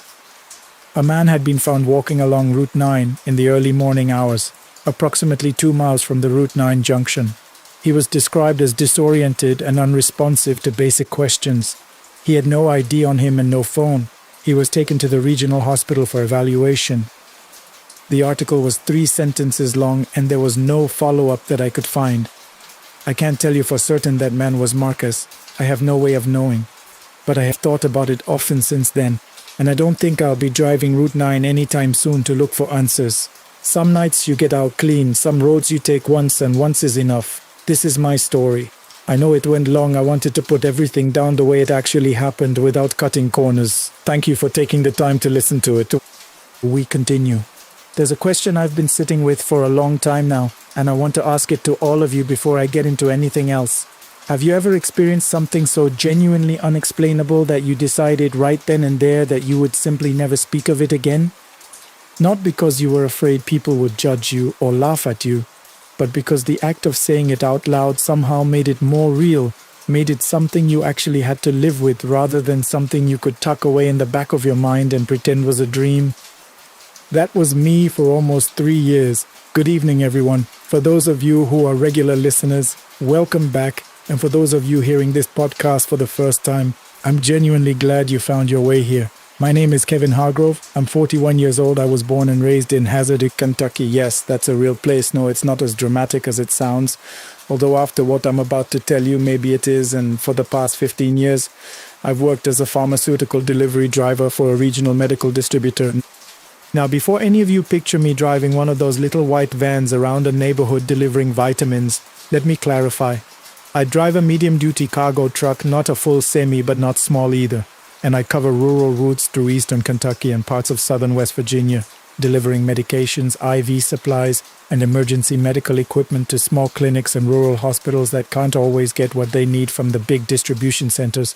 My routes are long, they're winding, they go through some of the most remote stretches of road in the eastern United States, and for the most part, I do them at night, because that's when the roads are clear and the deliveries can be waiting for morning staff when they clock in.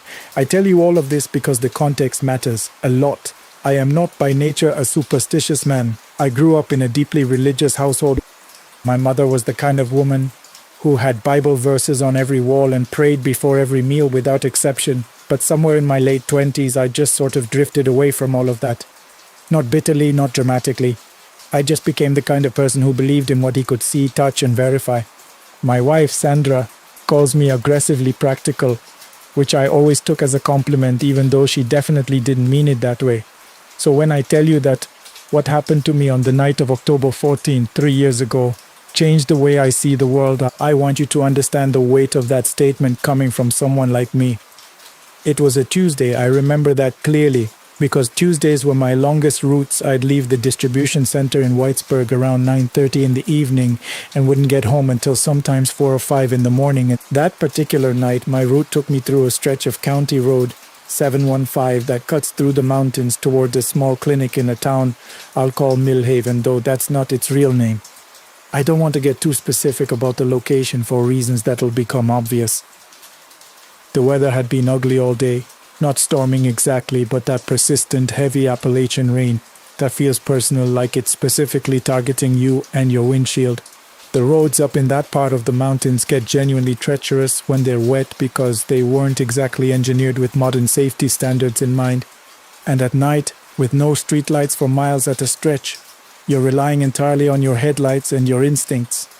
I was about 40 minutes outside of Millhaven, running slightly ahead of schedule for once, listening to a sports radio program that kept cutting out every time I went through one of the valleys. So when I saw him, he was standing on the gravel shoulder of the road on the right-hand side, facing the direction I was driving. He had a single piece of luggage, one of those old-fashioned hard-shell suitcases, the kind that has 2 metal latches on the front and a handle that you'd carry rather than roll. He was wearing a full suit, dark jacket, light-colored shirt, no tie, and he was just standing there perfectly still in the rain, looking forward. Now, I want to be honest with all of you because I think that's what makes these stories worth listening to. My very first reaction was not concern. My first reaction was irritation. Because I have a policy, a firm, inflexible 15-year-old policy about not picking up people on the road. It's not that I think I'm better than anyone, it's that I'm driving a vehicle filled with controlled substances and my contract is extremely clear about unauthorized passengers. One incident and I lose everything. My job, my certification, my livelihood. So I saw this man and I thought, that's not my problem. There are people for that. Call 911, let them handle it. And then I got close enough to see him clearly. He was old, not elderly in the sense that he needed help standing. He was standing just fine, perfectly upright, but old in the way that tells you a person has been around long enough to earn it. I'd guess somewhere between 70 and 80. He had a full head of white hair, neat despite the rain, and an expression on his face that I can only describe as patient. Not desperate, not panicked, patient, like a man who had been waiting for something he was completely certain was going to arrive. Something about that expression made me slow down. I want to be clear. I did not intend to stop. I genuinely intended to drive past and call it into the county non-emergency line. Let them know there was an elderly man stranded on 715. That was my plan. And then, before I had consciously made any decision, I found that I had already pulled over and rolled down my window. He walked up to the passenger side without being invited, which should have been strange, but somehow wasn't. Up close, his face was calm in a way that almost felt deliberate, like he was managing his expression with precision. He had dark eyes, darker than you'd expect on a man with white hair. And when he looked at me, it felt less like being seen and more like being read. "I appreciate you stopping," he said. His voice was low and clear, no wavering that you'd expect from an old man who'd been standing in the cold rain. He had a slight accent I couldn't quite place, not quite southern, not quite anything. "I wonder if you might take me as far as you're going tonight." "I'm heading to Millhaven," I said, which was the first time in 15 years I had voluntarily disclosed my route to a stranger. I still don't entirely understand why I said it. "That would suit me just fine," he said, and I let him in. His name, he told me, was August. No last name offered, and I didn't push. He set his suitcase between his feet, buckled his seatbelt with the careful precision of a man who does everything carefully, and settled into the seat in a way that suggested he was comfortable, but not intrusive. He didn't immediately start talking, which I appreciated. He just looked ahead at the rain-soaked road the same way I did. We drove in silence for maybe 4 or 5 minutes before he said quietly, "Your daughter started at a new school this year, didn't she?" I looked at him. It wasn't a question. It was a statement. And it was correct. My daughter Lily had transferred to a different middle school in September after we moved across the county line over the summer. "I don't recall mentioning that," I said. "You didn't," he agreed pleasantly, as though this was not at all a strange thing to acknowledge. I'll be honest, my first instinct was not fear. It was the aggressively practical part of my brain kicking in with explanations. Maybe I had said something. Maybe I'd been talking to myself and hadn't realized it. I do that sometimes on long drives. Maybe he'd overheard something. Maybe he was simply guessing lots of men my age have kids who change schools. I talked myself out of the unease. That is probably the most human thing I've ever done, and also possibly the dumbest. He was good at conversation. That's the thing I keep coming back to when I think about August. He wasn't weird or intense or off-putting the way you might expect from a stranger who'd just said something unexplainable. He was warm, actually. He asked about my route, seemed genuinely curious about the logistics of pharmaceutical delivery, made a dry observation about the irony of medicine having to travel so far to reach the people who needed it most. And I found myself thinking, this is a smart man, an interesting man. Whoever he is, whatever he's doing out here, he's not a threat. And then, about 20 minutes into the drive, he said, "The argument you had with Sandra 3 weeks ago, the one about the refinancing, you made the right call, by the way. The rates are going to move in your favor by spring." I did not talk myself out of it that time. My hands tightened on the steering wheel. Sandra and I had had exactly one real argument in the past 2 months, and it was about whether to refinance our mortgage. It was a private conversation, a genuinely private conversation that took place in our kitchen at 11 o'clock at night with no one else in the house. There was no version of reality in which this man, this stranger I had picked up on a mountain road, should have known about it. "Who are you?" I asked. My voice came out steadier than I felt. "I told you," he said, untroubled. "August. That's not what I mean, and you know it." He turned to look at me, and in the glow of the dashboard lights his expression was, and I've thought about this 100 times since, kind. Genuinely kind, not smug, not threatening. Kind. "Some people can see me," he said, "and some cannot. Most cannot. You can. And that's the reason I've been waiting on that road tonight." My phone rang. I almost didn't answer it, but the screen said Sandra, and something made me pick it up. "Hey," I said carefully. "Hey, you okay?" Her voice had that specific quality it gets when she's trying not to sound worried and failing. "I just had this feeling. I know that sounds crazy." "I'm fine," I said. "I picked up a hitchhiker, actually, older gentleman stranded on 715. There was a pause. "What hitchhiker?" she said. "Baby, I'm looking at the Life 360 right now. You're on 715, yeah, but it is just showing you. The passenger indicator isn't..." I looked at the seat next to me. August was still there, looking forward at the road, still perfectly present, still completely real. I could see the rain drying on the lapels of his jacket. For God's sake. "I have to call you back," I said, and I hung up. Neither of us spoke for a moment. The wipers moved back and forth. The rain kept up its quiet, relentless percussion on the roof of the cab. "I'm not going to hurt you," August said simply, and as though this were a reasonable thing to need to clarify, and he understood completely why I might need to hear it. "I'm not capable of that. I want to be very honest with you about that. "Then what do you want?" I asked. My voice was embarrassingly thin. "There's a bridge ahead of you," he said. "About 2 miles up. You've crossed it dozens of times." I knew the one. It crosses a tributary of the Cumberland River, an old concrete span that the county had been allegedly planning to repair for about 6 years. In daylight it looked fine.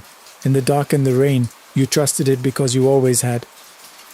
"The eastern railing," August said, "has been compromised. A logging truck clipped it 11 days ago, and the report was filed but not yet addressed. The damage isn't visible from the road surface. But if you take that bridge tonight at your normal speed in these conditions and something unexpected happens, if you have to correct suddenly, the railing will not hold." My mouth was completely dry. "How do you—" "Take Spur Road 9 off to the left, about a mile before the bridge," he said. "It adds 40 minutes, but you'll get where you're going." I stared ahead at the darkness. 40 minutes. I was already ahead of schedule. My mind was running through every possible explanation, simultaneously elaborate hoax, medical emergency causing hallucinations, some kind of breakdown, but none of them were sticking. None of them accounted for Sandra's name, for Lily's school, for the refinancing conversation in our kitchen at 11 at night. I picked up my phone and called the Letcher County Sheriff's non-emergency line. The deputy who answered sounded tired and mildly annoyed until I mentioned the bridge on 715, and then his voice changed. "How did you hear about that?" he said. "Someone told me," I said.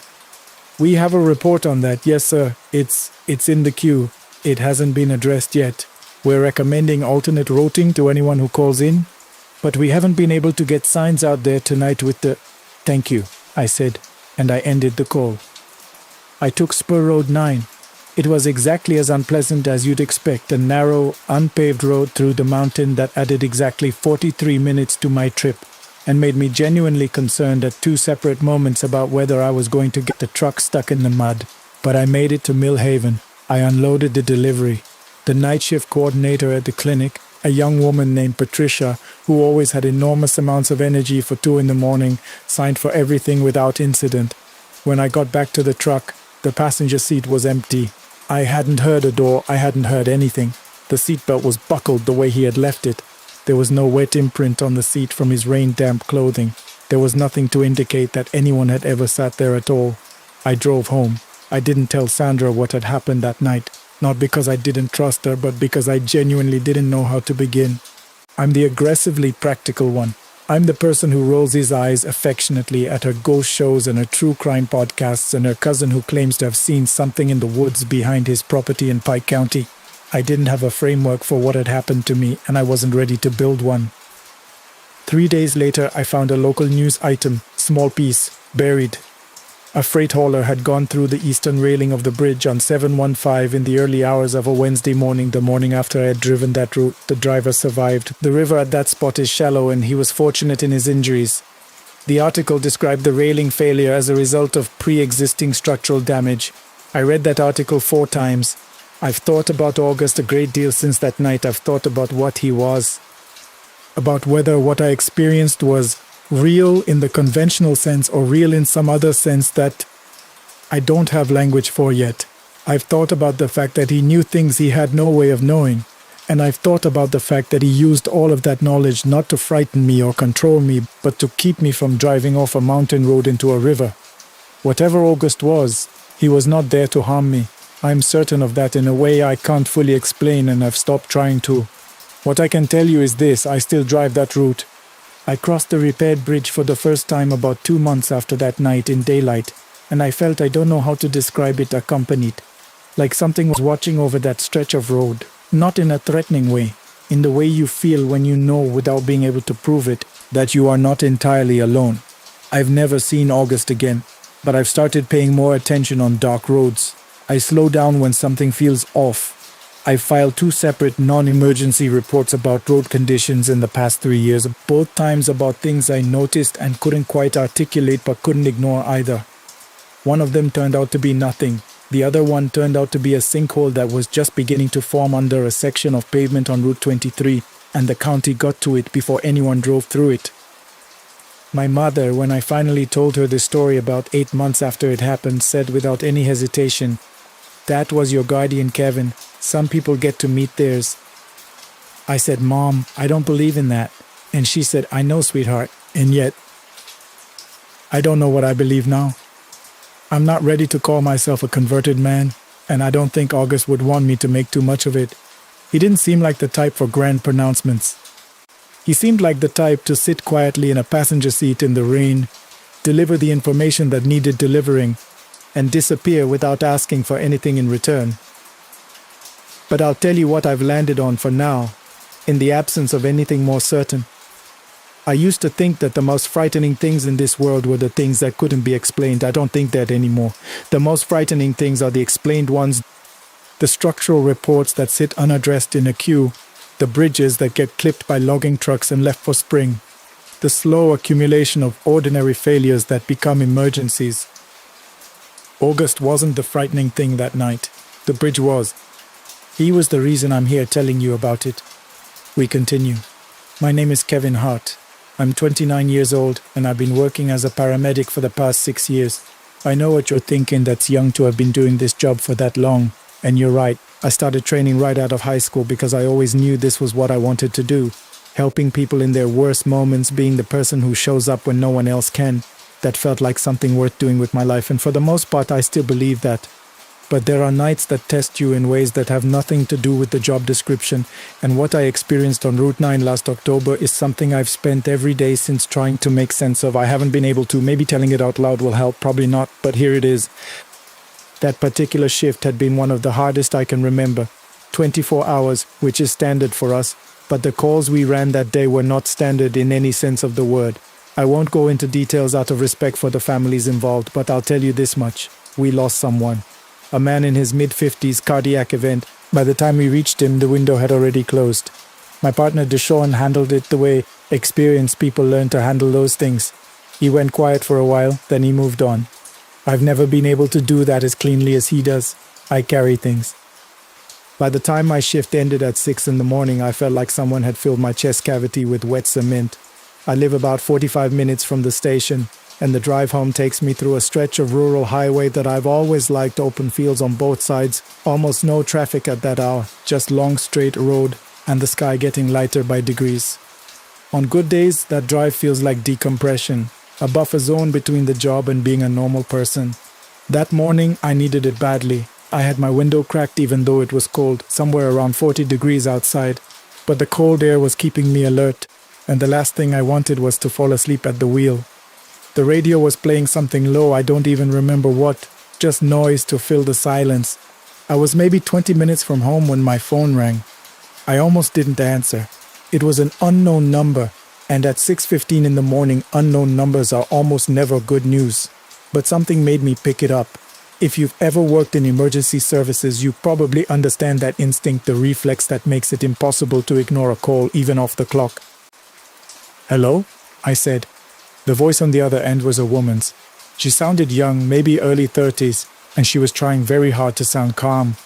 I could hear it, that specific kind of controlled breathing people do when they're terrified and trying not to completely fall apart. I know that breathing, I've heard it hundreds of times in the back of an ambulance. "I'm so sorry to bother you," she said. "I found this number, I don't know, I just found it, I'm sorry.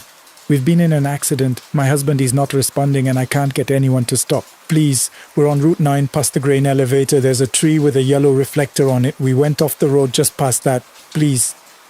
"Mom," I said, already slowing down, "I need you to stay on the line with me. Is your husband breathing?" There was a pause that lasted just a beat too long. "I don't know," she said quietly. "I'm scared to check." "Okay, I'm a paramedic. I'm turning around right now. What's your name?" "Claire," she said. "Please hurry. I think it's been a while." Nobody stopped. I had already pulled a U-turn on the empty highway. My training kicked in the way it always does, clinical, systematic, the personal feelings sliding into a back compartment to be dealt with later. I told Claire to keep talking to me, to tell me if anything changed with her husband, to stay as still as possible if she thought she might be injured. She answered in short, quiet sentences. Her voice never broke, but I could hear how much effort that was costing her. I asked her again about the yellow reflector on the tree. She confirmed it. I asked roughly how far past the grain elevator, and she said she thought maybe a quarter mile, maybe a little less. I knew Route 9 reasonably well. I'd driven it hundreds of times. I knew the grain elevator she meant an old structure that had been out of use for years, sitting back from the road with a faded company name on the side. I'd always noticed it as a landmark. "I'm about 8 minutes out," I told her. "Stay on the line." She did. Or at least I thought she did. The call didn't drop. I could see it was still connected on the screen, but her voice became harder to hear. Not static exactly. More like she was moving further away from the phone or speaking more quietly than before. I kept talking, kept giving her instructions, telling her I was almost there, asking her to say something if she could hear me. Every few seconds I'd get a sound, a breath, a soft syllable, something that told me the line was still live. When I saw the grain elevator, I slowed way down and started scanning the right side of the road. The sky was pale grey by then, not quite sunrise, just enough light to see the ditch lines and the tree line beyond. I was watching for a vehicle, for any sign of disturbance in the gravel shoulder, for tire marks, for anything. I found the tree with the yellow reflector exactly where she'd described it. I pulled over completely, got out of my car, and stood in the cold morning air looking at the area just past it. There was nothing there. I mean that in the most literal sense. The ground was undisturbed. The grass in the shallow ditch was flat and uniformly frost-covered, the way it gets when nothing has touched it overnight. There were no skid marks on the asphalt, no broken fence posts, no scattered debris. Nothing that suggested a vehicle had gone off the road at any point in the recent past. I looked at my phone. The call was still connected. The timer read 41 minutes. "Claire," I said, "I'm at the location. I'm right here. Where are you?" Nothing. Not even breathing this time. I walked the full shoulder from the tree to about 200 yards in each direction, checking the ditch on both sides. I went into the tree line maybe 30 feet, pushing through the brush, half expecting to find a vehicle hidden in the underbrush. My shoes were soaked through. My hands were numb. I found nothing. Not a tire track. Not a piece of broken glass. Not a single indicator that anything had happened here. I called 911. I felt somewhat ridiculous doing it, I'll be honest with you. I'm a paramedic. I spend my working life on the other end of that line, but I didn't know what else to do. I told the dispatcher exactly what had happened, the call, the woman named Claire, the location she described, my search of the area. The dispatcher asked me to stay put and said she'd send a unit. While I waited, I tried calling the unknown number back. It rang 4 times and went to a generic voicemail with no recorded greeting. Just an automated prompt to leave a message. I didn't leave one. 2 deputies arrived about 15 minutes later. I walked them through everything, showed them where I'd searched, told them about the call, played back what little of it I could reconstruct from memory. They were professional about it. Didn't make me feel like I was wasting their time, at least not openly. One of them walked the ditch line with a flashlight, even though it was almost fully light by then. The other one was on his radio, running something through dispatch. It was that second deputy who came back to me with an expression I didn't immediately know how to read. "Can I ask you something?" he said. "The woman on the phone, she said her name was Claire." "That's right." "Did she give you a last name?" "No, I didn't get one." He was quiet for a moment. "And she said Route 9, past the grain elevator near a tree with a yellow reflector." "Word for word, pretty much." He turned and looked at the tree, then looked back at me. "There was an accident here," he said. "Right in this spot, 3 days ago." I remember the cold hitting me differently when he said that, not the temperature, the feeling. "A vehicle went off the road sometime in the evening," he continued. "We think around 8 or 9 p.m., based on the witness account, but the witness only reported it the next morning. By the time we got here, the vehicle had already been recovered by the family." He paused. "Both occupants were pronounced at the scene." I heard what he was saying, but my brain was doing that thing where it refuses to assemble the pieces into their obvious shape. "Both occupants," I repeated. "A married couple. The wife was identified as Claire Ostrowski, 31 years old." I didn't say anything for a long moment. I was looking at the frost on the grass in the ditch, perfectly undisturbed, and trying to find some other explanation for what I was holding in my head. "The number that called me," I said finally. "The unknown number. Is there any way to—" "We can request the call log from your carrier," he said. "That would at least confirm the call happened. Give us the originating number." He said it matter-of-factly, but something in his tone told me he was not entirely sure what he was going to find. I drove home. I sat in my driveway for about 20 minutes before I could make myself go inside. I didn't sleep that day, which given everything I'd been through in the past 24 plus hours was fairly remarkable. The call log came back 4 days later. I know this because the detective who followed up the case had been passed along by that point, called me in the afternoon to tell me what they'd found. He was careful about how he worded things. The way you are when you know the information you're giving someone doesn't fit inside any available framework. There had been a call made to my number at 6:17 a.m. on the morning in question, 41 minutes in duration, matching exactly what my phone showed. The originating number belonged to a cell phone registered to Claire Ostrowski. That phone had been recovered from the accident scene 3 days earlier. It had been bagged into evidence. It had been in a locked property room at the county sheriff's office since the evening of the recovery. The detective said, and I could tell he was reading carefully from notes, the way you do when you want to get the words exactly right, that there was no technical explanation he could offer for how a call of that duration had been made from a phone in a sealed evidence bag. He said the phone's carrier had been contacted and they had no explanation either. He said he was telling me this not because they had any theory about what happened, but because he felt I deserved to know what the record showed. He asked if I had any questions. I said I didn't. I've thought about that conversation almost every day since. I've thought about Claire's voice, how calm she was trying to be, how frightened she was underneath the calm. I've thought about the 41 minutes I spent talking to her, trying to get to her, and whether any part of what I was doing actually reached her in whatever sense mattered. I've thought about the man we lost on that shift before any of this happened, and about the strange weight of a job that exists entirely inside the gap between one state and another. I'm not going to tell you what I believe about what happened that night because honestly I don't know. I've never been a particularly religious or superstitious person, and I'm not about to become one because of a phone call I can't explain. What I will say is this.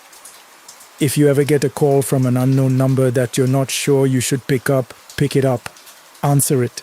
And if someone on the other end needs help, you go. Whatever is happening, whatever you've been through that day, whatever logic tells you about what's possible, you just go. I still work the same route. I still pass that grain elevator every morning when I'm heading home. I still notice the tree with the yellow reflector, and I still slow down every single time I pass it, even when I'm exhausted, even when I just want to be home.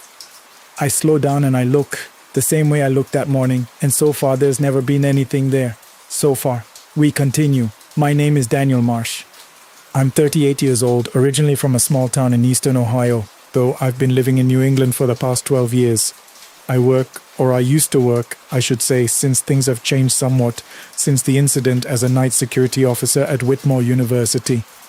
During the years this story covers, I was assigned specifically to the Hargrove Memorial Library, which is one of the larger academic libraries in the northeastern United States and, depending on who you ask, one of the most beautiful buildings on campus. I want to establish something clearly before I begin. I am not a superstitious person. I was raised in a practical household. My father was an electrician. My mother taught 5th grade for 30 years. I have never believed in ghosts, in apparitions, or in any of the things I'm about to describe. I want to be honest with you. I still don't entirely know what to make of what happened, and I've spent a considerable amount of time in the months since trying to find a rational explanation for each individual piece of it. I haven't found one that covers all of them simultaneously, and that bothers me more than the events themselves in a way because I'm the kind of person who needs things to add up. So I'm telling this story because it needs to be told, not because I enjoy telling it. You can decide what you think happened. The Hargrove Memorial Library was built in the 1920s, all limestone and carved stone detailing, the kind of building that was designed to communicate permanence and seriousness. During the day, it's crowded with students, loud with the particular noise of young people pretending to study, full of life in the slightly chaotic way that large university buildings always are.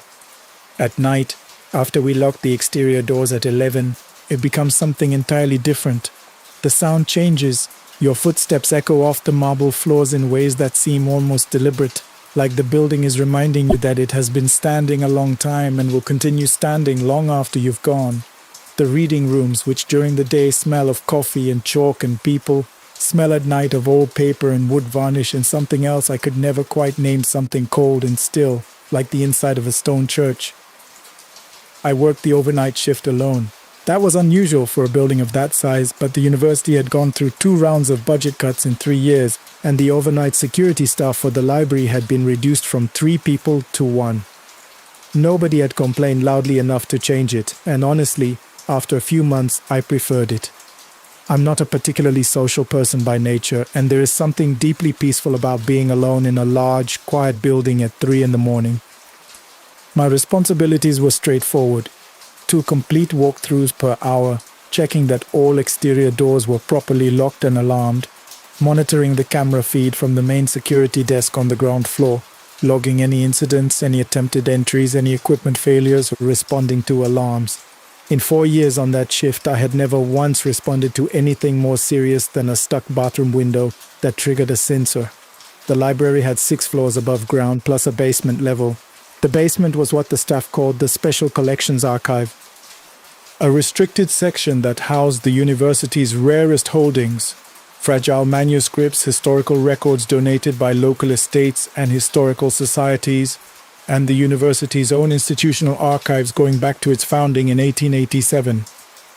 Access to the archive required a specially encoded keycard, and during regular hours, only approved faculty members and a small rotating group of doctoral researchers were permitted entry.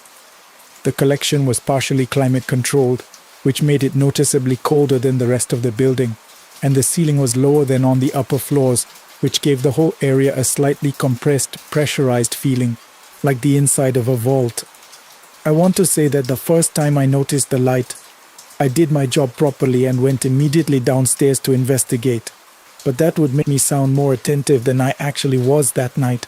The truth is, the first time I noticed it, I was on the 2nd floor doing my midnight round, and I happened to glance down through the stairwell at the right angle to see a faint amber glow visible through the narrow rectangular window set into the archive door at the basement level. I assumed it was nothing.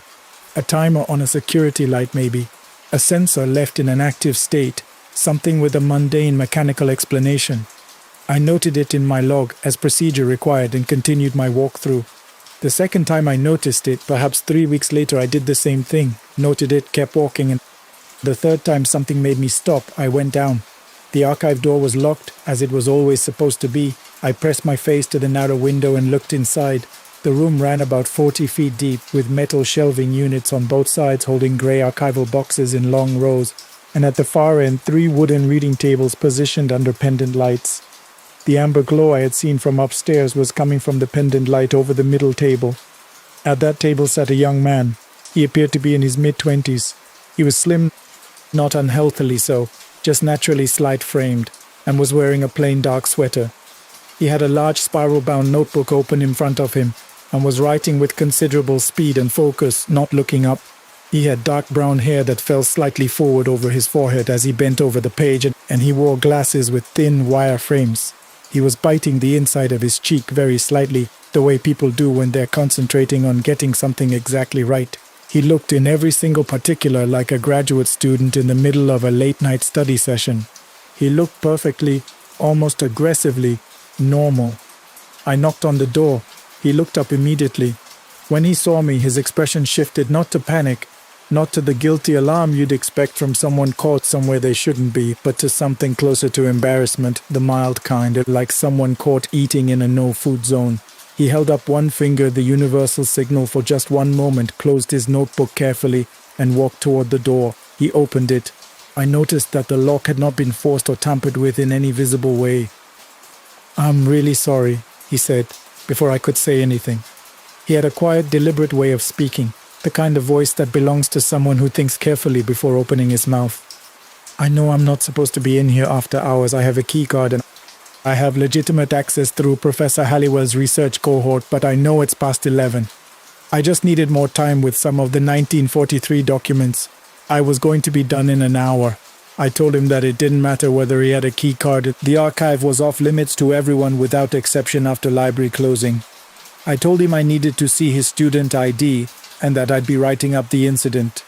He produced his ID without hesitation or argument. His name was Thomas Wren. The photo matched him completely. Same face, same glasses, same slightly formal posture. He was listed as a doctoral candidate in the Department of History. I wrote the incident report, gave him the standard formal warning which included notice that repeat violations could result in suspension of his library access privileges, and walked him out through the main entrance. He apologized twice more during the walk, asked once whether the write-up would be forwarded to his faculty advisor, and thanked me when I held the door. At the bottom of the front steps, he turned up his collar against the November cold, tucked the notebook under his arm, and walked away across the plaza. I thought about him briefly the following day, then put him out of my mind entirely. He was back approximately a month later. This time I went downstairs as soon as I saw the light. I knocked and he came to the door almost at once. Same sweater, same notebook, same mildly embarrassed expression. "Thomas," I said. "I know," he said. He didn't wait for me to finish. "I know, I'm almost done. I genuinely mean that I can see the shape of the whole argument now. I just need a few more sessions with the deed records from 1943 and 1944. Once I have those, the thesis is essentially complete." I asked him why he couldn't access the material during regular archive hours when access was permitted. He paused, seemed to consider the question seriously. "The collection is only partially catalogued," he said. "About 60% of the boxes have been indexed. The rest are still in their original order from when they were donated. When there are other researchers in here and the staff are occupied, there isn't anyone to help me navigate the uncatalogued section. It takes a long time to locate specific items. At night I can work through them methodically without taking anyone's time." He paused again. "I understand that's not an adequate justification for being here. I'm not arguing with you. I just want you to understand why." There was something about the way he explained things that I found difficult to argue with. Not because he was manipulative or persuasive in a calculated way. It was more that he seemed genuinely unconcerned with how his situation appeared, focused entirely on what he was doing and why it mattered. He didn't seem like someone who was breaking rules for entertainment or convenience. He seemed like someone who had run out of other options. I wrote the second incident report. I reminded him that a second violation would almost certainly result in escalation to his department. He nodded, thanked me, and left. The third time he appeared, I stopped in the doorway and asked him to tell me about the research. He looked slightly surprised, then pleased. He set down his pen and told me about his thesis. He was investigating a series of land transactions in our county, dating from 1938 to 1951, which he believed had been part of a coordinated and systematic effort to dispossess several black farming families of land they had legally owned on the western edge of what was now the university's main campus. He had been working on it for 3 years. He spoke about it with a quality I can only describe as weight, not performance, not academic excitement, but the quiet urgency of someone who has spent a very long time on something they believe is genuinely important. He mentioned a man named Raymond Coates, who had owned 82 acres of farmland until 1944, when he lost the property through a tax proceeding that Thomas believed had been fraudulently constructed. "Raymond's grandchildren still live here," he said. "About 4 miles from here. They don't know any of this happened. Nobody does, really. It's not in any history of this county. It's not in any academic record. The only evidence that any of it occurred is in those boxes downstairs in documents that no one has looked at in 30 or 40 years. He picked up his pen again. "That's why I need to finish." I remember standing in the corridor thinking that it was in fact a good reason. I still wrote up the incident. The fourth time he appeared, something was different. I had come downstairs earlier than usual. Something had caught my eye in the camera feed, a quality of shadow near the archive door that seemed marginally wrong to me, though when I reviewed the footage afterward I couldn't identify anything specific. I went down and looked through the window. Thomas was at the table writing, the pendant light casting its small circle of amber across the page. But this time the notebook in front of him was nearly full. I could see the thick sheaf of completed pages bulging outward from the spine, pages dense with his careful, compact handwriting. I knocked. He looked up, and in the moment before the familiar expression settled onto his face, I saw something I hadn't seen in the previous 3 encounters, something that at the time I labeled in my mind as exhaustion, but which in retrospect I think was something else. Relief maybe, or a kind of completion. He opened the door. "I think I'm finished," he said. I looked at him. He was paler than I'd seen him before, and his eyes had a slightly unfocused quality, the way someone looks after very many hours of close concentration. "Or nearly finished," he amended. I found the deed records I needed. The whole argument holds. The documentation is there." He closed the notebook and held it for a moment with both hands, the way you might hold something fragile. I told him, same as always, that I needed to walk him out. He nodded. At the main entrance, I typed in the code and pushed the door open. He stepped through, then turned back. "Can I ask you something?" I said he could. "If my thesis ever gets submitted, would you look up Raymond Coates, just to see whether it made a difference?" The phrasing was odd, not when, but if. I told him I would. He thanked me again, by name, and walked down the steps and across the plaza. It was a clear night, very cold, the kind of cold that makes the air itself seem sharp. I stood in the doorway and watched him go. His breath made no mark in the air. I stood there for a moment longer than I should have, trying to understand what I had just noticed. Then I went back inside, sat down at the security desk, and looked at the blank incident report form on the screen for a very long time before I started typing. Before I left the following morning, I stopped at the library administration office at 7:30 and asked the duty administrator whether she could look up a student named Thomas Wren, doctoral candidate in history, in connection with several archive access violations I had logged. She looked at me with an expression I didn't immediately understand. She asked me to spell the name. I spelled it. She typed something, looked at her screen, and then looked back at me. She asked me to follow her to her desk, where she turned the monitor toward me without saying anything. It was the university's memorial page for Thomas Wren. His photograph, the same face, the same wire-framed glasses, the same slight tilt of the head, the dates below his name, 1994 to 2022. A brief text describing him as a devoted scholar and gifted researcher, and below that, 2 paragraphs explaining what had happened. Thomas Wren had died 23 months earlier. He had been working late in the Special Collections Archive. He had formal after-hours clearance at the time, approved by his faculty advisor for the duration of a research deadline, when a gas leak from a faulty heating unit in the basement mechanical room had filled the archive space while he was working alone at the table. The maintenance crew had found him the following morning. He had been there for approximately 7 hours.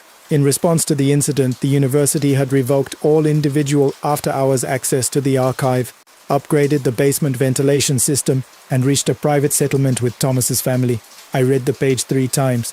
Then I thanked the administrator and walked out into the morning, into the cold air, where my breath was perfectly visible, white against the grey November sky, the way it was supposed to be. I took 2 days off and told my supervisor I was ill. When I came back, I requested a transfer to a different building. He asked if something had happened. I said no, that I needed a change of routine. He approved it, and I haven't been back to the Hargrove Library since. Before I left, I did one thing. I went to the history department office and told the secretary that I had recovered a spiral notebook from the Special Collections Archive during a routine security check, and that it appeared to contain research notes. I had the notebook in a plastic bag, logged as found property. I don't know why I hadn't formally logged it before. I hadn't been able to bring myself to. The secretary looked through it briefly and then went to find someone. She came back with Dr. Halliwell, a tall woman in her 50s whose name I recognized from the faculty photos on the wall. Dr. Halliwell sat down and began reading. She read for a long time. The office was quiet around her. When she finally looked up, her voice was very controlled. "Where did you find this?" I told her, "Archive Table 3, Lost Property." She looked at me steadily. "This is Thomas's handwriting. This is his thesis, the section he hadn't finished yet. The legal analysis of the Coates transactions, the secondary source framework, and the family history documentation." She turned a few more pages. "This is essentially complete. With some editorial work and proper academic formatting, this could be submitted."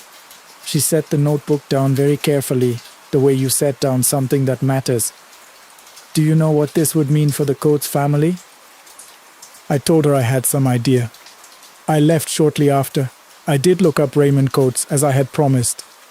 8 months after Thomas Wren's death, a short article appeared in our county's Historical Society newsletter. It described how an anonymous research contribution to the Whitmore History Department had enabled the identification of a group of families whose farmland had been taken through fraudulent tax proceedings during the 1940s. Several families were named. The Coates family was among them. The article noted that a civil rights legal foundation had been contacted about the historical record and was reviewing the documentation. Thomas Wren was not named anywhere in the article. His family, I learned later, had asked for that. I have told this story to a few people I trust. The responses have been more or less what you would expect. Some suggest I imagined it, that I was overtired, that I confused someone else for a dead man, that my mind constructed the resemblance afterward. Others don't try to explain it at all. One person, someone who has thought about these things more carefully than I have, told me that perhaps what matters is not the mechanism of how something happened, but whether it needed to happen and whether someone allowed it to. I don't have a clean explanation. I know what I saw across 4 separate nights. I know what I found on that table. I know what was written in that notebook in Thomas Wren's careful, unhurried handwriting, his argument completed, his documentation in order, the names of the Coates family and a dozen others preserved in ink on paper in a room where he had died alone 2 years before. And I know that when he walked out of the library on that last night in air cold enough to make every breath visible, is left none. That is everything I can tell you. I've kept my promise to look up Raymond Coates. I'd like to think Thomas knows that. We continue, and I don't quite know how to begin this, which is strange because I've been turning it over in my mind for 4 years now, trying to find a first sentence that does it justice. The truth is there may not be one. Some things resist being contained in a sentence, some things resist being contained at all. What I can tell you is that the worst of it happened 4 years ago, but that the real beginning was in the summer of 2002 when my twin brother Owen disappeared from our grandmother's property in a hollow outside Cookeville, Tennessee. He was 9 years old, so was I. We shared a birthday July 11th, and that summer we'd spent it at Nana Rose's place, a white clapboard farmhouse sitting on 40 acres that had been in our family since my great-grandfather Eldon Carver acquired it in the 1930s. The land was beautiful if you didn't know its history. Rolling green hills, a creek that ran cold even in July, old-growth oaks that made the sky feel smaller and closer, like a quilt pulled down over the world. Out behind the vegetable garden and the tire swing, there was an old stone well, sealed with a heavy iron grate that had supposedly been dry since before anyone in the family could remember. We'd been told never to go near it. Nana Rose was clear on that, not frightening clear. Just final clear, the kind of voice that lets you know questions aren't part of the arrangement. That well is nobody's business. We accepted it the way children accept most adult prohibitions, completely for about a week, and then imperfectly forever after. Owen was the kind of boy who made friends with everything: stray dogs, elderly neighbors, afternoon rain. He had a gap between his front teeth that made his grin look lopsided, like his face couldn't quite contain how happy he was. He carried his Red Sox baseball glove everywhere, a catcher's mitt, child-sized, worn soft at the thumb from 100 hours of catch in our backyard. He slept with it tucked under his arm. He brought it to the dinner table. Our mother used to pretend to be exasperated about it, but I could tell she found it funny. I teased him constantly, the way you tease the person you love most when you're 9 years old and don't have any other vocabulary for it. He'd written his name on the inside of the glove in black marker, the letters uneven but deliberate. O&C. That was Owen. On the morning of August 3rd, 2002, our cousin Darren, 12 years old, the kind of age where you're old enough to feel responsible for younger kids, but not old enough to actually be responsible, suggested we go explore the back of the property. It was just past 7 in the morning, the air still cool, the sky that particular cloudless blue you only get in Tennessee before the heat arrives. Nana Rose was in the kitchen. My mother was asleep after working a double shift the week before. My father had stopped being part of the equation the previous Christmas, and that's all I'll say about him. Darren, Owen, and I walked out through the long grass past the garden, toward the oak grove and beyond. I remember dew soaking through the canvas of my sneakers. I remember a mockingbird doing impressions somewhere in the branches above us. Cardinal blue jay, something else I couldn't identify. Its whole identity a kind of cheer for borrowed theft. What happened next is something I've reconstructed almost entirely from what Darren told the police that afternoon, because my own memory of it stops being reliable right around that moment. I had fallen a little behind them. I'd stopped to watch a yellow butterfly resting on a blackberry branch, and Darren and Owen had gotten ahead of me, close enough to the well that they could see the iron grate. Darren said Owen knelt down to look through the grate. Darren said he stood back. Darren said Owen spoke his name. Just once, flat, not frightened, not excited. Just Darren, like he was reading from a list. And then Darren said something came through the grate. He couldn't describe it. He tried 4 different times across 2 police interviews and never got closer than a hand, but not a hand, too long, too dark, darker than shade. He said it reached up and touched Owen's face. Darren ran. He says he ran and didn't look back, and I believe him absolutely. He was 12 years old.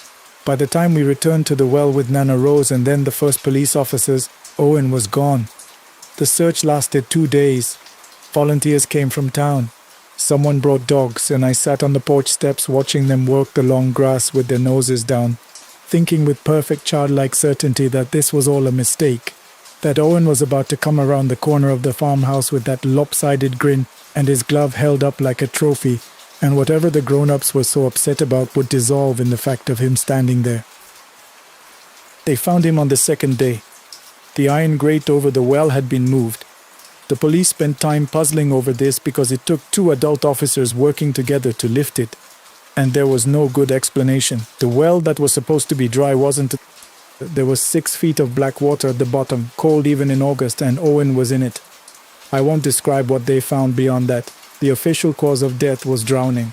Nana Rose fainted when the officers told her. My mother made a sound I had never heard from a human being before and have spent 22 years trying to unhear. No one was ever charged. There was an investigation, and then there wasn't. Darren's account of what he had seen at the grate was noted in the police report as witness statements consistent with shock-induced perceptual distortion. I found a copy of that report when I was 19 and have thought about that phrase many times since. Owen was buried at the cemetery behind First Baptist in Cookville. We put his Red Sox glove in the casket with him, tucked under his right arm the way he always carried it. It seemed important. I didn't understand why at the time, and I'm not sure I understand now, except that some objects become so bound up with a person that separating them feels like a second death.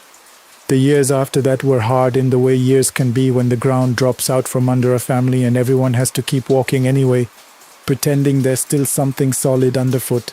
My mother struggled. She wasn't a bad person. She was a person who had lost the one thing she couldn't survive losing and had to survive it regardless. My grandmother closed off the back section of the property with a fence and never went near the well again. Darren moved away when he turned 18 and we fell out of contact. Though I heard later that he'd married, had 2 kids, built as much distance as geographically possible between himself and the summer of 2002.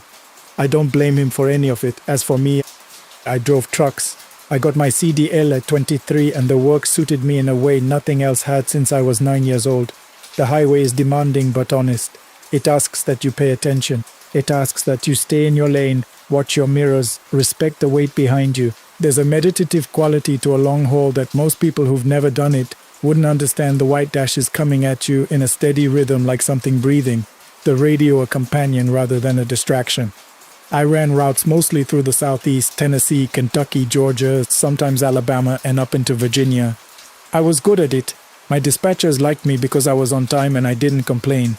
It let me think. It let me be alone in a way that felt chosen rather than imposed.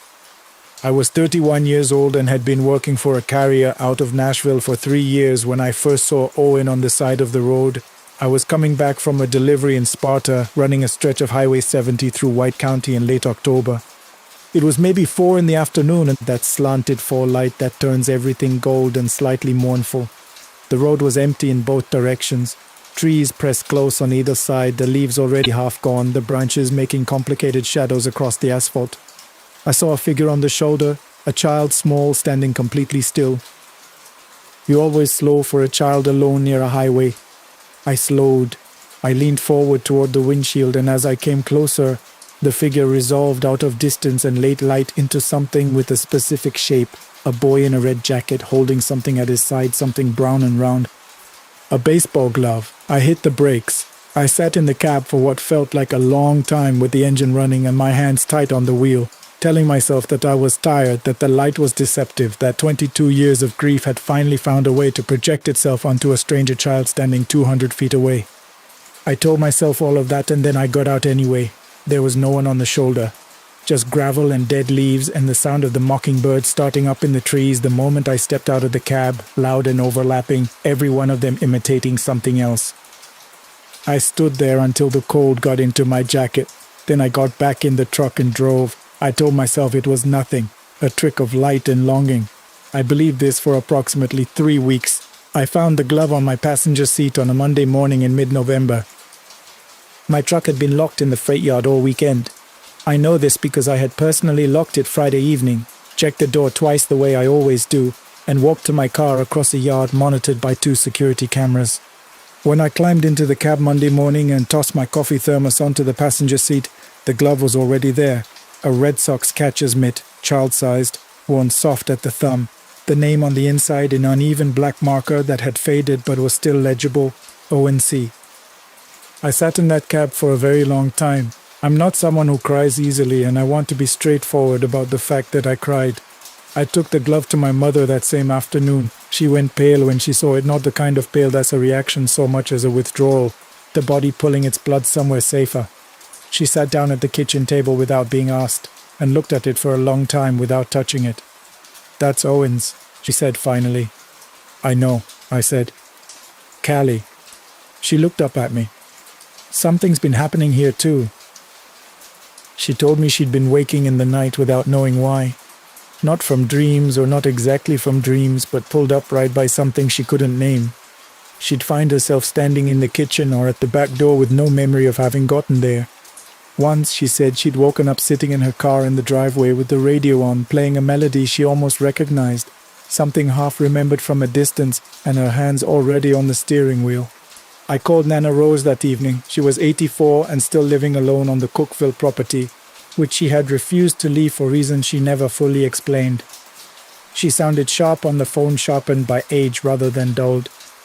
When I mentioned the glove, she went quiet for long enough that I thought the call had dropped. "Come out here," she said. "Come soon, Callie." I drove to the farmhouse the following Saturday. Nana Rose made coffee the way she always had, strong enough to stand up to argument, and we sat at her kitchen table in the good quiet of an old house that knows how to hold silence without it becoming oppressive. She told me things she'd never told me before. My great-grandfather Eldon Carver had not come by the property honestly. The land had belonged to 3 black farming families who had worked it since Reconstruction, good families, she said, with deep roots and a right to what they'd built. In the Depression years, Eldon had manipulated the debt those families carried, forced one sale through legal pressure that wasn't quite legal, cheated the other 2 outright with doctored papers, and a county clerk he'd paid off. One family, the Stillwater family, whose name also belonged to the creek that ran through the property, had not left quietly. The patriarch, a man named Absalom Stillwater, had gone to the well before they were removed from the land. He'd spoken over it. What exactly, Nana Rose didn't know, or said she didn't. But the meaning of what he'd done was this: this water is still ours. What comes from this water returns to us. I always knew something walked the edges of this property, she told me, her coffee cup held in both hands. I saw it through the years, a shape that wasn't quite a shadow, moving where it shouldn't be. I never named it to anyone because some things don't shrink when you name them. Some things only get more real. She looked at me steadily across the table. I believe it's been waiting for a reckoning, Callie. Something that got started needs to get finished. I drove home that evening with the glove on my passenger seat and a sensation in my chest like a watch spring wound too tight. 11 days later, at 3:30 in the morning, my phone woke me. It was my mother's neighbor, Mrs. Hargrove, an older woman who'd lived next door for 15 years and who did not call people at 3 in the morning for nothing. She'd looked out her bedroom window and seen my mother in the backyard in her nightgown, walking toward the tree line at the far end of the subdivision. She'd called out from her window, she said, and my mother hadn't turned, hadn't paused, had only continued walking with the slow, deliberate pace of someone who knows exactly where they're going. I was 90 minutes away. I drove the whole stretch at speeds that I won't specify.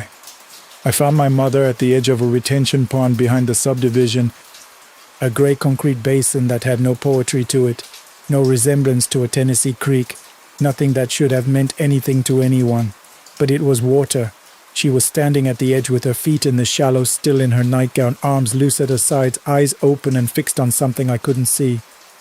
I screamed her name. I grabbed her by the arm and pulled her back from the water, and she came back in stages, like someone surfacing from very deep under layers of consciousness, reassembling themselves one at a time.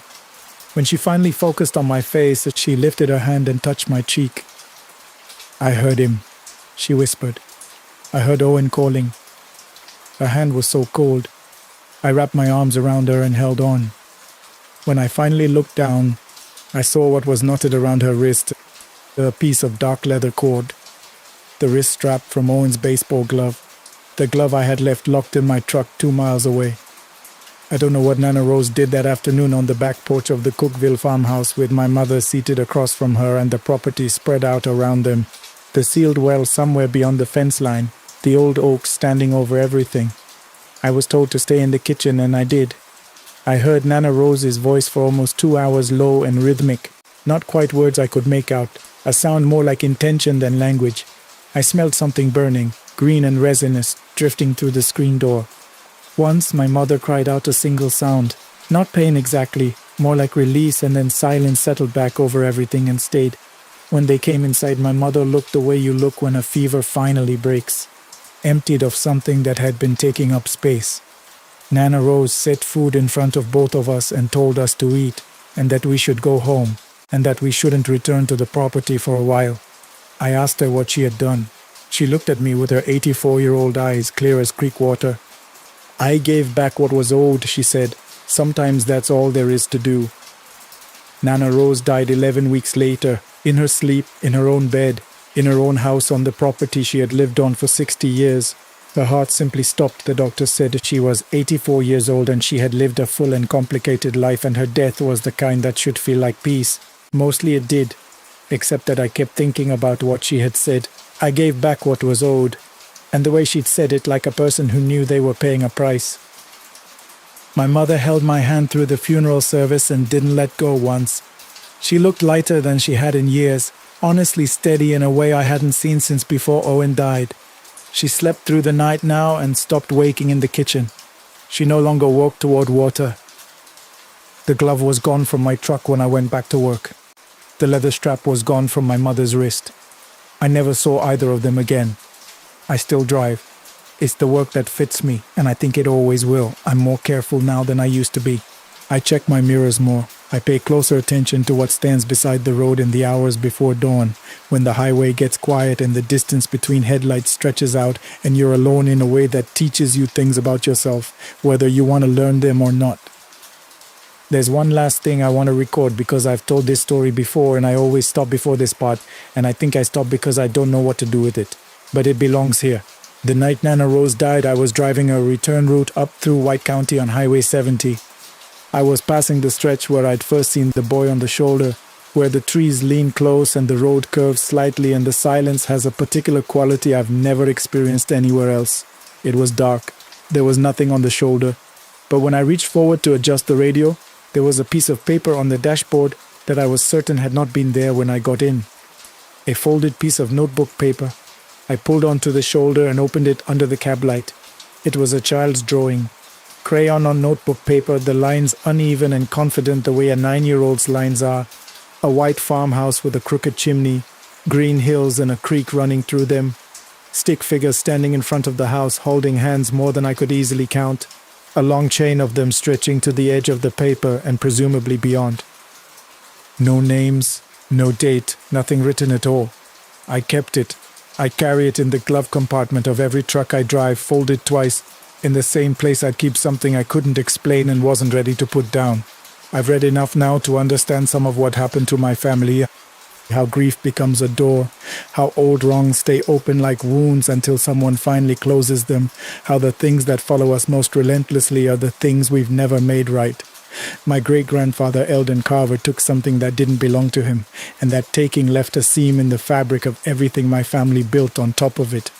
Nana Rose closed it the only way it could be closed, by giving back what the land had been asking for.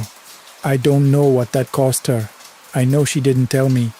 I know my mother is still here, sleeping through the night in her own house, waking to make coffee and call me on Sundays.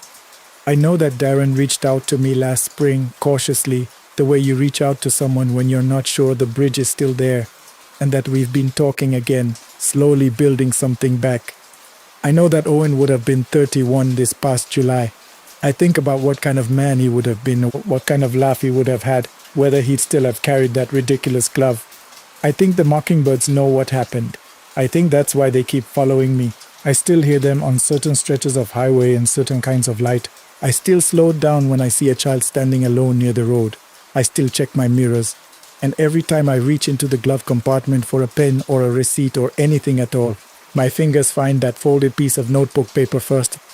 The stick figures holding hands in a chain that goes off the edge of the page, and I think about all the people in my family who are gone now, and all the ones who are still here, and how thin the line between those two things has always been. Nana Rose knew how thin it was. She walked right up to it and did what needed doing anyway. I'm grateful for that every single day. I try to be worthy of it. We continue. There are certain things you learn when you work the night shift long enough. You learn that silence has its own texture, that the quiet of 2 in the morning feels fundamentally different from the quiet of 4, heavier somehow, like the air itself has gotten denser while the rest of the world was asleep. You learn to trust your gut in ways you never had to during the day when everything is loud and lit and surrounded by other people.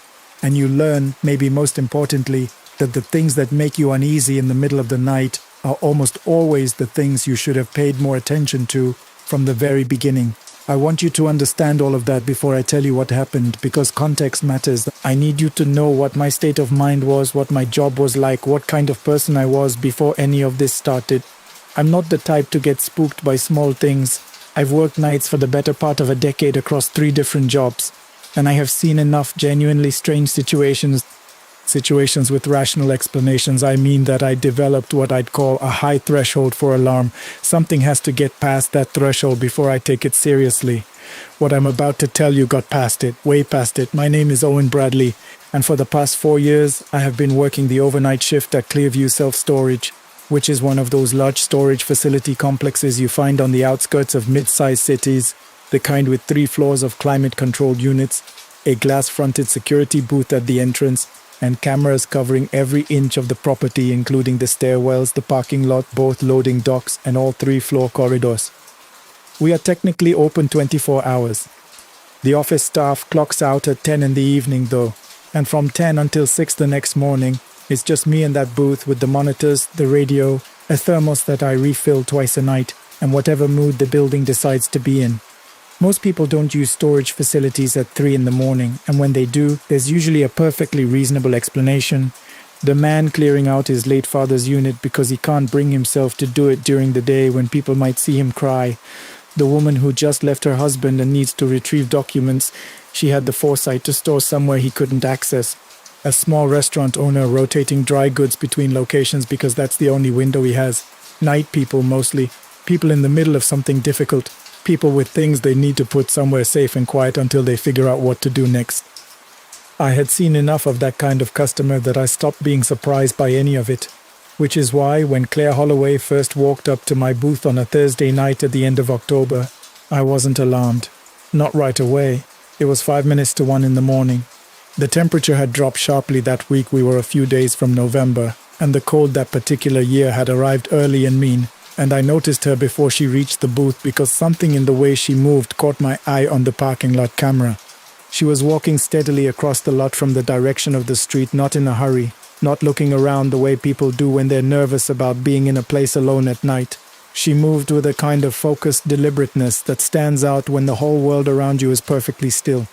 She was a woman in her early 40s, I'd guess. Slim build, dark hair pulled back from her face, wearing a light grey wool coat that did not look warm enough for the weather. I buzzed her in, she walked up to the window, and she gave me her name. I typed it in, the account came up without any flags, and I could see the photo attached to the profile on my screen. It matched. She had a unit on the 3rd floor, Unit 114, climate-controlled, account in good standing with no outstanding balance. I printed a one-time access card, slid it through the window tray, and she picked it up. That was when I felt it.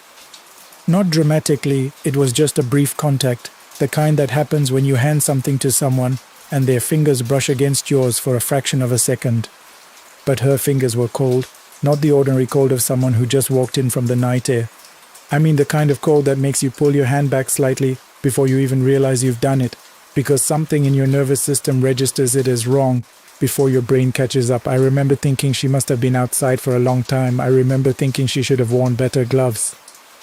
She thanked me quietly and walked to the elevator. I tracked her on the monitors. 3rd floor, corridor heading east toward Unit 114, the small LED above the unit door going green, and then the door pulling shut behind her. She was inside for about 22 minutes. Then she came back out, walked the same corridor in reverse, took the elevator down, returned the access card through the drop slot without stopping at the window, and left through the front exit. No conversation, no issues, nothing I'd have any reason to write up in the nightly log. She came back the following Thursday night. Same time, give or take 10 minutes. Same light grey coat, same quiet approach across the parking lot. I almost didn't recognize her face until she was at the window and gave me her name. And then I realized she was the same woman from the week before. Same account, same unit, no flags in the system. I handed her the access card and again felt that same jarring cold. And this time, because I was slightly more alert to it, I watched her hands as she walked away. She kept them at her sides, loose and open. She didn't put them in her pockets, didn't rub them together the way you would if you were genuinely cold. She just walked with that same deliberateness, and I watched her go up to the 3rd floor and into Unit 114, and I kept watching the monitor for the 20 minutes or so she was up there. Here's the thing I've thought about since, the thing I couldn't explain to myself even while I was watching it. That night was cold enough to see your breath outdoors. I could see mine every time I stepped outside for a moment. On the parking lot camera, I watched her walk in, and I could not see her breath. I can be very precise about this because after she left that second Thursday, I replayed the footage 3 times, watching specifically for it. Nothing. The air around her face was perfectly clear. I told myself I had missed it, that it was a camera angle thing or a lighting issue, or that I was too far from the screen to see something that subtle. I told myself a lot of things and went back to my thermos and my radio, and by the end of the shift I had almost convinced myself to stop thinking about it. The 3rd Thursday she didn't come, and I noticed her absence more than I expected to. Not dramatically, I didn't sit there waiting for her or checking the parking lot camera every few minutes. But at some point in the early hours of that shift, I realized she wasn't coming, and I realized that I had, without exactly choosing to, been expecting her. The pattern had established itself, and now it felt like something was missing. I was bothered by that in a way I couldn't entirely justify. On the following Monday, a slow shift, the kind where you've checked everything twice and there's nothing left to do but sit with your thoughts. Something made me pull up her profile in the system again. I genuinely can't tell you why. Maybe it was the gap she'd left. Maybe it was the cold fingers. Maybe it was the breath I couldn't see on the camera playback. Whatever the reason, I opened her file and scrolled through it for no particular purpose. Account active, Unit 114, 3rd floor, climate controlled, monthly fee current, auto-drafted from the account on file. And then, at the bottom of the screen, in the kind of small grey text that you'd miss completely if you weren't scrolling slowly and looking at everything. Account transferred to estate management. Original account holder deceased. Date of transfer, March 14th. I read it 4 times. I read it until the words stopped connecting to meaning the way words do when you repeat them too many times. And then I sat very still in that booth for a long moment, while the building hummed around me and the monitor showed nothing but quiet hallways. March 14th was 7 months ago. Claire Holloway had been dead for 7 months.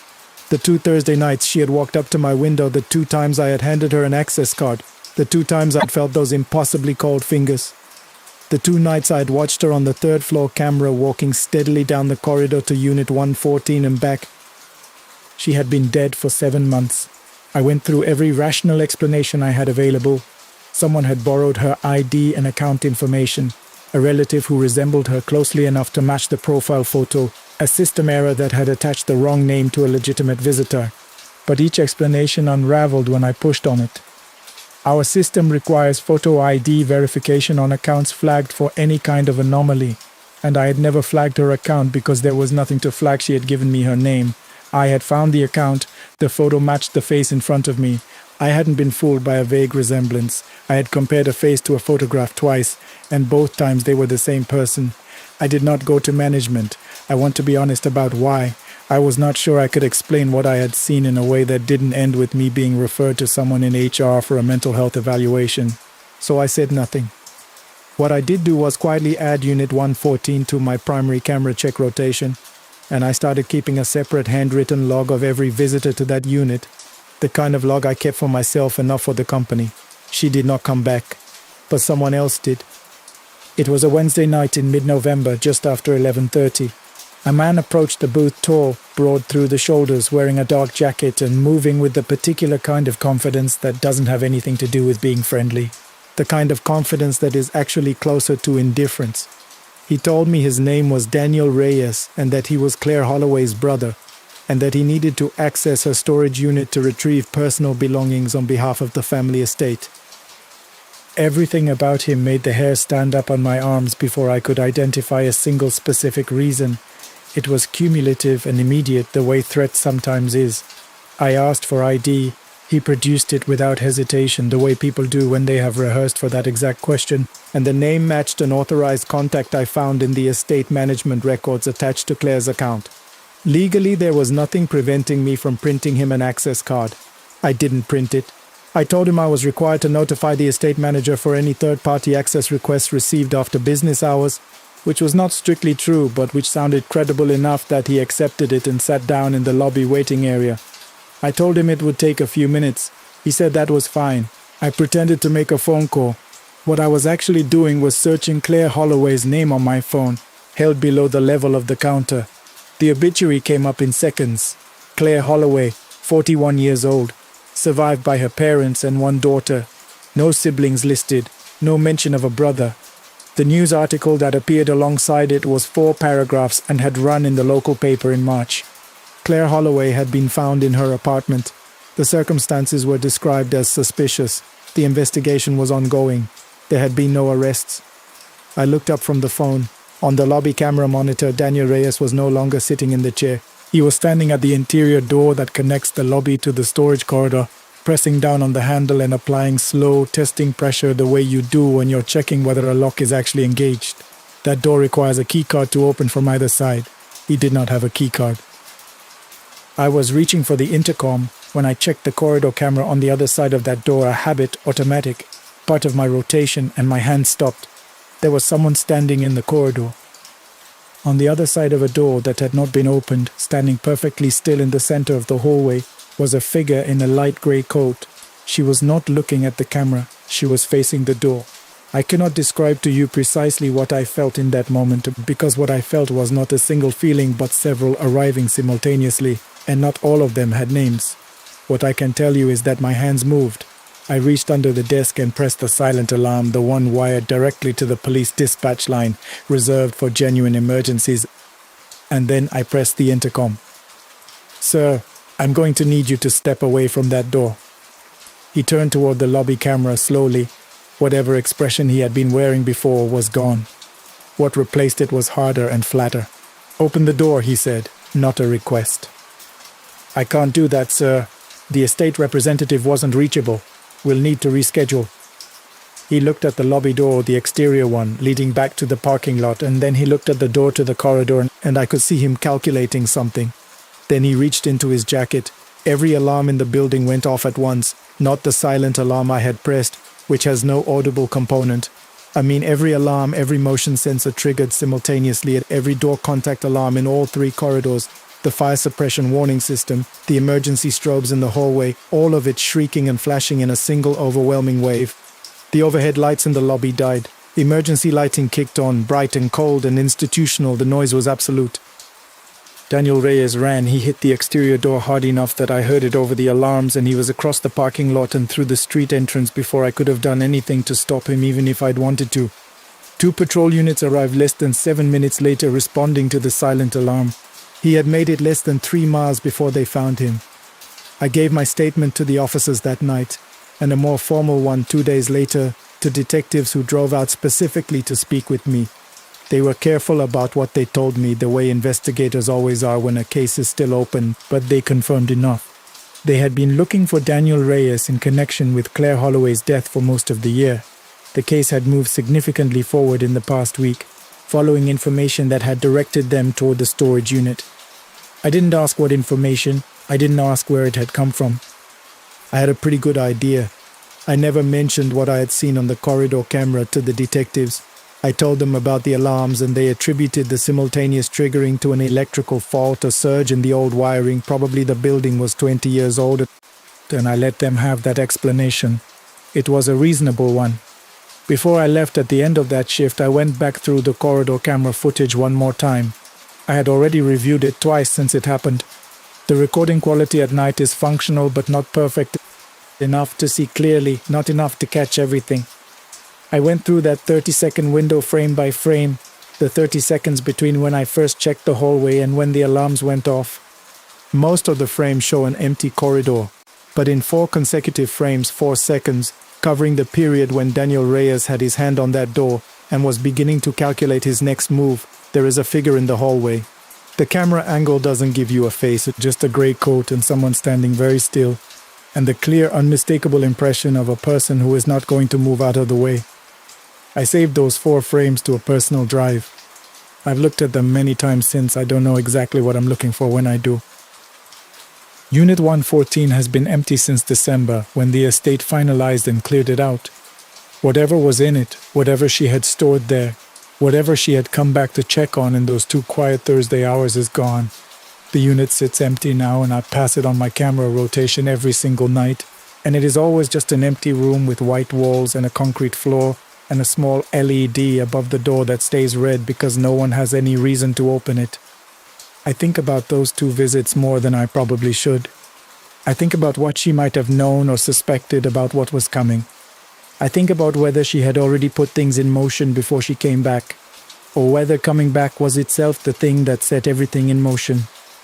I think about the fact that she never looked directly at me, not really, and I wonder now whether that was consideration on her part, or whether she understood somehow that looking at me directly would have frightened me into doing something stupid. I don't pretend to understand how any of it works. I'm a night security guard at a storage facility. Understanding how the dead navigate unfinished business is well outside my area of expertise. What I can tell you is what I observed, and what I observed was this. She came back twice to a place that mattered to her, doing something I couldn't see and didn't understand. And on the night when someone came to use that place against her, to erase the last physical trace of what had been done to her, she was there. She was standing in that hallway, and she did not step aside. I still work the night shift at Clearview. I'll probably work it for another several years, until something better comes along, or I get tired of thermoses and quiet hallways. I check that 3rd floor corridor camera every Thursday night, a little longer than I check the others. I can't tell you exactly why. Call it habit, call it respect. I've never seen anything unusual on that camera since, but I'll keep looking. Some things deserve that much at the very least. Some things deserve someone paying attention, even when the hallway is empty and the building is quiet and the rest of the world is sound asleep. That's the whole story. That's all I've got. We continue. I used to tell people that fear was nothing more than the mind's way of filling in blanks. That if you had enough information, enough facts, enough daylight, there was nothing in this world that could make your hands shake the way mine are shaking right now just from telling this story. I am a practical man. I believe in maintenance schedules and road conditions and weather reports. I believe in things I can touch, measure, and verify. I don't believe in those things the same way anymore. Not after Route 287, not after mile marker 47. Good evening or good morning, depending on when you're listening to this. My name is Marcus Webb. I'm 44 years old, and I've spent the last 22 years of my life behind the wheel of an 18-wheeler. I'm from Casper, Wyoming, born and raised, and I've driven just about every highway in this state more times than I can count. I want to be upfront about something before I start. I am not a man who spooks easily. My father drove long haul for 30 years and always said the biggest danger on the road wasn't ice or dark. It was a driver whose imagination worked faster than his hands. I grew up believing that. I still believe parts of it. But there are things I cannot explain. Things that happened on the night of November 9th on a stretch of Route 287 that runs through the Wind River Range between Dubois and Riverton that I have replayed in my mind every single night since. Things that made me sell my rig, walk away from a career I had dedicated my entire adult life to, and refuse under any circumstances to drive that route again. Route 287 through the Wind River corridor is what we call a dead corridor. That's not a ghost story term. That's just what drivers call roads, where the cell signal dies, the radio gets unreliable, and the distance between gas stations feels like a punishment designed specifically for you. It is beautiful in the day. Genuinely, almost painfully stunning mountains on both sides, the kind of sky that makes you feel small in a good way. But at night, and especially in November, when the early dark comes in fast and the temperature drops without warning, it is one of the loneliest stretches of pavement I have ever known. I had run this route maybe 60 or 70 times over my career. A contract with an agricultural company out of Casper had me hauling feed and supplies west toward Lander, and sometimes further out toward the Idaho line. I knew every curve, every pothole the county had never bothered to fix, every gas station that closed before 8 p.m. and every one that stayed open. I had driven this road tired in snowstorms once with a busted left headlight and nothing but a prayer and 20 years of muscle memory. So when they gave me the November 9th run, I didn't hesitate. Pick up in Casper at 5 p.m., westbound delivery in Lander by midnight, routine, clean, easy. The first hour of the drive was unremarkable. The heater in the cab was working well for once. I had a full thermos of decent coffee, and I had an old country music playlist going through the Bluetooth. The load was stable and strapped clean. The sky was clear for about 40 miles until it wasn't. Around mile 180, the clouds came in from the northwest fast, the way Wyoming clouds move, like they're late for something. The temperature on my dash gauge dropped 7 degrees in less than 10 minutes. I noted it, adjusted my speed, and kept my eyes on the road. I'd seen worse 100 times. I passed the turnoff for Togoti Pass around 7:15 p.m., which put me roughly on schedule. The stretch ahead, the deep corridor through the Wind River Range, was about 90 miles of nothing. No towns, no services, a handful of pullouts, and the occasional Forest Service road cutting off into darkness that seemed to go on forever. At approximately 7:40 p.m., my CB radio crackled to life. Now, CB activity in that corridor isn't unusual. Truckers still use it, hunters coming in off late season, the occasional rancher with an old rig. But what came through wasn't a conversation, and it wasn't on any channel I'd set. Just static at first, the kind that sounds like white noise with texture, like it has weight to it, and then underneath it, something that made me reach for the volume dial. It sounded like a child counting, not clearly, not in a way where I could make out every number, but there was a rhythm to it, a cadence, the unmistakable sing-song of a kid playing a counting game. One of those games like hide and seek, where you count before you go looking. I turned the volume up. The counting stopped. Static, then nothing. I told myself it was bleed over from another frequency. Baby monitors sometimes bled onto CB bands, especially in remote areas where the terrain bounced signals in unpredictable ways. It was an unusual explanation, but not an impossible one. I turned the radio down and kept driving. By 8:10 p.m. I was deep in the corridor. No other vehicles in either direction for as far as my headlights could tell me, which wasn't unusual on a Tuesday night in November. The beams punched about 400 feet into the dark ahead, and beyond that was just the vague outline of tree line closing in on both sides of the road, the mountains above them invisible against the overcast sky. I noticed mile marker 47 the way I always noticed it, which is to say, almost not at all. A small green sign on the right shoulder, partially obscured in season by overgrowth. I had passed it dozens of times without a second thought, except this time there was something standing next to it. I saw it for no more than 2 seconds before the truck's movement carried me past. My brain processed it the way it processes unexpected input on a familiar route slowly, with a kind of reluctant disbelief. A figure standing at the shoulder, close to the marker, facing the road, too dark and too brief for detail. I told myself it was a hitchhiker, which would have been unusual at that location and hour, but not impossible. Hunters got stranded. People had car trouble on side roads all the time. My mirrors showed nothing. The shoulder behind me was empty. I reached for my phone and tried the Wyoming Highway Patrol non-emergency line, mostly out of instinct. If someone was stranded out there on a cold November night, it wasn't my job to stop, but it was someone's job to know. The signal meter showed 1 bar, then none. The call failed before it connected. I drove on. 15 minutes later at 8:25 by my clock, I saw her again. I know how that sounds. I knew how it sounded in the moment, too. I went through every rational possibility in order, the way my father taught me. I had passed a different sign. I had seen a different person. I had misjudged the distance. I was tired, but the figure was the same position, same shoulder, same stillness facing the road, watching the traffic that was only me. And this time, as my headlights swept over her, I had just enough time to register 2 things. She was a woman, middle-aged, and she was wearing no coat, in 28-degree weather, on a highway in the Wind River Range, at 8:25 in the evening, no coat. I pulled over, I know. I am aware it wasn't a smart move, but 22 years of driving builds a particular conscience about roadside distress, and that conscience isn't easy to argue with at 8:25 on a cold night. I left the engine running, the hazards blinking, and climbed down from the cab. The shoulder where she had been standing was empty. I stood there for a long moment, my breath fogging in the cold. The highway silent, except for the idle diesel behind me. I walked 20 steps in each direction. I shone my flashlight into the tree line. I called out not loud, but loud enough. Nothing. No footprints in the frost that had already settled on the gravel edge of the shoulder. No disturbed brush, no sound, no movement, no response. I got back in my truck. When I climbed back into the cab, I felt the cold immediately, not the outdoor cold I'd brought in with me, but a different variety entirely, the kind that settles into a space and refuses to leave regardless of what the heater says. I cranked the heat up. The gauge read 72 degrees inside the cab. It felt like 40. I sat for a moment before pulling back onto the road, and in that moment I looked at my dashboard camera, the one the company had installed 2 years prior for insurance purposes. It recorded continuously onto a loop drive, overwriting every 72 hours. I don't know what made me look at the screen, some instinct I can't name.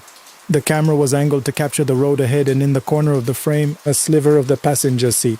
What I saw in that corner of the screen on the live feed, not a recording, was a shape in the passenger seat that was not there when I turned and looked directly at the passenger seat. When I looked at the screen, a shape, indistinct, roughly the size of a child, sitting with knees together, hands in lap, head slightly bowed, the posture of someone waiting patiently. When I turned to look at the actual seat, nothing. I looked back at the screen, empty. Whatever had been there in the camera was gone. My hands were shaking. I noted that the way I'd note a change in road conditions, my hands were shaking, my mouth was dry, and I had a very clear, very simple thought. I need to get off this highway. I put the truck in gear and pulled back onto the road. The CB crackled again before I had reached 40 miles per hour. This time there was no static, no searching. A girl's voice, young, maybe 7 or 8, completely clear, as though she was sitting in the seat beside me, said, "Don't go past the tree." I turned the volume off. My heart was hitting so hard I could feel it in my teeth. I focused on the road, the center line, the practical and physical reality of 40,000 pounds of truck and cargo moving at highway speed. I focused on my hands on the wheel and the feel of the road through the tires. I focused on anything and everything that was real. And then I saw the tree. There is a large dead pine on the left side of Route 287, approximately 6 miles past mile marker 47. I've since confirmed it on satellite maps. It's there. You can see it standing alone and leafless about 30 feet back from the shoulder. Its branches spread out like arms that have been reaching for something for a very long time. I had passed it dozens of times. I had never given it a second thought. That night, there was something at the base of it. I should have kept driving. I knew that in the moment, some part of me was already screaming it. The voice on the CB radio still echoing in my head. Don't go past the tree. A warning, not an invitation. I understood that on some level that had nothing to do with thought or reasoning. I slowed down anyway.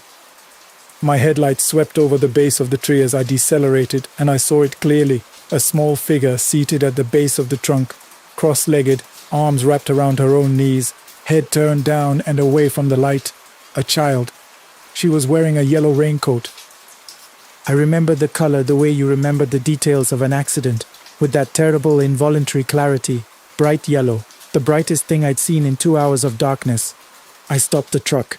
I sat there with the engine running and the hazards on, staring at this child in a yellow raincoat sitting alone at the base of a dead tree off a remote Wyoming highway in November, and I made the decision that I have regretted every single day since. I got out. The cold that hit me this time was wrong in a way I don't have good words for, not the sharp, clean cold of mountain air. Something heavier, damper, the cold that comes up off standing water, the cold of places that don't see sun. I walked toward the tree with my flashlight in my right hand, gravel crunching under my boots. The girl didn't move as I approached, didn't flinch at the beam, didn't look up. I stopped 10 feet from her. "Hey," I said. My voice sounded strange to me, too small for the space around it. "Are you okay? Are you hurt? Is there someone with you?" She didn't answer. I took 2 more steps. "I'm a truck driver. I can get help. I can call someone." And then she looked up. I have tried to describe this in the months since. I've sat with my wife at the kitchen table at 2 a.m. and tried to find the words, and I've come close, but I've never gotten it exactly right. What I saw was wrong in the specific way that things are wrong when something has studied normalcy, without fully understanding it, like a copy that missed something essential about the original. The face was not monstrous, it was not disfigured, it was simply profoundly incorrectly assembled, and the eyes were too wide and too steady, and they were looking at me with an expression that I can only describe as recognition. Not the recognition of a lost child who has found help, but something older and far more deliberate. She smiled. And when she smiled, the counting began, the same sing-song rhythmic counting from the CB radio, except that now it was coming from everywhere simultaneously, from the tree above me, from the darkness to my left and right, from the road behind me, surrounding me completely, the way sound surrounds you in a place with no escape direction. I was already running. I don't remember making the decision to run.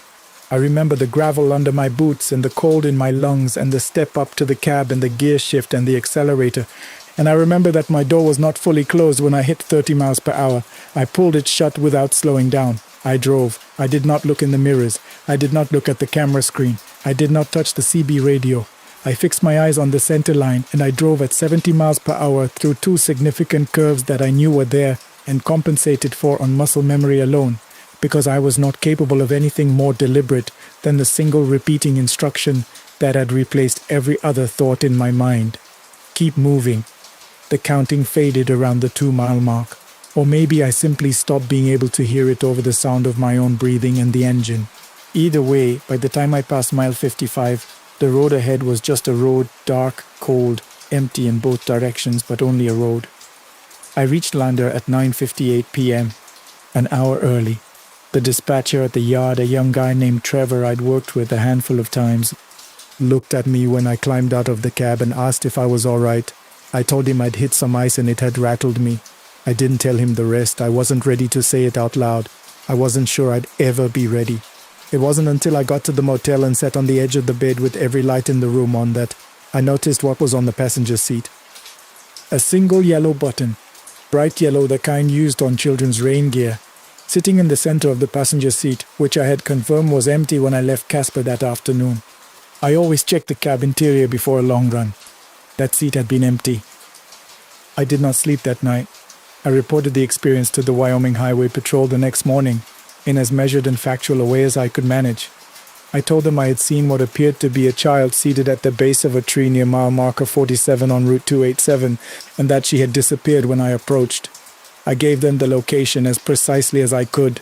They sent a unit, no child, no evidence of anyone having been at that location. The officer who called me back was professional and polite and clearly believed I had been exhausted and mistaken. I requested my dash camera footage from the company. There had been a technical issue, they said. The drive had corrupted. 72 hours of footage gone.